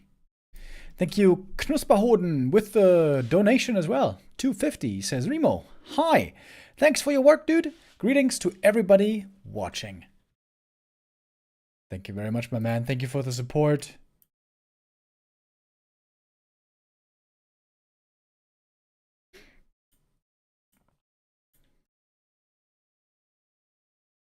One, 2-0. Proving to be a formidable opponent today, and I think 1-0 is peaking at the right time. In the first series against Blade, we saw him make many more mistakes than he's been doing now in these last 2 series. So it looks like 1-0 has been warming up well.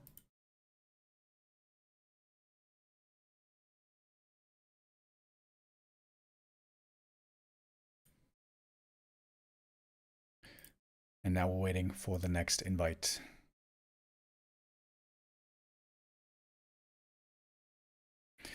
What's our next map gonna be? They always take their time here in the B Cup. like Gandalf with the halflings. Not so hasty, young Peregrine. Actually, that was Pippin impersonating Gandalf, right? When they were in the pantry of Saruman in Isengard.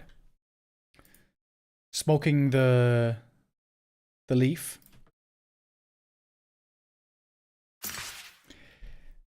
What was that? What is the pipe weed called again that they were smoking? The South Farthing? Something. Was it just called the South Farthing?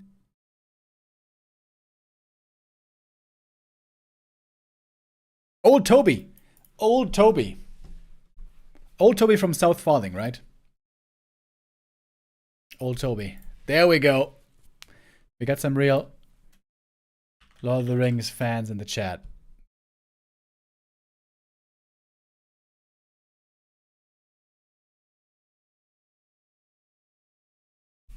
And the long bottom leaf.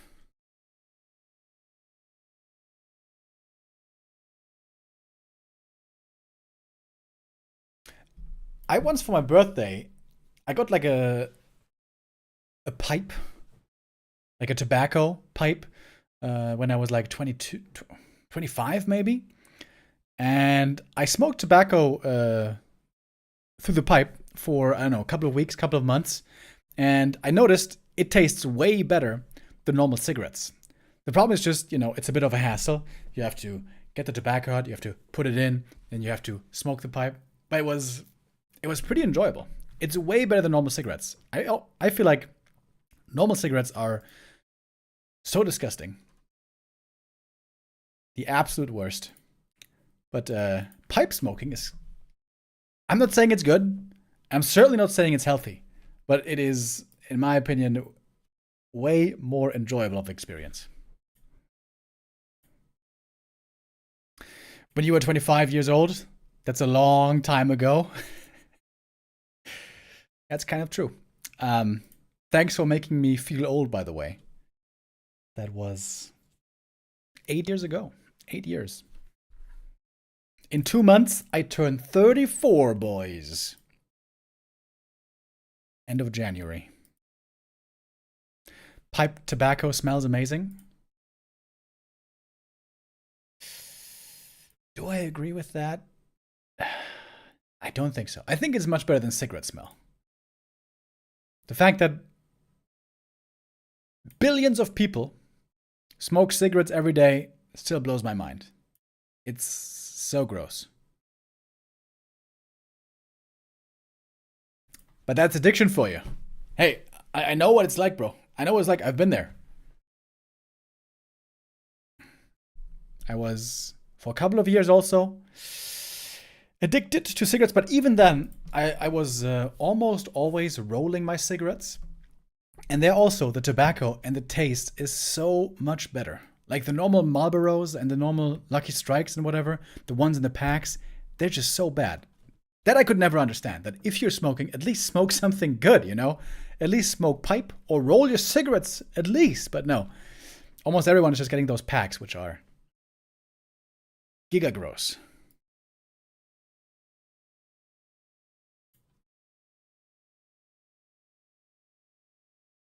They just enjoy the nicotine hit.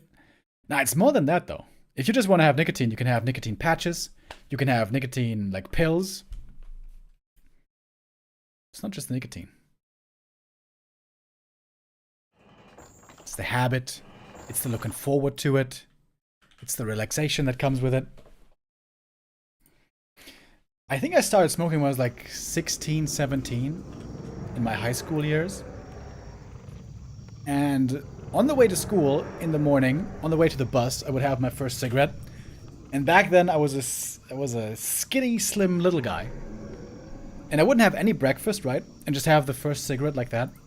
And dude, that would be such a head rush.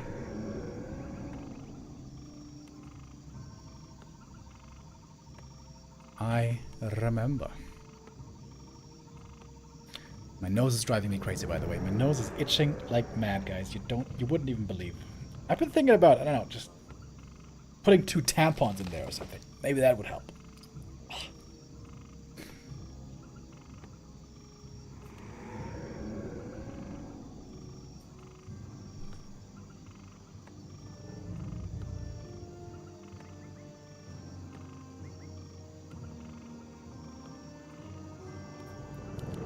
Okay, we got map number 2 here, fellas. Happy now in the red. They switch colors. 1 to 0 in the blue. Le bleu. And it's Ted Fiends again, baby. Let's go. It looks like 1 to 0. Oh, excuse me. At least judging from the first map. Would love to play very aggressive. Force the DKs to be low experience. And then play Naga second for mid-game tempo. It's always been a 1 to 0 special, so I think Happy this time is going to focus more on creeping. Get that level 3 DK fast and reliable. And when you got level 3 DK, Naga second is almost not playable. Because she gets coiled a couple of times and then she's dead.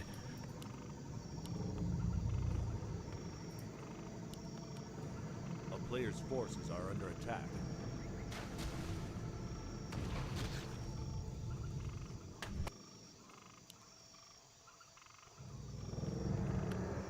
Should be a corpse somewhere here. Ah, there it is. We got Skellies coming out early. 1 to 0 secures the circlet. And looks like we're gonna have an aggressive start again.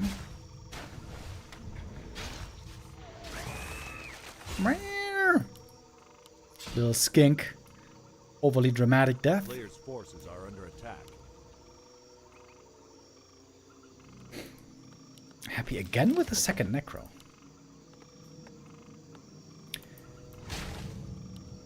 So, this certainly doesn't lead to a faster tier 2, because it costs a bunch more lumber. Does this lead to a faster tier 3? If the intention for Happy is to play Cryptlord, then this makes sense. If you play Cryptlord, you want to have tier 3 as fast as possible. Big last hit. And Happy miscalculates it again. 1 to 0 gets the experience, gets the mantle.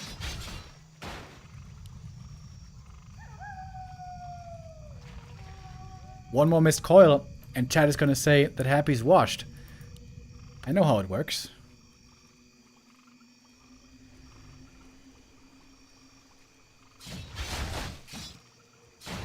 Which hero has the most overdramatic death? Has to be the Demoner.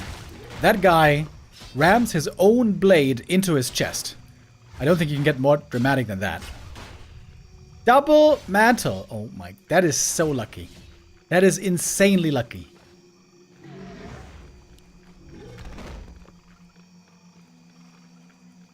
Is this on KK? Yes, this is on KK platform.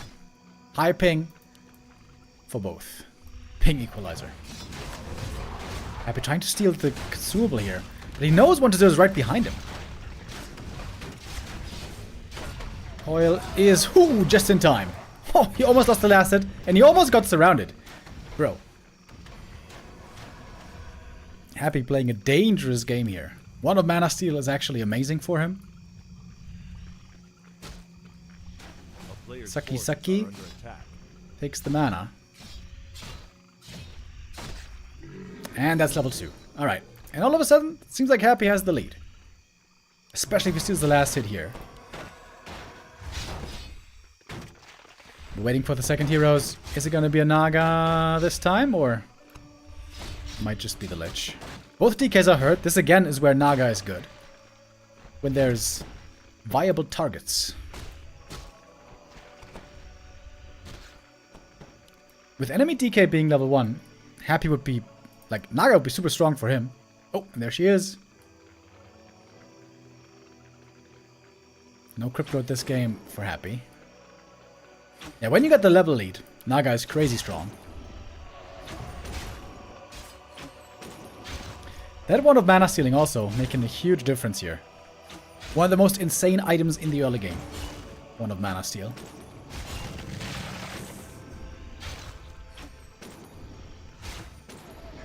Just barely the Fiend survives. Lich is almost out, by the way. But this took a lot of mana, all the mana, to save the Fiends. Ooh, and a heal pot, maybe. Lich, though. Lich, though. He's about to be here. Happy knows Lich is about to arrive. No kills for Happy, but still big damage inflicted.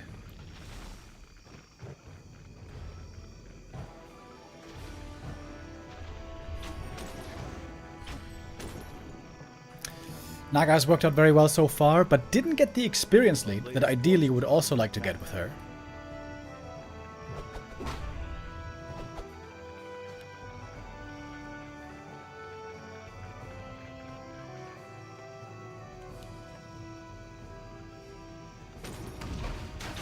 So is the tier 3 faster now, I wonder?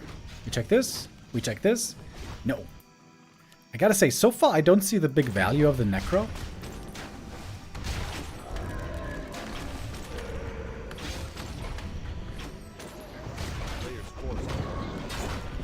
So we're going for a big camp here right away. The Lich is super strong, bro. Plus 8 int. And it could get even more. Roll with a Magi. Screw it. And I wonder if 1-0 is going to go crypto at this game. There is a possibility. Oh my god, look at the Lich. He's got plus 21 stats. That's so sick, dude. Player's forces are under attack.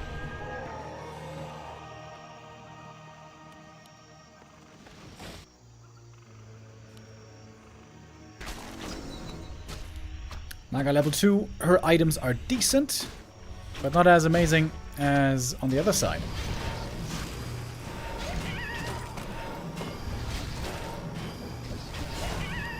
Ring of Regen, Ring of Protection, really good items for the DK.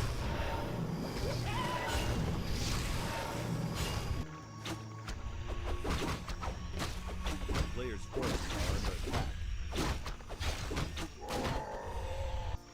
Pretty even game. 1-0 has recovered really well.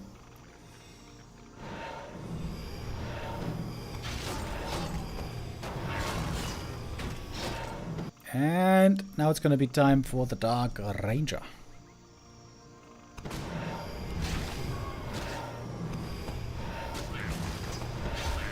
Big item here. Not taken out yet, by the way.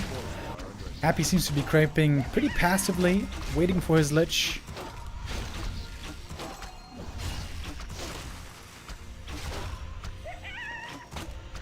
Parry apt. It's a good item for the Naga, actually.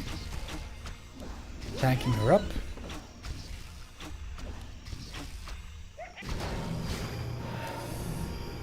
But 1-0 has a bit of a level lead. Naga for Happy. No level 3 yet. But Happy has the invul. There's an Ankh on 1-2-0.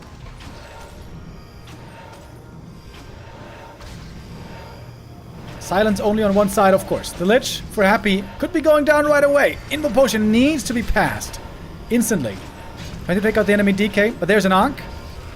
No coil from Happy. Coil now on the Lich, but it's 2 Fiends dead already. Happy's getting owned this fight. So far, at least. Naga never made to 3. We don't have the level 2 cold arrow yet. 1-0 is owning Happy, isn't he? The right clicks here are crazy. 4 HP for the Lich to survive. Happy falling back, waiting for the silence to wear off. Losing a statue as well. 1-0 is mopping the floor with Happy so far. Silence, right clicks, next Fiend goes down. My.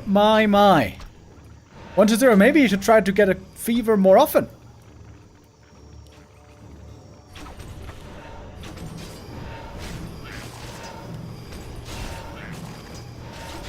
Happy despite the Naga second with a later level 3. That's never the way it's supposed to work. 1-0 was also blessed with insane items, but that's not the only relevant story in this game.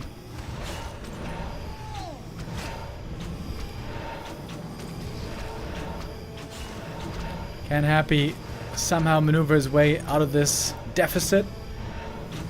It's looking difficult. Nova on the DK. Right clicks, and he's dead! He's just dead! GG! What?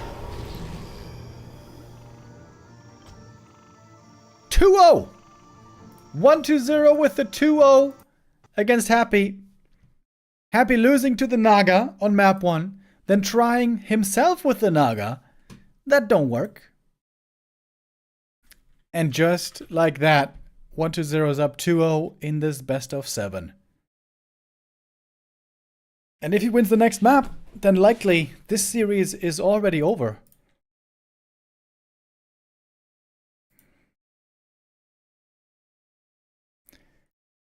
Well, who would have expected this, huh?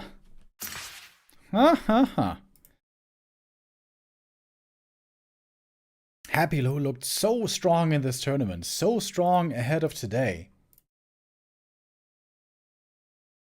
is experiencing real trouble.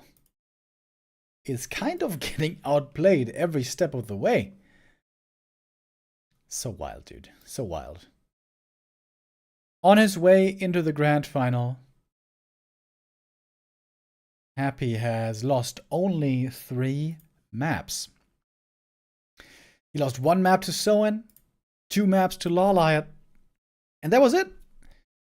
3 maps lost for the entire path into the grand final. By 1-0 now up 2-0. With the possibility to take the 3rd map from him already on map 3. What is going on here, boys? What is going on here?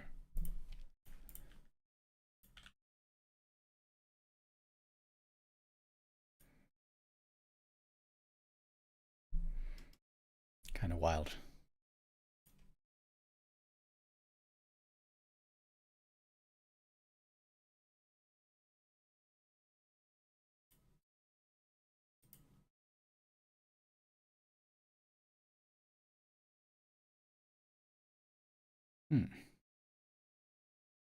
Well then.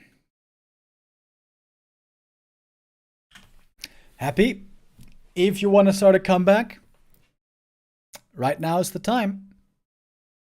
No time like the present, as they say. I am quite surprised, man. In the series against Blade, 1-0 was showing big time mistakes, then improving on his play against Lawliot in the previous match, and now playing his best by far today against Happy. Improving series upon series apparently is 1-0 with the fever. He's in the fever dream right now.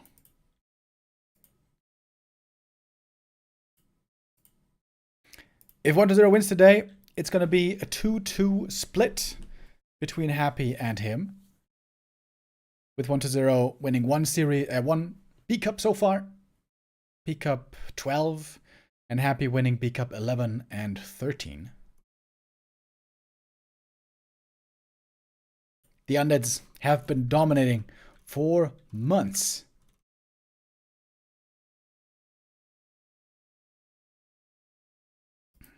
When was B Cup 11 actually? It's quite a while ago, right? Started in July.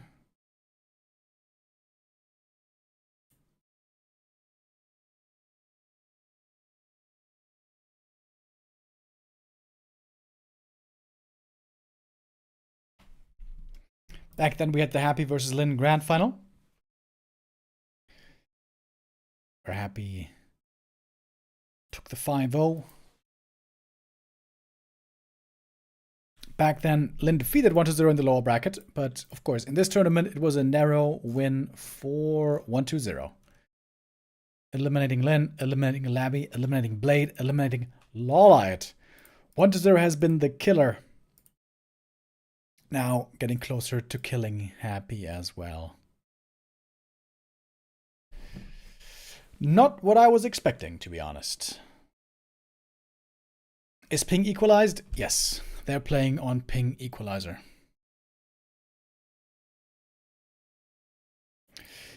Remo, let's be honest, 1-0's micro, Fiend micro is just better than Happy's micro for Fiends. Disagree. I disagree. I think Happy just ends up behind in the late game. That's what kills him. To be honest, also, I think Fiend Micro in Undead Mirror is kind of easy. I think Happy doesn't have the ability here to show his full potential with Fiend Micro. Fiend Micro is especially difficult against Night Elf, and also more difficult against Human. If you compare Happy and 1-0 in their Fiend Micro against Human and against Night Elf, where you have to manage more things, where you have to be faster with the reactions, that's, I think, where Happy is still much better. If you want to make a case that his Undead Mirror Fiend Micro is better, 1-0s, then maybe. But honestly, I think there's not that much to do in Undead Mirror. You just have your front lines, and then you target units, you kite back. It's not that complicated, to be honest. It's the other matchups where the micro gets much harder.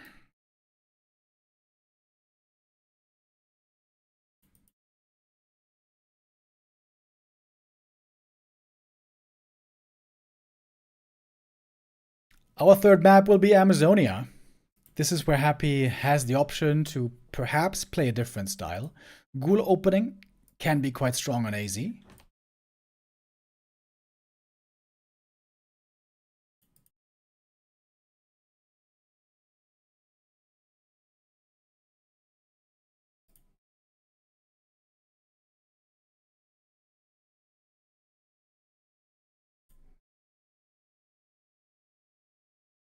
The mirror is much more explosive though. 1 second of hesitation and your Lich Fiend is dead. I mean, the Lich always has an invuln. That's what always protects him. But yeah, if you want to have perfect coils, you have to react faster. But having the anticipation and reaction time, I think that's much easier than always positioning perfectly and kiting perfectly against Night Elf and Human armies. I think that's the much more difficult part where Happy excels. But anyways. 1-0 with a perfect day so far today. How far can he take it in the end? Looks like our observer tool took a bit of a nosedive again. Let me restart that real quick. But look at the openings. We have a Tet Fiend opening here. This must be 1-0. And indeed it is. And Happy is going for the Ghoul opening for the first time. Happy is trying to take the lead early game. He's trying to take initiative, win the momentum, get ahead on tempo. With faster creeping, with lots of Ghouls, taking on the early camps. Alright, now we got the overlay correct. With Ghouls, you can creep extremely well on this map. Question is Lich or DK? I think both are possible. And it's DK. You can creep 2, 3, possibly even 4 camps quickly with Ghouls here. Much faster than with the slow Tet Fiend build. The Ghouls will be getting weaker later on. That's when the Fiends take over towards 50 supply.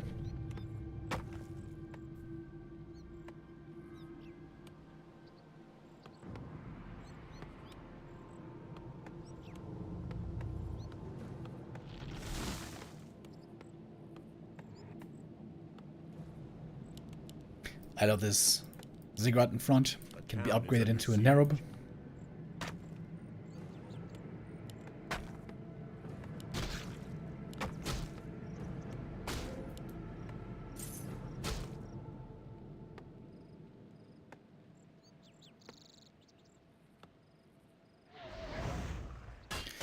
A little bit of Lightning Shield creeping here can work out quite well. And 1-0 creeping the orange camp over here. Not harassing early on, but trying to creep up a little bit himself. Of course, Happy will be faster. Acolyte steals would help a lot. Oh, Happy has to make sure not to deny anything, and of course he didn't.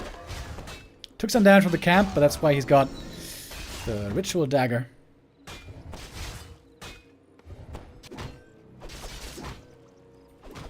One-0 was quite lucky with items before. So far, nothing too amazing, but gets the circlet again.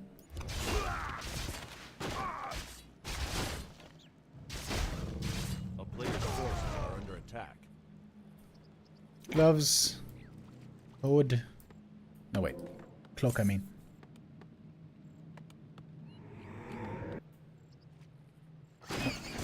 And look at 1-0. He's creeping here just with skellies. Going for the Kobold camp already.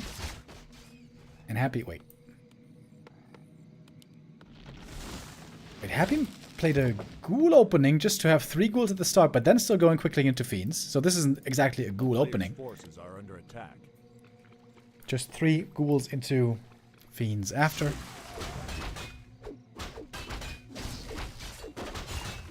Ambitious try here by Happy with lots of skellies, though. He can make it work. 2 coils to get the item. Lion Horn, pretty good. But 1-0 is getting 3 of the center camps. Both kobolds. I mean, both troll camps and a kobold camp. And it looks like 1-0 again has the better creep route here.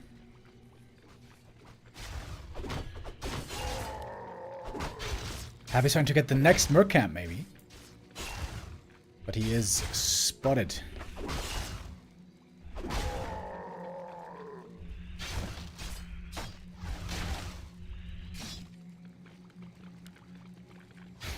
Happy was healing for a good while. DK took quite some damage, but the Ritual Dagger also healed up for a lot.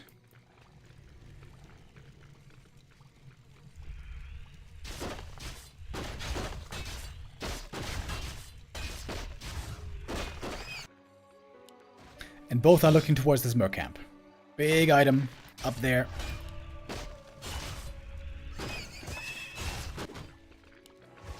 Level 3 has been achieved. 1-0.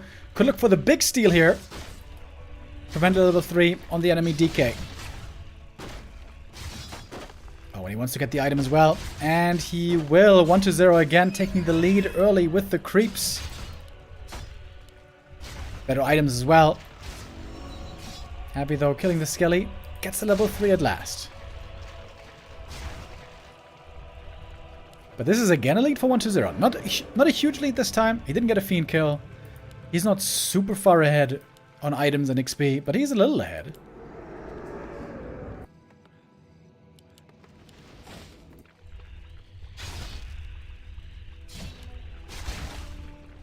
A player's forces are under attack.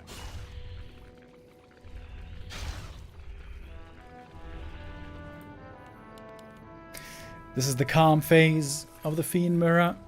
Before we got tier 3 orb, triple hero, possibly destroyers.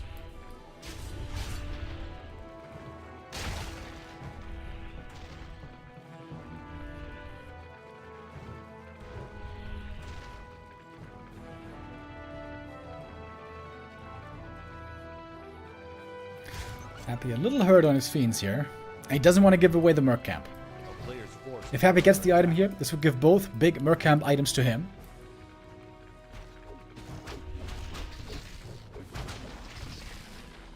He's a statue though. Tier 3 comparison, by the way. Neck and neck. Super close. Nova secures the last hit. Bad item for 1-0. Scourge bone chimes only. It's a lot of fiends very hurt over here. But 1-0 saves them all. Pulling back. He's got the coils ready for the heal. A second circlet purchased. This is what Happy started doing. Investing lots of gold on circlet items. Pretty expensive, but of course always helpful for the heroes. Lots of value over time.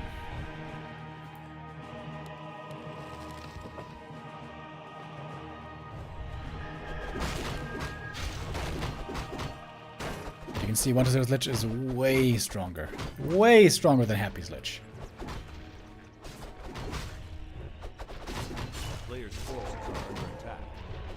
Daytime now. Invulns become available for the first time. Coil Nova to secure that last hit. Sentry wards will give quite a bit of vision. But Happy has to back off. He has to get his Orb of Corruption. He is going Crypt Lord 3rd again. I'm a big fan of Crypt Lord. It is in fact my favorite hero in the game. But this is such a difficult map to creep him on, isn't it? A player's forces are under attack. 1-0 here. Quickly going for the next big camp. Knows that Happy isn't ready yet without Orb, without third hero. Trolls with the ensnares can make things a bit hairy here. Impale, though, can be a big game changer. First Impale didn't land too well, I would say. And there's only one more. Coil comes in, saving the Lich.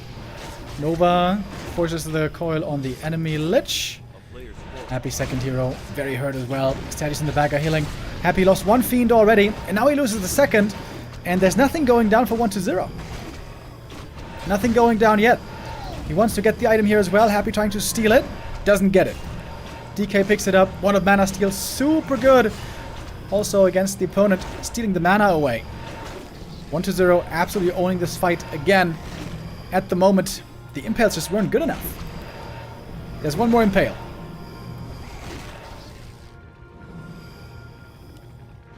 What is it with so much more mana, though?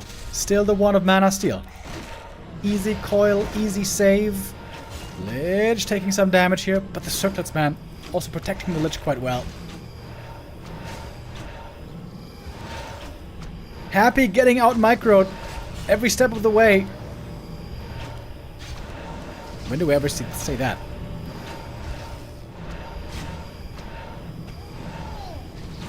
Silence. Cryptlord here, not really able to present his full potential since he's so low level. But an A-bomb now coming in for more normal damage. Happy finally gets the first Fiend kill. 10 minutes into the game.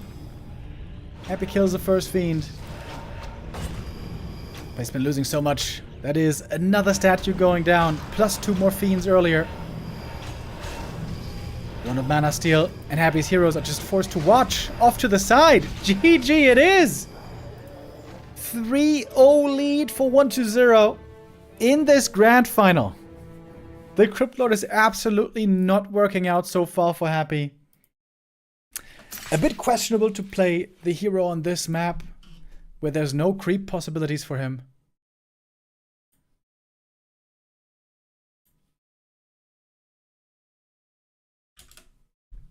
And I am almost in shock.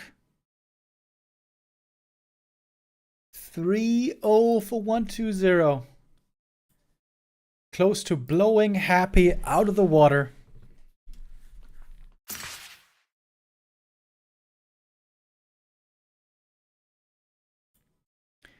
Who would have expected this? Series is not over. If there is a player to come back from the 0-3, it is Happy. But this also doesn't seem to be Happy in killer shape exactly today.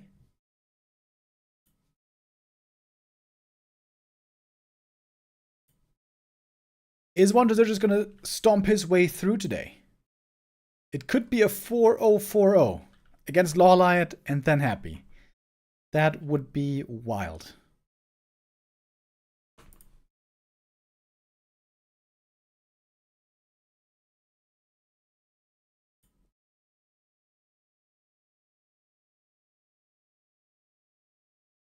How high is the ping? It's around 150 for both with ping equalizer.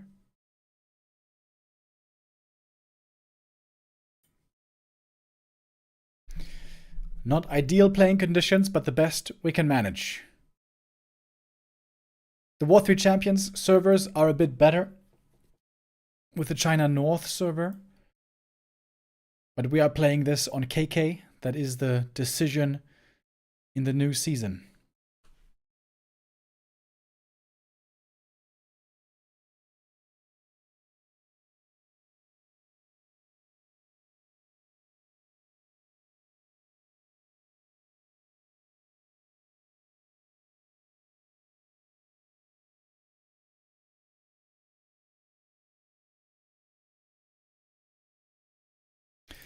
Happy has finally reclaimed first place in the ELO standings. This might change by this next Saturday.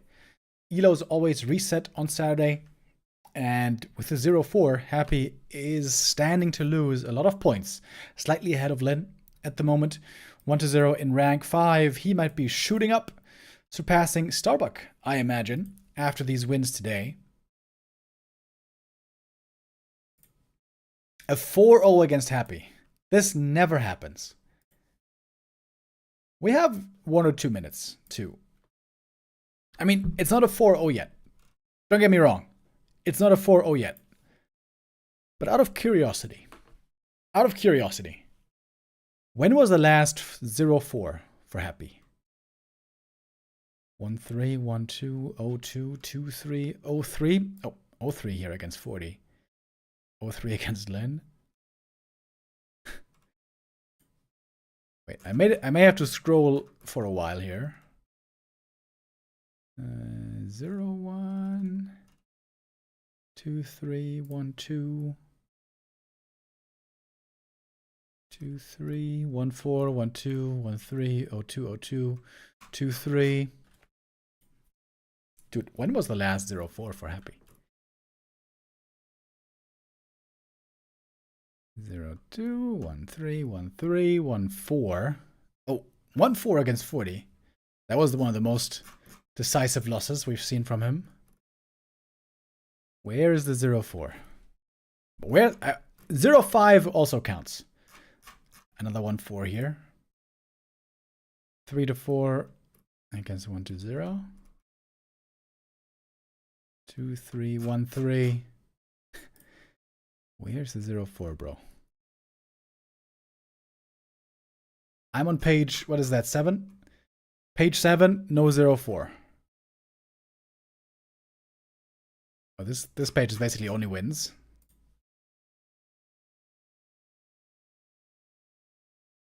Best of ones, best of ones. Page 10. There must be a 0-4 somewhere. There's only one loss on this entire page, by the way. Look at that. 2023, a single loss against Stock. Everything else was wins. One loss to Kaho.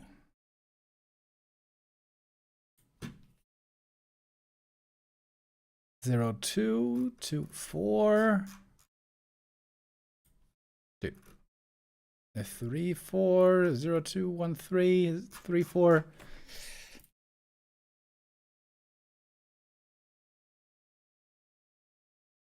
A 3-4, 1-2, 1-2, 0-3. Oh, 0-3 against Lynn. This one was close. Dude, he's played so... I'm on page 15. I'm still in 2023.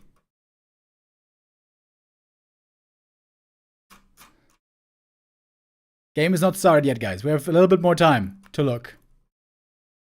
1-4 against 1-0 there. 0-3 against 1-0 here. The thing is, we don't have many best of 7 series in general. 4-0 against Colorful. That's the other way around. Oh, look at this page, by the way. 2022. Not a single loss for Happy on this entire page. There must be 1-0-4 somewhere, right? 0-3 against Soen. Back to Warcraft Weekly Cup. Okay, our game is about to start.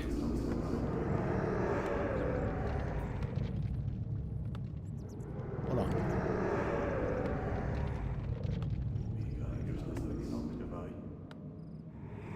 It would, of course, be one of the sickest comebacks ever as well. I didn't find a 0-4 for Happy. I'm gonna continue looking after this map. Whether he wins or loses, don't matter. Okay, hold on. I gotta restart the overlay real quick.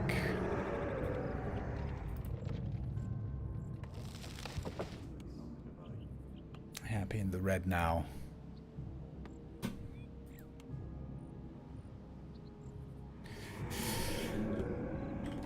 Is this gonna be our last Gamba of the day, folks? Or will we have more?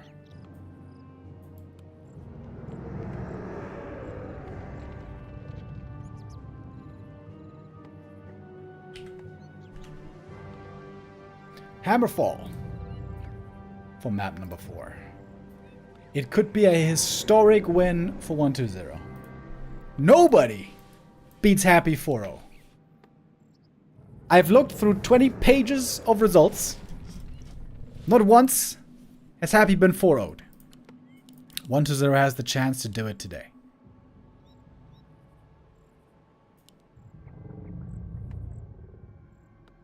Tet Fiend opening again on both sides.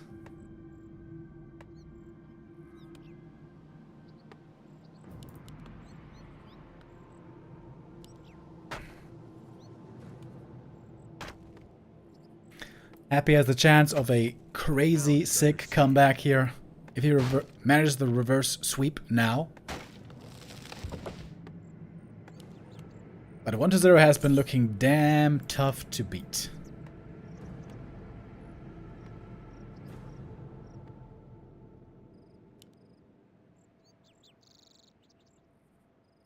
Levels and items seem to have made a big difference this series. Players' forces are under attack.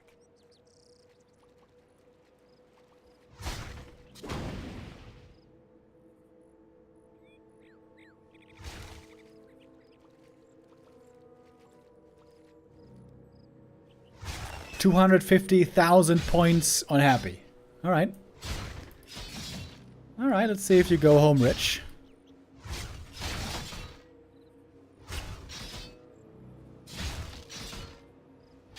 Little bit of skelly squabbles early on. This is going to be very little creeping again. This could once more be a great position for a Naga.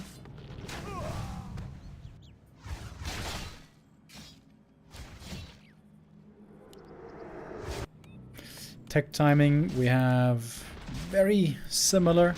A little bit of skelly harass here in the main base, but shouldn't make much of a difference. Gold-wise, it is a 20 gold lead for 120.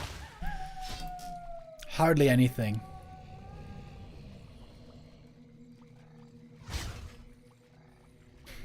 These turtle camps are important. Good experience and also items. Claws of attack, gloves of haste. Those will have lots of value.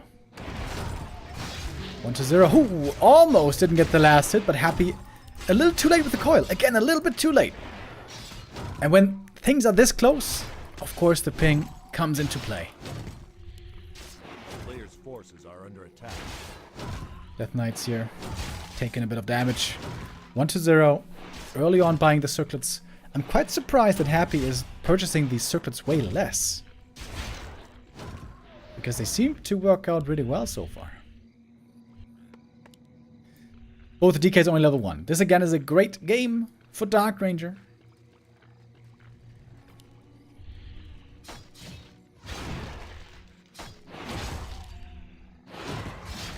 Little Hydra hatchling, always a bit scary to go up against. New Rod for 120, contesting the middle again. Are under attack.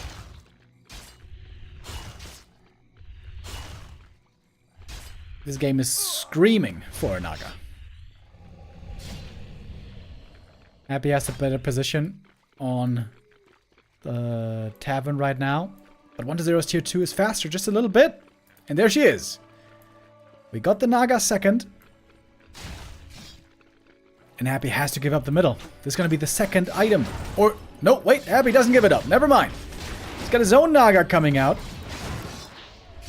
Coil on the Skelly. Okay.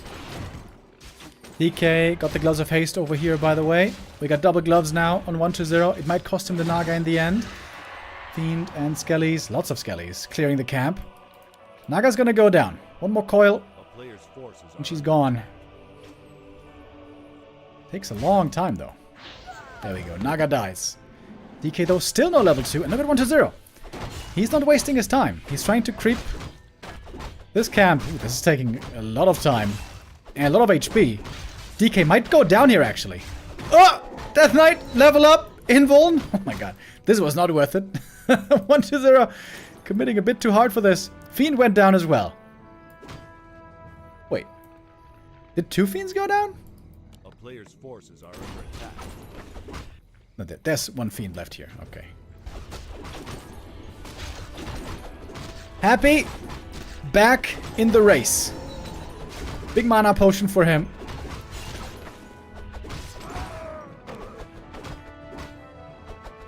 Happy says, not so fast.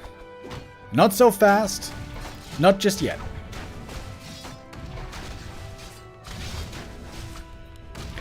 This might not be the first 0-4 ever. But it could be. Really good damage items here on the Naga. But Happy has the experience lead this time. Double level 2 nice and early.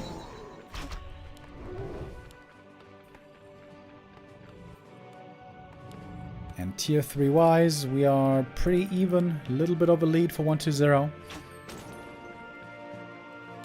player's forces are under attack.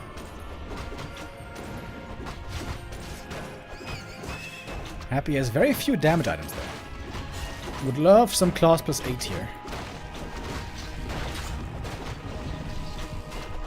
Pendant of Energy is okay. Not amazing. We're happy here. We have the Talisman of Evasion. Not gonna sell it.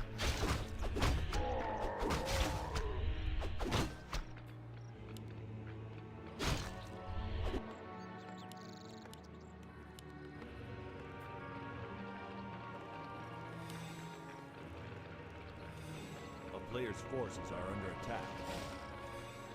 He sold the 15-second invuln? Oh yeah, you're right. That's kind of weird. You need an invuln on the Naga.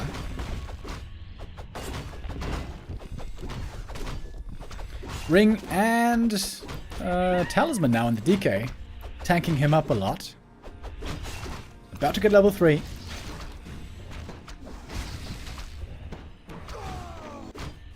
Happy's best spot yet, moving towards tier 3.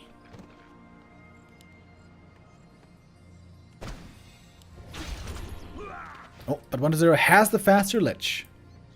By a good margin, 30 seconds or so ahead. Ooh, aggressive coils right onto the Naga.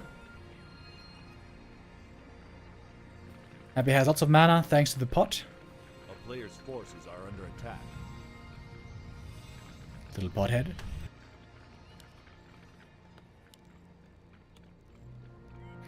Out comes the Lich. Happy looking for more creeps. This camp's gone. But there's still 5 camps up in the north. Happy now in the most important quadrant of the map. So much experience here.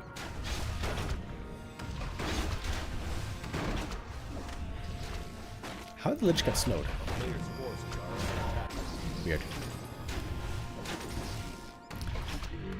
Naga gonna get level 3 here, but it's gonna take a while. Solo creeping for the level up. Happy getting level 3 as well. Mana Stone. Oh my god. Insane items for Happy now. Not the craziest claws, but amazing consumables.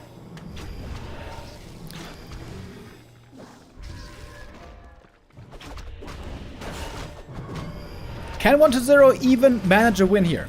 So far 1-0 got ahead early and then was able to push the game across the finish line. But now Happy is the one with the lead.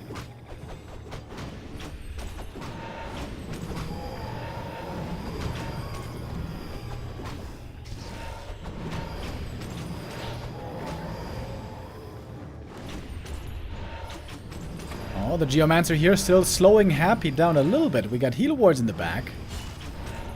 No silence, of course, so you can rely on your spells. But Nova Fork Lightning can still do big damage. Happy falling back a little bit. First attack upgrade for both. What's Happy waiting for? A player's forces are under attack.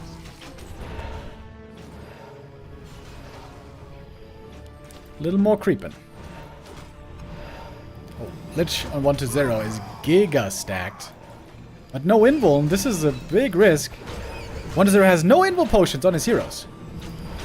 Happy should just go for the hero focus here, I think. Naga now exposed. Coil Nova right onto her. Yeah, that was just an invite. Ooh, heal scroll saves her last second.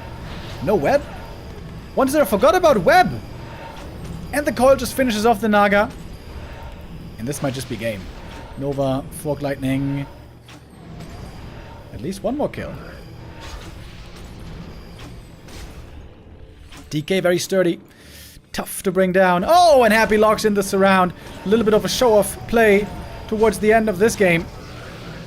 Nova in the back. DK might survive, but the Fiends are going down. Mana Potion, Fork Lightning, a bunch of kills. And Happy will not lose 0-4.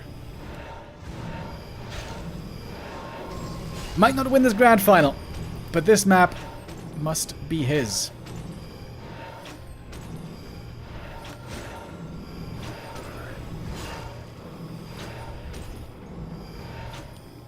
Happy finally able to get a lead early and convert it.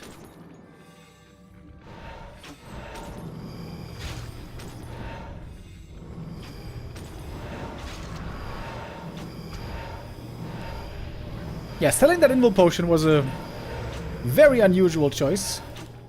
He did kind of come to regret it. Of course, losing the Naga and losing the Fiend in the early game, that set him pretty far behind right away. The space looks weird. Like there's missing something.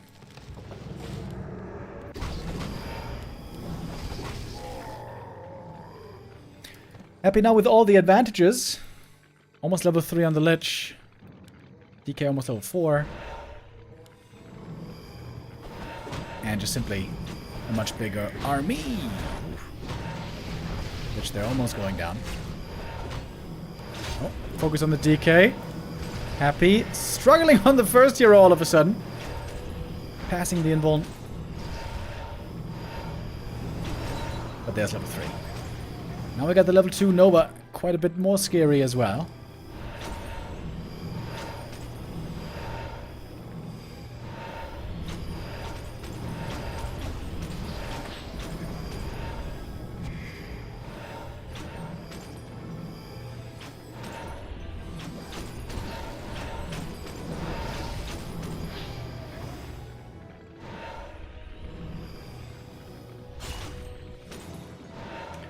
On to 0 though, he's trying to claw his way back. He's still with a clear deficit here, but he's got his triple hero again. He's got one statue at least, although that one is basically out of mana. 50 supply for him. Against Happy's 61. Engaging the camp at the same time. Ambitious by Happy, but he's feeling strong enough with his big army. Level 2 Nova advantage as well. Nagas both out of mana for the time being. Coil Nova long range. The Naga, no protection this game. And that is gonna put Happy on the board finally. Gets the first map in this grand final. Will not be clean swept by 1-2-0. And is now starting to hope for the comeback. Still a long way to go though. Still a long, long way to go for a possible comeback. But this is where it would start.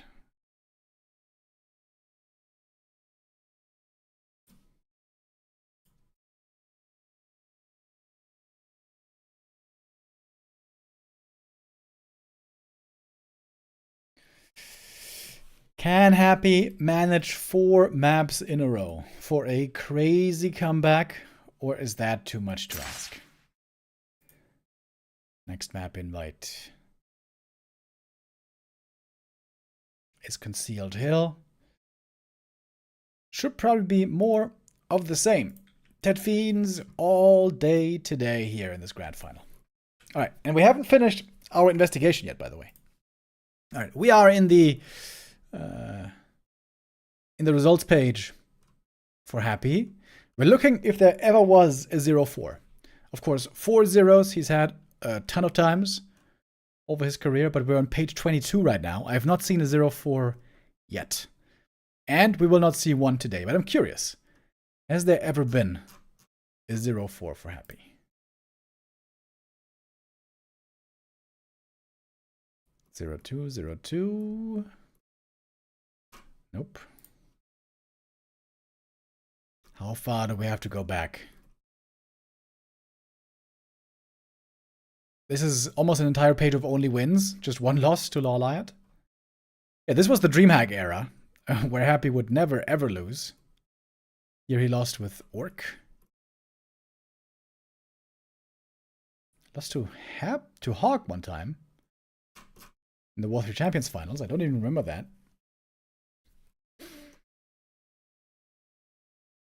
That's another full page of wins for Happy. Dude, the DreamHack days were so sick. DreamHack, he was just untouchable. Except 1 or 2 seasons by Foggy and Vortex.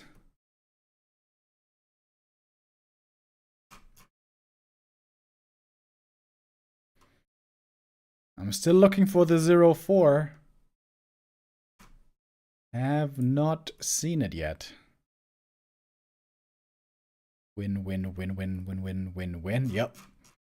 These are lots of ESL Open Cup days where he also faced weaker players.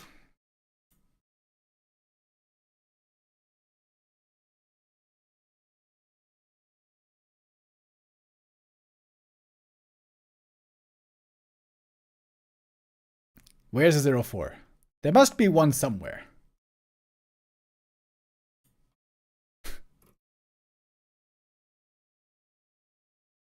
(1-3) versus Blade. Ah, he was playing Night Elf. Let's see. So he lost 0-2 versus Fly twice in WGL. Doesn't exactly count, but yeah. Yeah, back then, Happy's big weakness was against Orc.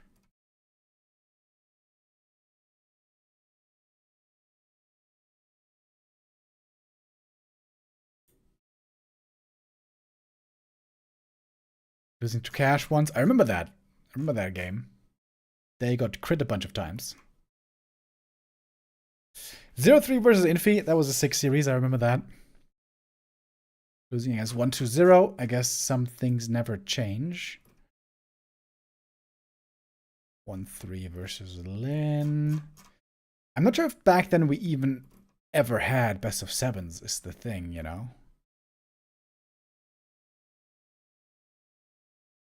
We're in 2019 right now. 1-4 against Lawlight. Ooh. Here Happy came really close to losing 0-4. But not quite. Oh, he lost to Lucy. Wow. That was a long time ago. Lost to Orc Worker. What the hell happened there? Capsule Cup. I don't think we ever casted the Capsule Cup.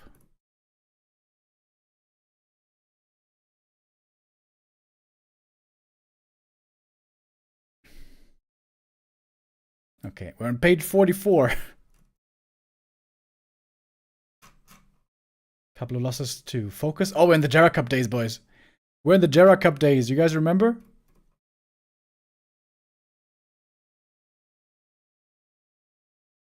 But this was the late stage of the Jera Cup, where Happy played.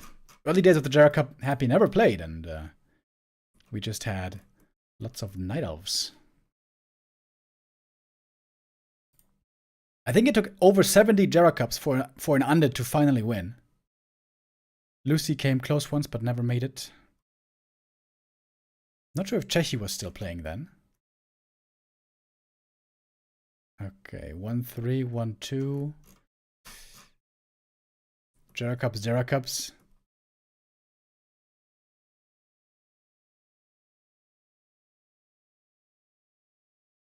There must be a more efficient way to look through this, but we're almost done now. Rudan. 2016. I miss Rudan. He was a cool guy. I think we're almost at the end. Sort of. Focus, Orc Worker. No. Oh! We're almost on the last page. 1-2 to Foggy. 0-2. 0-2. 1-2. 0-3 against Life. Was to Passion back then. Moo Cup. This is the last page. Page 52 on War 3 info. And Happy indeed has never once since that time lost 0-4. Today could have been the first time in 10 years for someone to beat Happy 0-4, but it was not meant to be. Happy got at least one map. Can he possibly manage the comeback from here?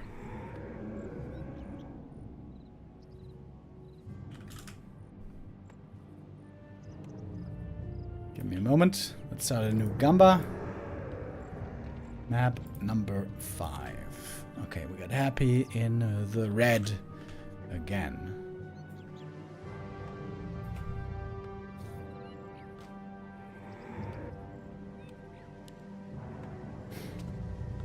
Wait.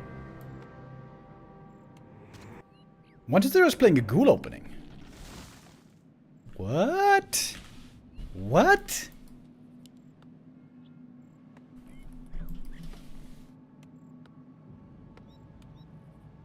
I'm very surprised by this.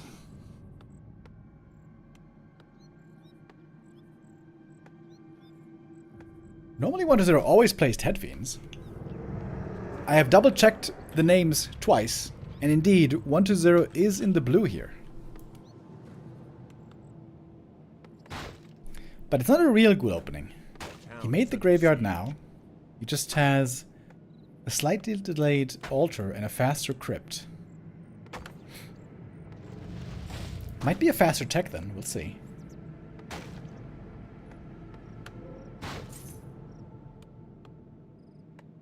A player's forces are under attack. I was getting a bit overexcited. Alright, here we got the tech. And that is indeed a little bit faster than Happy's tech.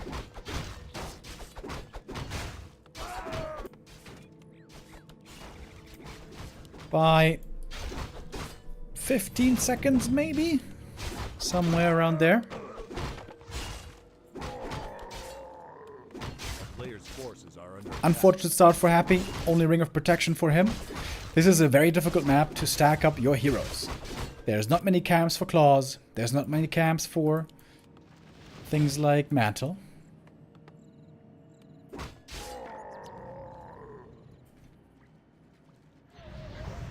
Also a problem that the Blade Master oftentimes experiences on this map.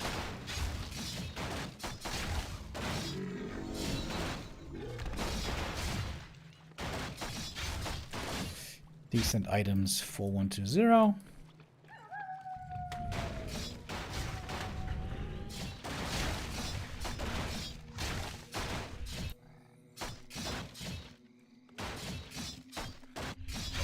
forces are under attack. DK tanking up pretty well. This is really good in the early game. More strength, more armor, if it should come to early skirmishes. Late game though, you want to have damage on your ranged heroes. Happy woke up the creeps here with the Acolyte, triggering more inner fire and more bloodlust. It's a neat little touch. Makes this camp actually very difficult for 1-0.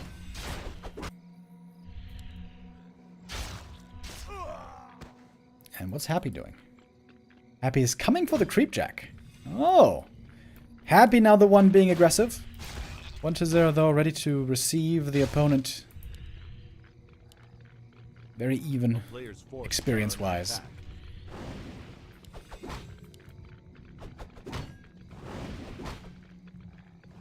With that, creeping and leveling halts again after level 2. Or does it? Happy actually trying to creep the green camp here away from the opponent. And Happy is getting a little ahead here early on.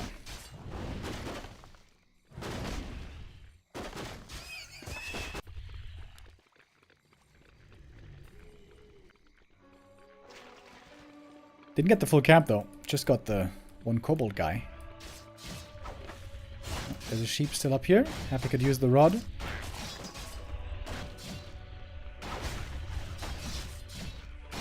It's a bit risky here with the ensnares. If your fiend gets ensnared, might be tough.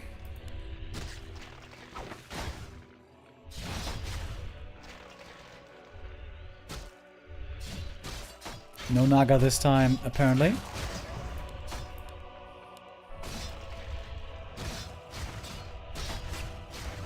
One to 0 seems to be stabilizing though. A player's forces are under attack. Oh, Happy wants to get the spider crab. And with the coil, gets it, picks up the tome. Decent start for Happy. The tiniest of leads, maybe. Moving to the mid game.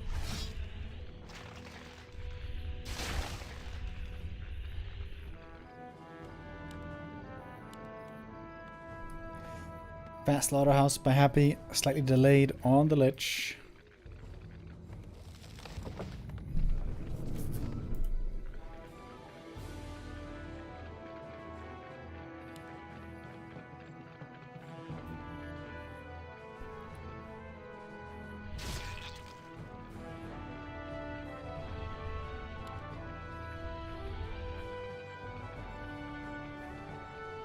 Red camp always a big prize. Early Lich for 1-2-0. Happy has to wait a little bit longer, but in exchange he's got the statue faster. What's going to be valuable? More valuable in the end, we'll see.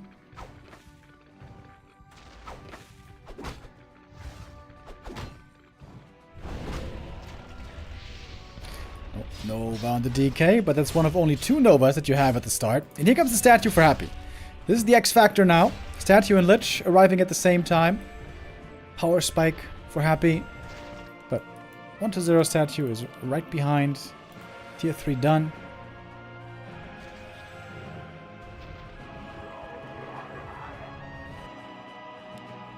Very important last hits here. Very important items. There we go. Orb being picked up. No gold available at the moment for the Dark Ranger. Need a bit more. This time I would certainly expect a Dark Ranger for Happy. Cryptid experiments haven't really worked out too well.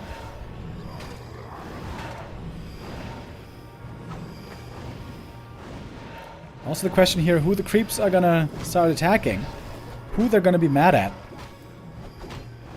Orgalord especially has quite a dangerous right hand. As Neo knows.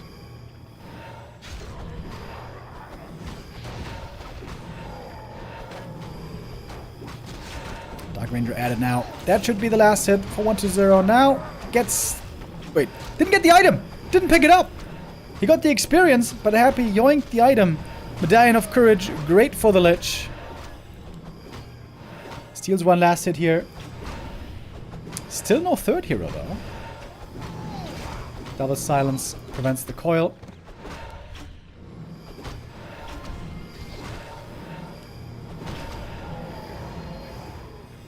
Pretty even exchange, I guess. 1-0 got more experience, but Happy got the big item, and that is indeed a great item for the Lich. And now, finally, the Dark Ranger. Player's forces are under attack.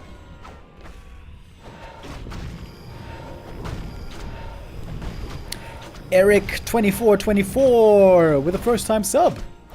Welcome.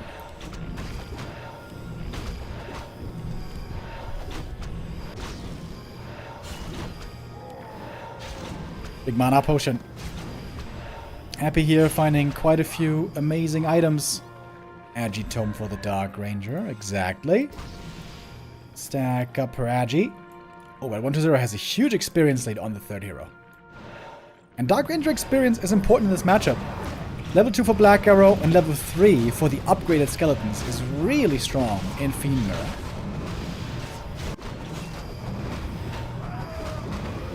Creeping continues.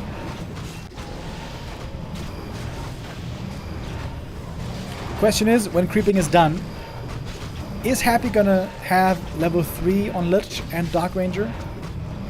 If not, then I guess 1-0 will be quite a bit ahead. Yeah, sending the DK away I think is the right call. We need the other heroes to level up here. Quel'Thala's boots! Ooh, nice for the Dark Ranger.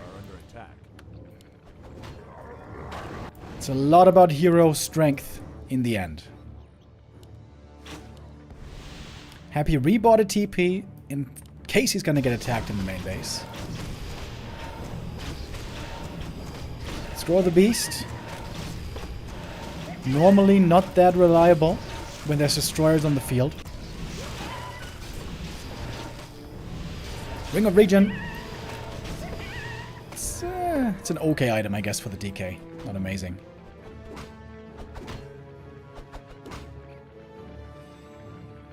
And here indeed is the push for 1-2-0. He doesn't have a TP, so he doesn't want to go too deep into the lane. He just wants to force Happy back to TP, back home, and stop him from creeping. He's going pretty deep here, by the way. Wait. 1-2-0. Are you a bit too deep here, buddy? I wonder. Could be a big silence, but Happy can dispel it right away, and that he does. Nova hitting big on both sides.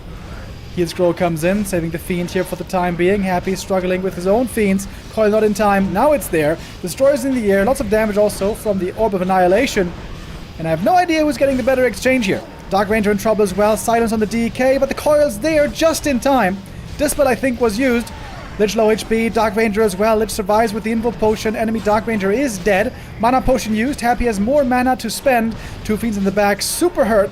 Should be going down here if 1-2-0 has the overview, which he does. With Frostborn gets 2 kills, but also Happy getting more.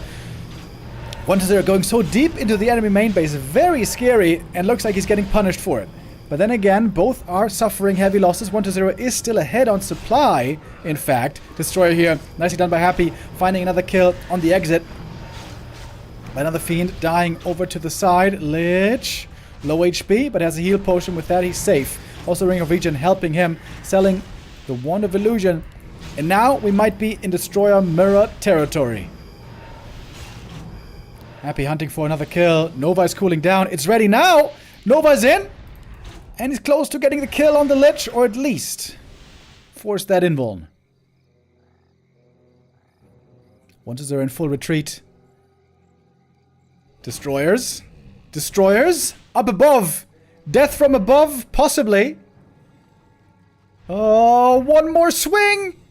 30 HP. Ooh, on the statues. Oh, 7 HP in the end. Barely able to save himself, but the statues here in the main base, 2 about to go down. Statue repair not in time. DK gets level 4. Happy taking control, it seems, of this game. Another Fiend up for grabs. Dark Ranger still benched for a little while. Happy trying to press his advantage. Another heal potion needed, or a coil in this case. Ring of Regen has actually been amazing on Happy. Healing up the Lich slowly over time, along with Blight, along with statues. Another Destroyer goes down. Lich for Happy now, low HP. Dark Ranger's back, but there's a Nova and a kill. Silence was in, but 1-0 has to tap out. GG. And guess what? We are not done yet. Happy kicking into overdrive. Wins this map as well. Going toe-to-toe with 1-2-0. Contesting everywhere on the map. Fighting for every creep and every item. Does edge out ahead. Very risky play by 1-2-0. Pushing so deep into Happy's main without a TP. I think if Happy had microed that better, he would have been smashed even harder there.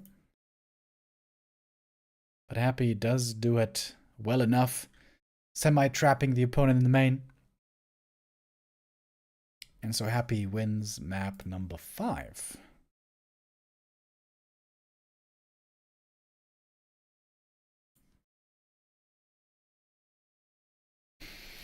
All of a sudden, the score is 2-3. If Happy wins the next map, then we're all back to even. It seemed like we were so close to a 4-0, would have been a historic result that no one has ever managed against Happy. But Happy's battling his way back. Moving away from the Naga, moving away from the Crypt Lord seems to be working out well for him. I guess he won on Hammerfall with the Naga. Especially the Crypt Lord, though, didn't work out too well today. Oh my, oh my. This series is still not over.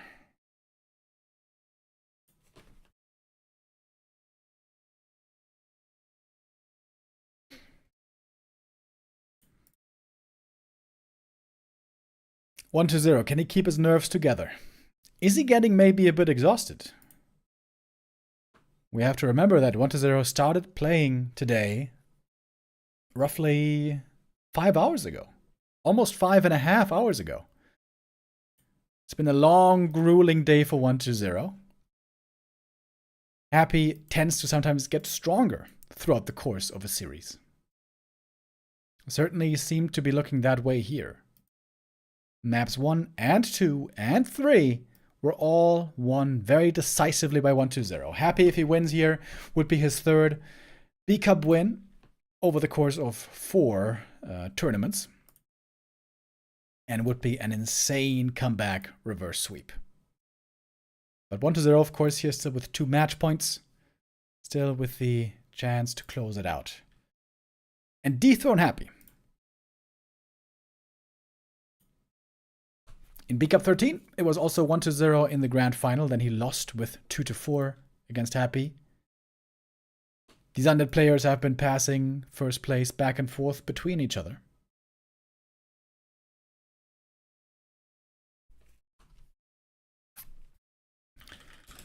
What will the next map bring? We can start the Gamba already for map number 6. It's going to be an old classic once again, Last Refuge. This was one of the first maps where the aggressive Naga second style really started to look strong, started to look promising.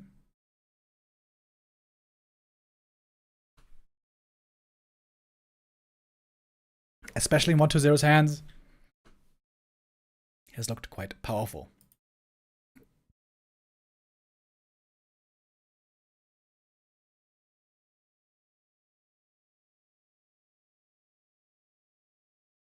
Ancient of Wonders Cup, which has also been going on today, by the way. Team Lin versus Team Fortitude is 2-2 right now.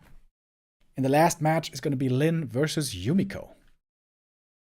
Lin will be the big favorite.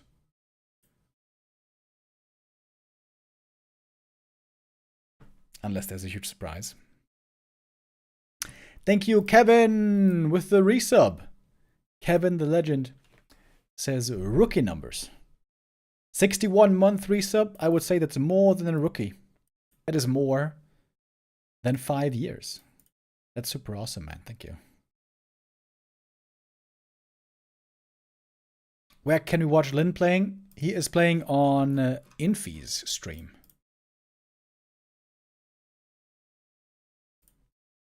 But of course, we're going to stick with the grand final here. And we're going to find out if Happy can manage the insane comeback, or if 1-0 is going to bring this one home to the motherland.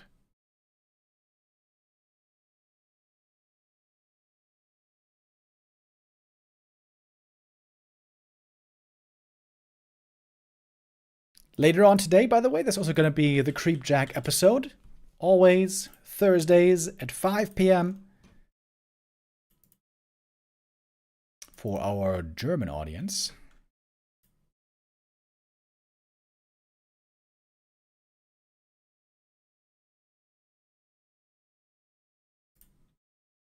All right.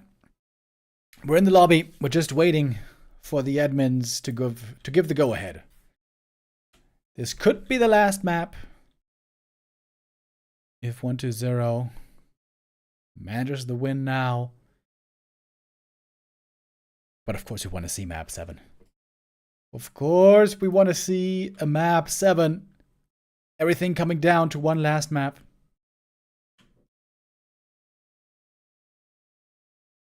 Are we going to get there?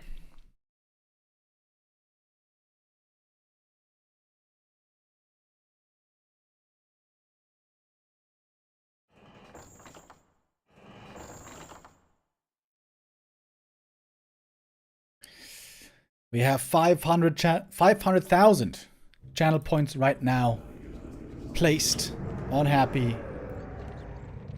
Will he make our viewers happy or not? Let's see. Map 6.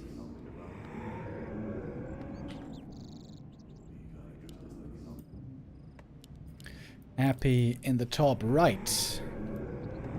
Starting off with an early crypt. This looks like a ghoul opening. It doesn't have to be. Could just be 3 quick ghouls into graveyard. For more lumber. For a slightly faster tier 2.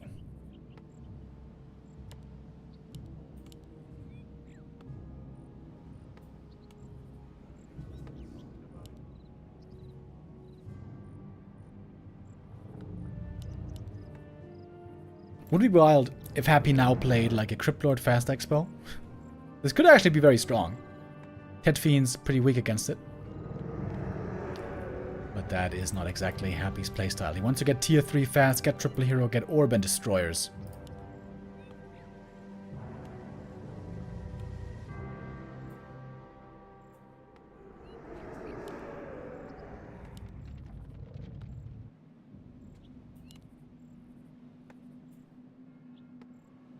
As you can see here, Happy's going to have 2 ghouls way earlier than 1-2-0, so a lot more lumber for him early on. Will there be a graveyard or not then? And there's no Ziggurat coming for Happy, so this should be graveyard up next. Yeah, okay. This might be the new build to aim for in this matchup.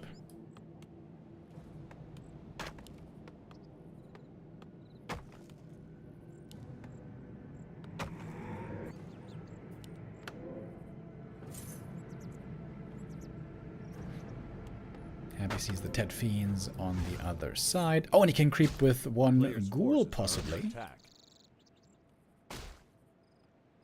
There's the corpse.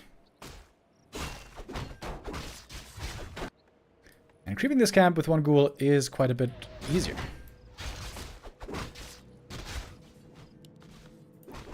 Tech just a little tiny bit ahead for Happy.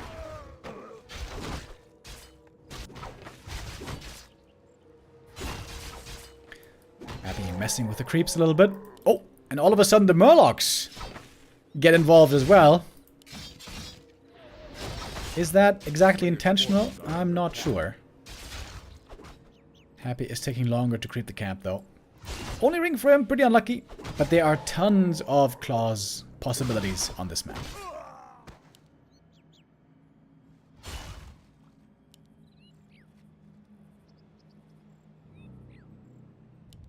Nice play with the Acolyte here. 1-0 was keeping it alive for a long time. And now he's going to get the level 2. There we go. Ring and slippers. Not the most amazing items. Ring and slippers for both. We're keeping things fair.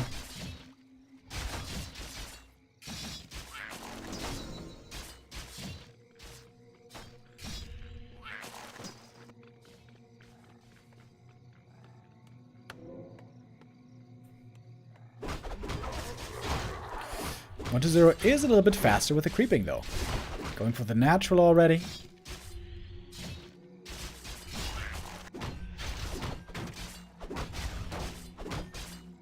Taking a bit of damage from the creeps, but he should be alright.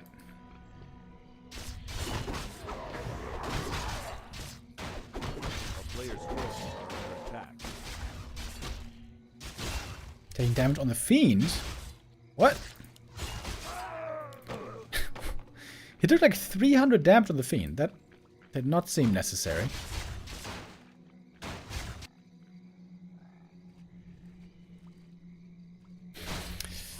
It's a lot of creeping here again at the start. Ooh, double ring for Happy. That's pretty unlucky. If he ends up getting triple ring, that will be super unlucky. Player's forces are under attack.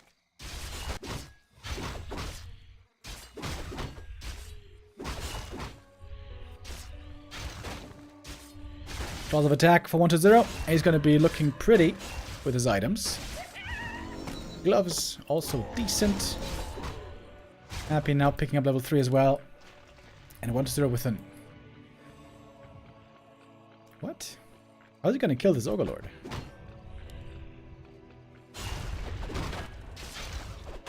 Can't surround him.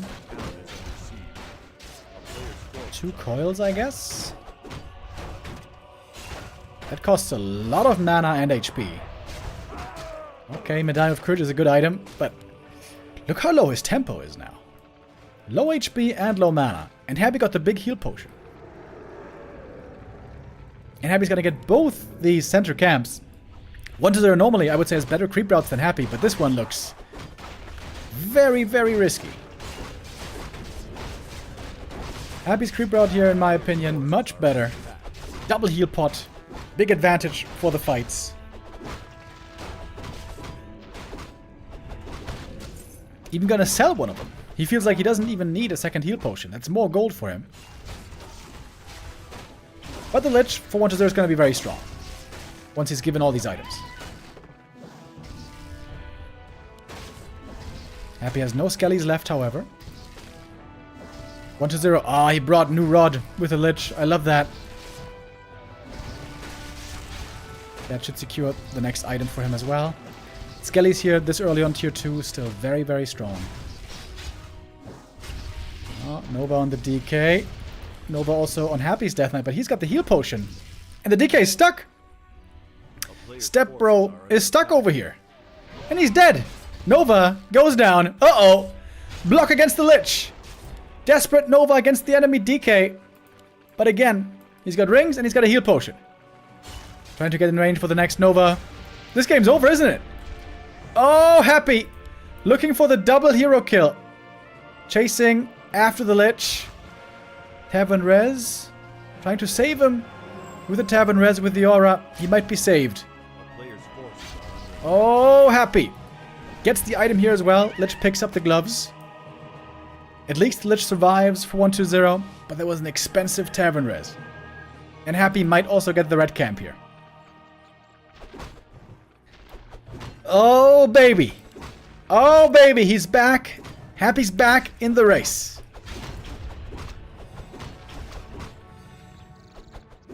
Quick Overlord surround. He's gonna get the next big item.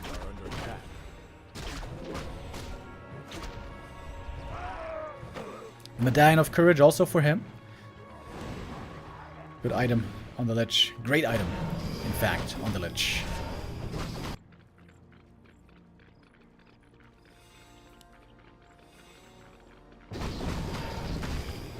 Happy did buy double circlets this game, by the way. Finally investing again heavily on hero items.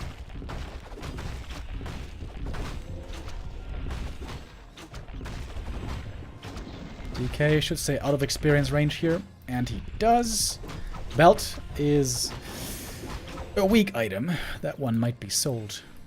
Rune Bracers can be great if your hero gets Nobud, but useless if that's not the case.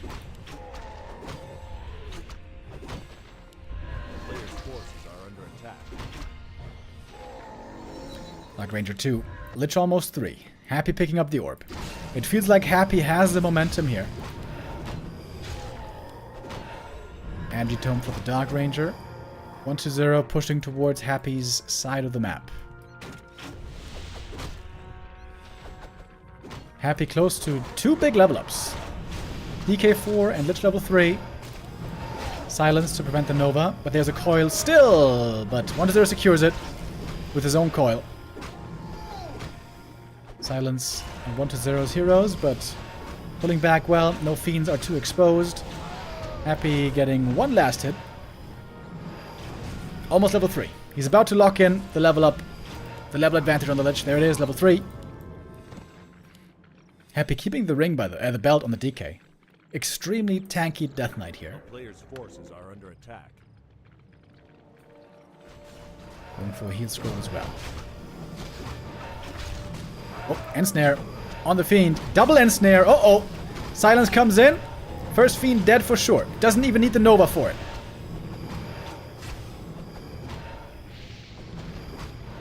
Nova in the back. Happy changing targets right away. Going for the other Fiend. Here comes the coil. He missed the Silence, I think. But Happy's the one losing the Fiend. Getting one in return, though. And getting another. 1-0 all of a sudden. Only has 2 Fiends left. Happy with 5. Huge advantage for Happy. Could perhaps even think about an expansion now. But right now, just focused on this fight. Happy's DK close to 4. Way more mana. than 120.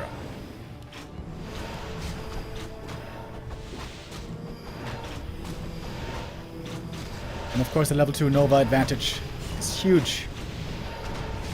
Oh, Lich though for Happy in trouble, but the heal potion's there to save him. Ankh to bring the DK back from the dead. DK in a bad position, by the way. Horrible position. Getting blocked by the statues. DK getting right-clicked down. Death Knight goes down. Healer is dead. And the game ends with Happy claiming yet another map. 3 maps running for Happy. This grand final now totally up in the air again. All the momentum with Happy. After it looked like he was about to get 4-0'd for the first time in a decade. But Happy says no. Happy says, how could you ever doubt me? How could you ever doubt me? Don't you dare.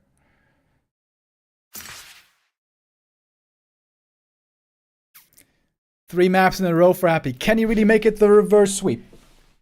Can he reverse sweep 120 after he had such a sick start? 120, that is.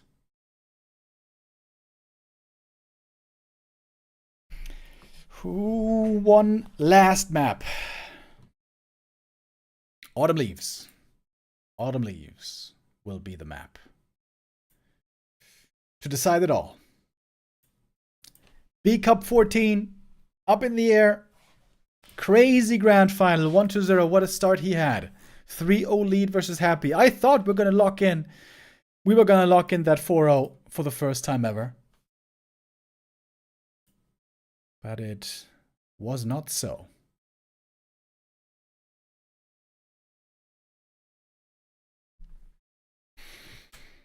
One last map. There will be one last map. There will be one last Gamba.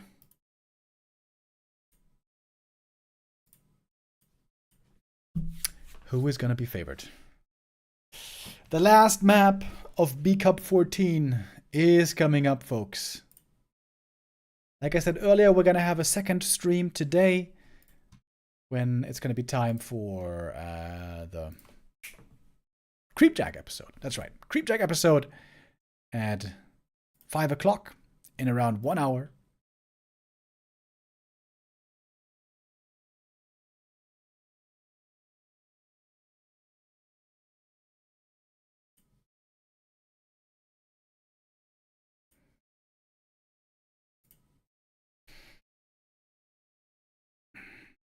One last map. What is that gonna be? More of the same, probably.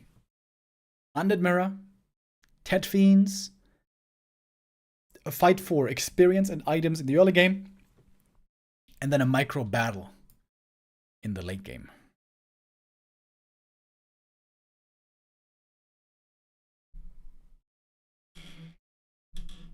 Happy, of course, now feeling quite energized after the sick comeback. 3 maps brought back. But it's not over yet. 120 could still close out this grand final in his favor. Steal the title away from Happy. Happy, who is the defending champion from last season.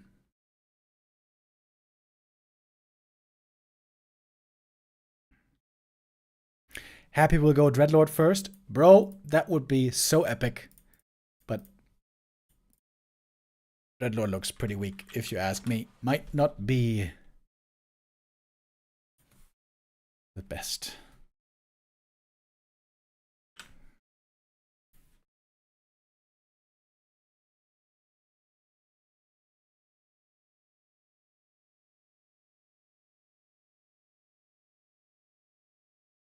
One last breather. 1 or 2 minutes before our final map kicks off. What's going through 120's head right now?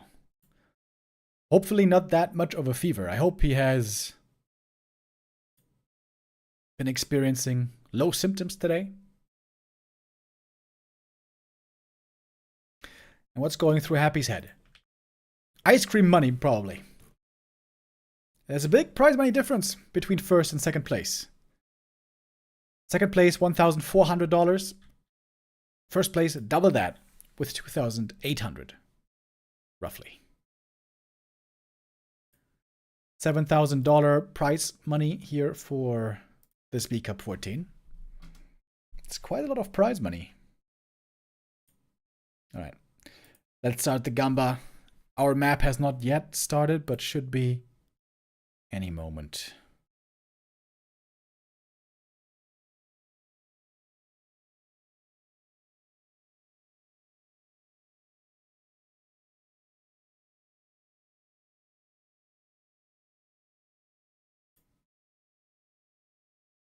Happy's getting his mojo back. Yep, it looked like it. It seemed like Happy had to stare down into the abyss to finally be rattled alive.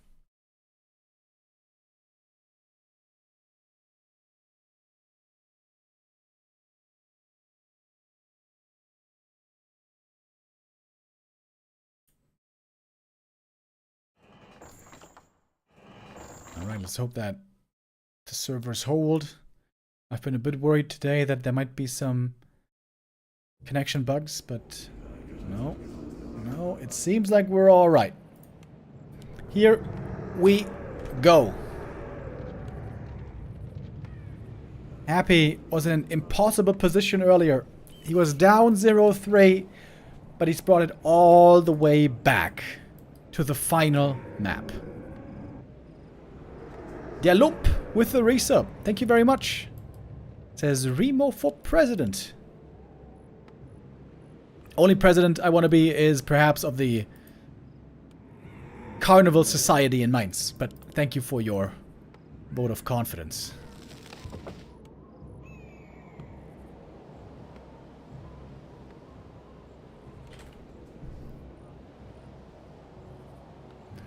Alright, we see both now with the fast crypt, so both want to have the ghouls out early, both want to be able to tech quickly, even if it comes at the price of a slightly slower decay.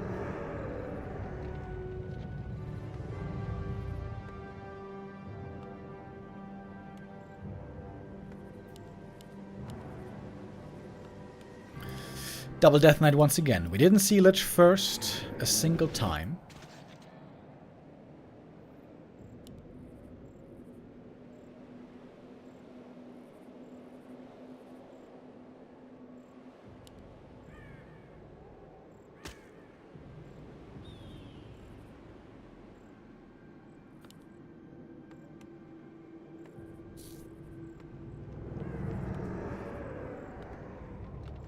DJ Spider-Row with the resub. Thank you.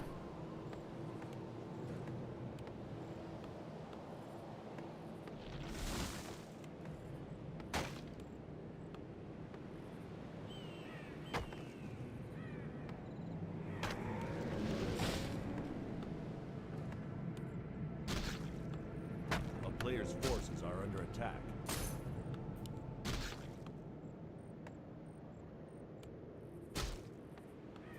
And go Sid with the resub as well.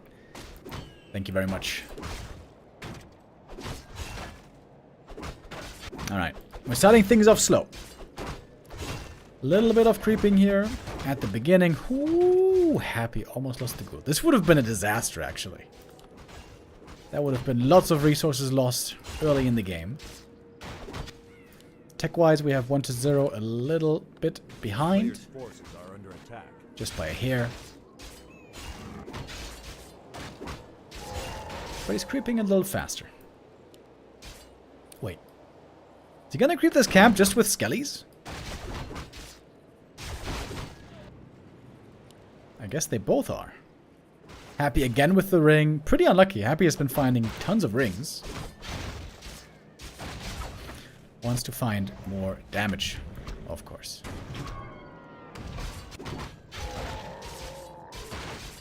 But 1-0 is allowed to creep this camp. It takes a long time, but if you're not harassed, if you're not interrupted, this does work just with DK and skellies. Forces are under attack.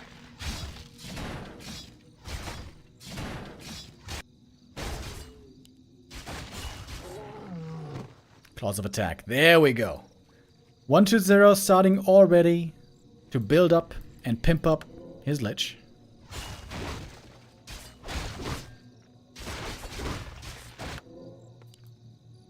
And this is a perfect level 3 creep route if he now gets this natural. This time 1-0's creep route seems to be a bit better, unlike before on LR. It's not a very inventive creep route, this is pretty standard actually. These 3 camps into level 3.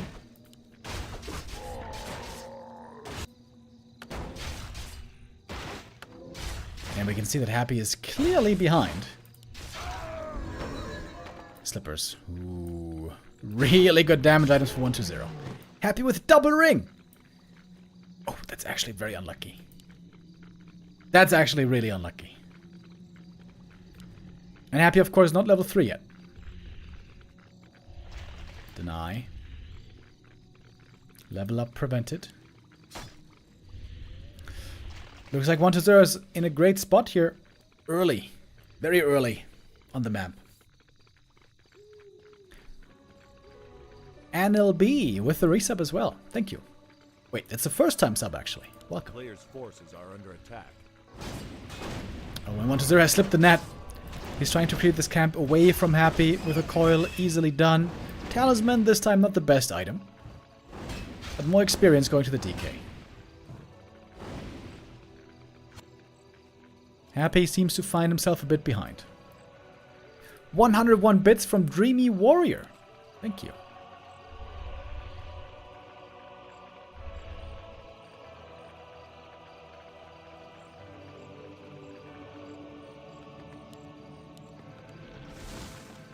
A little bit of Skelly harass in the main base. Happy must make sure not to lose Acolytes here. As he finally gets level 3. Sentry Ward's actually really good to give him some intel. A little bit of lost mining time here.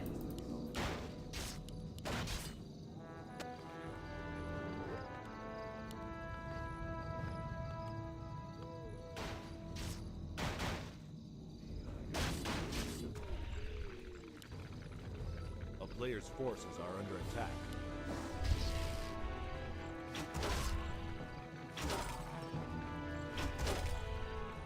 Happy kept the rings, by the way, on the DK. Having him tanky in the front line is kind of nice, but again, damage seems pretty low on the Hapster.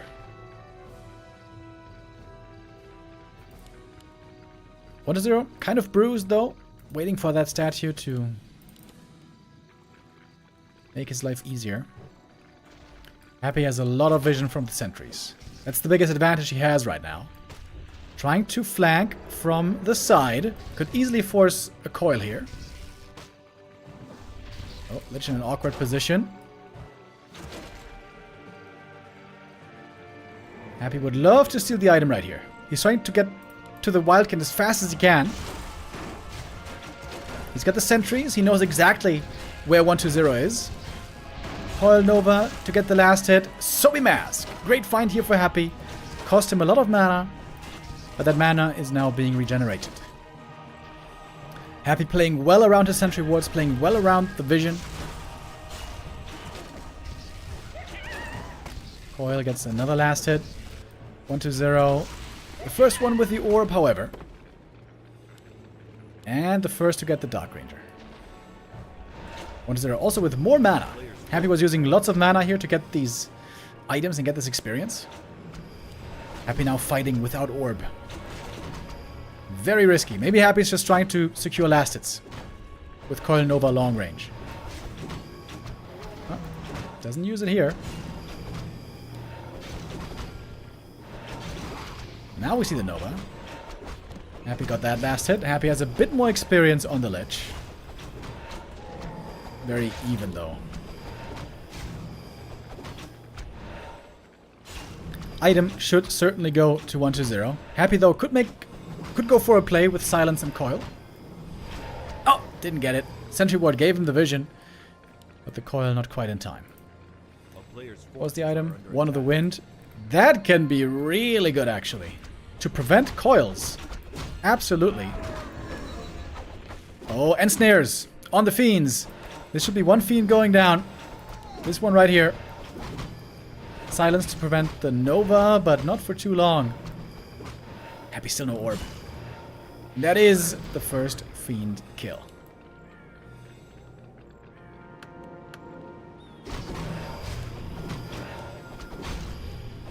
One to zero superior damage is becoming more and more visible. Player's forces are under attack.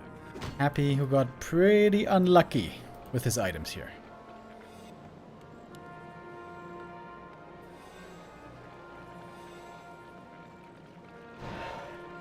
Got the level 2 Lich lead though, for what that's worth. There's no invulns yet, by the way. And there's one of the wind. Could be a fight-winning item for 1-0.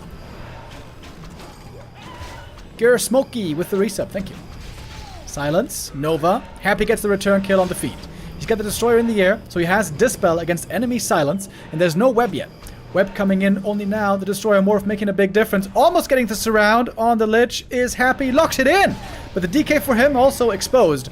Dispel on the Silence. Happy has his spells available. Here comes the coil, saving the Lich. Happy kind of low mana on the Lich, sort of. And Happy does win this exchange for his consumable. Big item now being picked up for Happy. Everything's still doable here in this game. Big heal potion, great find. 1-0 would love to get this red camp. If he pulls the camp north, it's going to be hard for Happy to get a proper creep jack going. Level 2 Dark Ranger. Black arrow now for 1-0. That's a big help as well. Happy... Did he miss the coil last hit? I'm not sure. The big prize is, of course, the granite. 1-0 has the upgrade lead right now. 1-0 versus 0-0. And he's got more damage on the heroes. 1-0 has way more damage in general, it seems. On hero and army. And here's the one of the wind. Prevents the next coil. Happy has to morph another destroyer. But Happy's losing way more. Happy's losing way more all of a sudden. Another Fiend goes down. The Wand of the Wind, perhaps the game-winning item. The Lich as well, getting cycloned. The DK in trouble, falls back though. The Lich is still up in the air. Death Knight safe in the back. And 1-0 might just have done it. This game might come down to items. Happy's not giving up yet. He's on the chase, but he's down by 10 supply. Looking for a big kill here. He's got one Nova to use against the Fiend and gets the kill. But 1-0 has a big army here.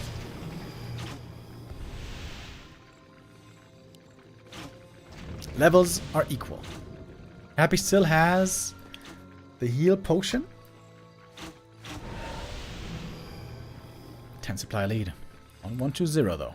And he's got 2-0. 2-0 on the Fiends and more damage on the heroes. Double slippers on the Dark Ranger, by the way. Very lucky. Lucky versus 1-0 versus unlucky Happy.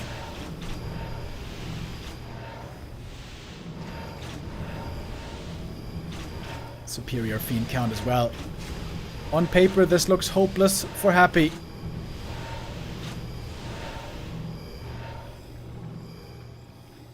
More reinforcements joining on both sides. Oh, that Nova was a bit wasted.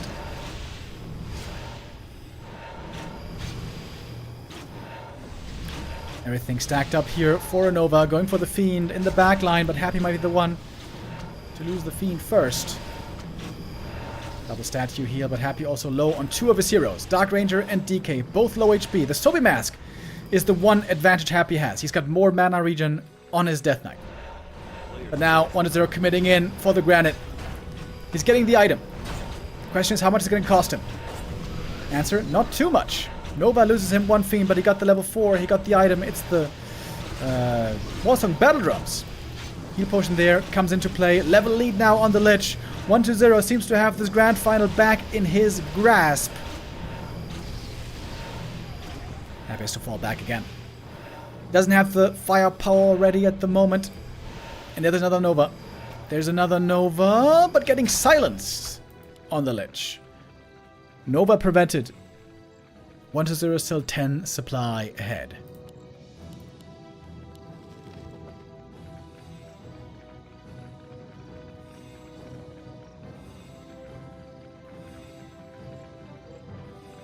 Happy needs to get some more level ups. He needs Lich level 3. There's not that many creeps left. The big camp, of course, is the red. That's exactly where 120 is heading.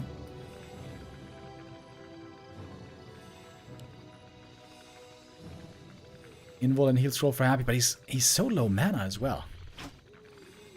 How does Happy hope to win these fights? I think it has to be a chain destroyer morph. I don't see any other way with how far behind he is. He's bringing the ghouls. He's bringing everything he has. Wolves don't stand long. In we go. Double silence. Happy right away in trouble with his heroes. No destroyers being morphed, by the way. Invo potion forced early on the ledge. Happy lost 2 fiends right away. And the golem also working against Happy right now. Throwing his boulders onto Happy's army. Way more fiends. 3 versus 6. 2 versus 6 now. It seems like 120 has done it finally on map 7. Almost the reverse sweep, but seems like 120 now cannot be stopped. 58 supply. Looking for the W. Looking for Happy to force him into submission. Level 4 and 3 finally on Happy, but he's so far behind on his army. Losing 1 fiend after the next. They're all going down. Level 3 Dark Ranger super strong here as well. And he's going to force it finally. 120 does bring it across the finish line on the last meters of this track. Best of 7 grand final goes back to China. 120 wins on map 7 and does beat Happy again.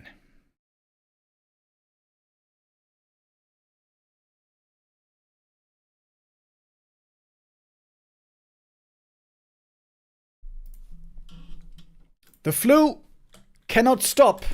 120 taking first place. What a sick lower bracket run. 120 is our champion today. Grand final run for Happy again, but he won't be the defending champ of B Cup coming next season. 120 in first, Happy in second. Lawliot also. His best finish so far in the B Cup with rank 3. And the big surprise, Blade on 4th place. Alright, with that, our B Cup comes to an end. B Cup 14 goes to 120. I'm sure we're going to see him in B Cup 15 again, and he and Happy will be 2 of the top favorites once more. Alright, that's it for me today. I'm going to be back tomorrow when we continue with the Ancient of Wonders Cup. Tomorrow it is going to be, very fittingly, Team Happy versus Team 120, when the team captains will field their players and themselves in the best of 5 team tournament tomorrow. We're going to be back in exactly 1 hour when Neo is back, or maybe a little sooner even. We're going to be back later with the Creepjack episode, with our German episode. And you can tune in for that as well, if you wish. And yeah, I'm going to be back again tomorrow. Not 10 a.m. as today. Tomorrow it's going to be 11:30 a.m. for the Ancient of Wonders Cup. Next playday. All right. Take care, everyone. I'll see you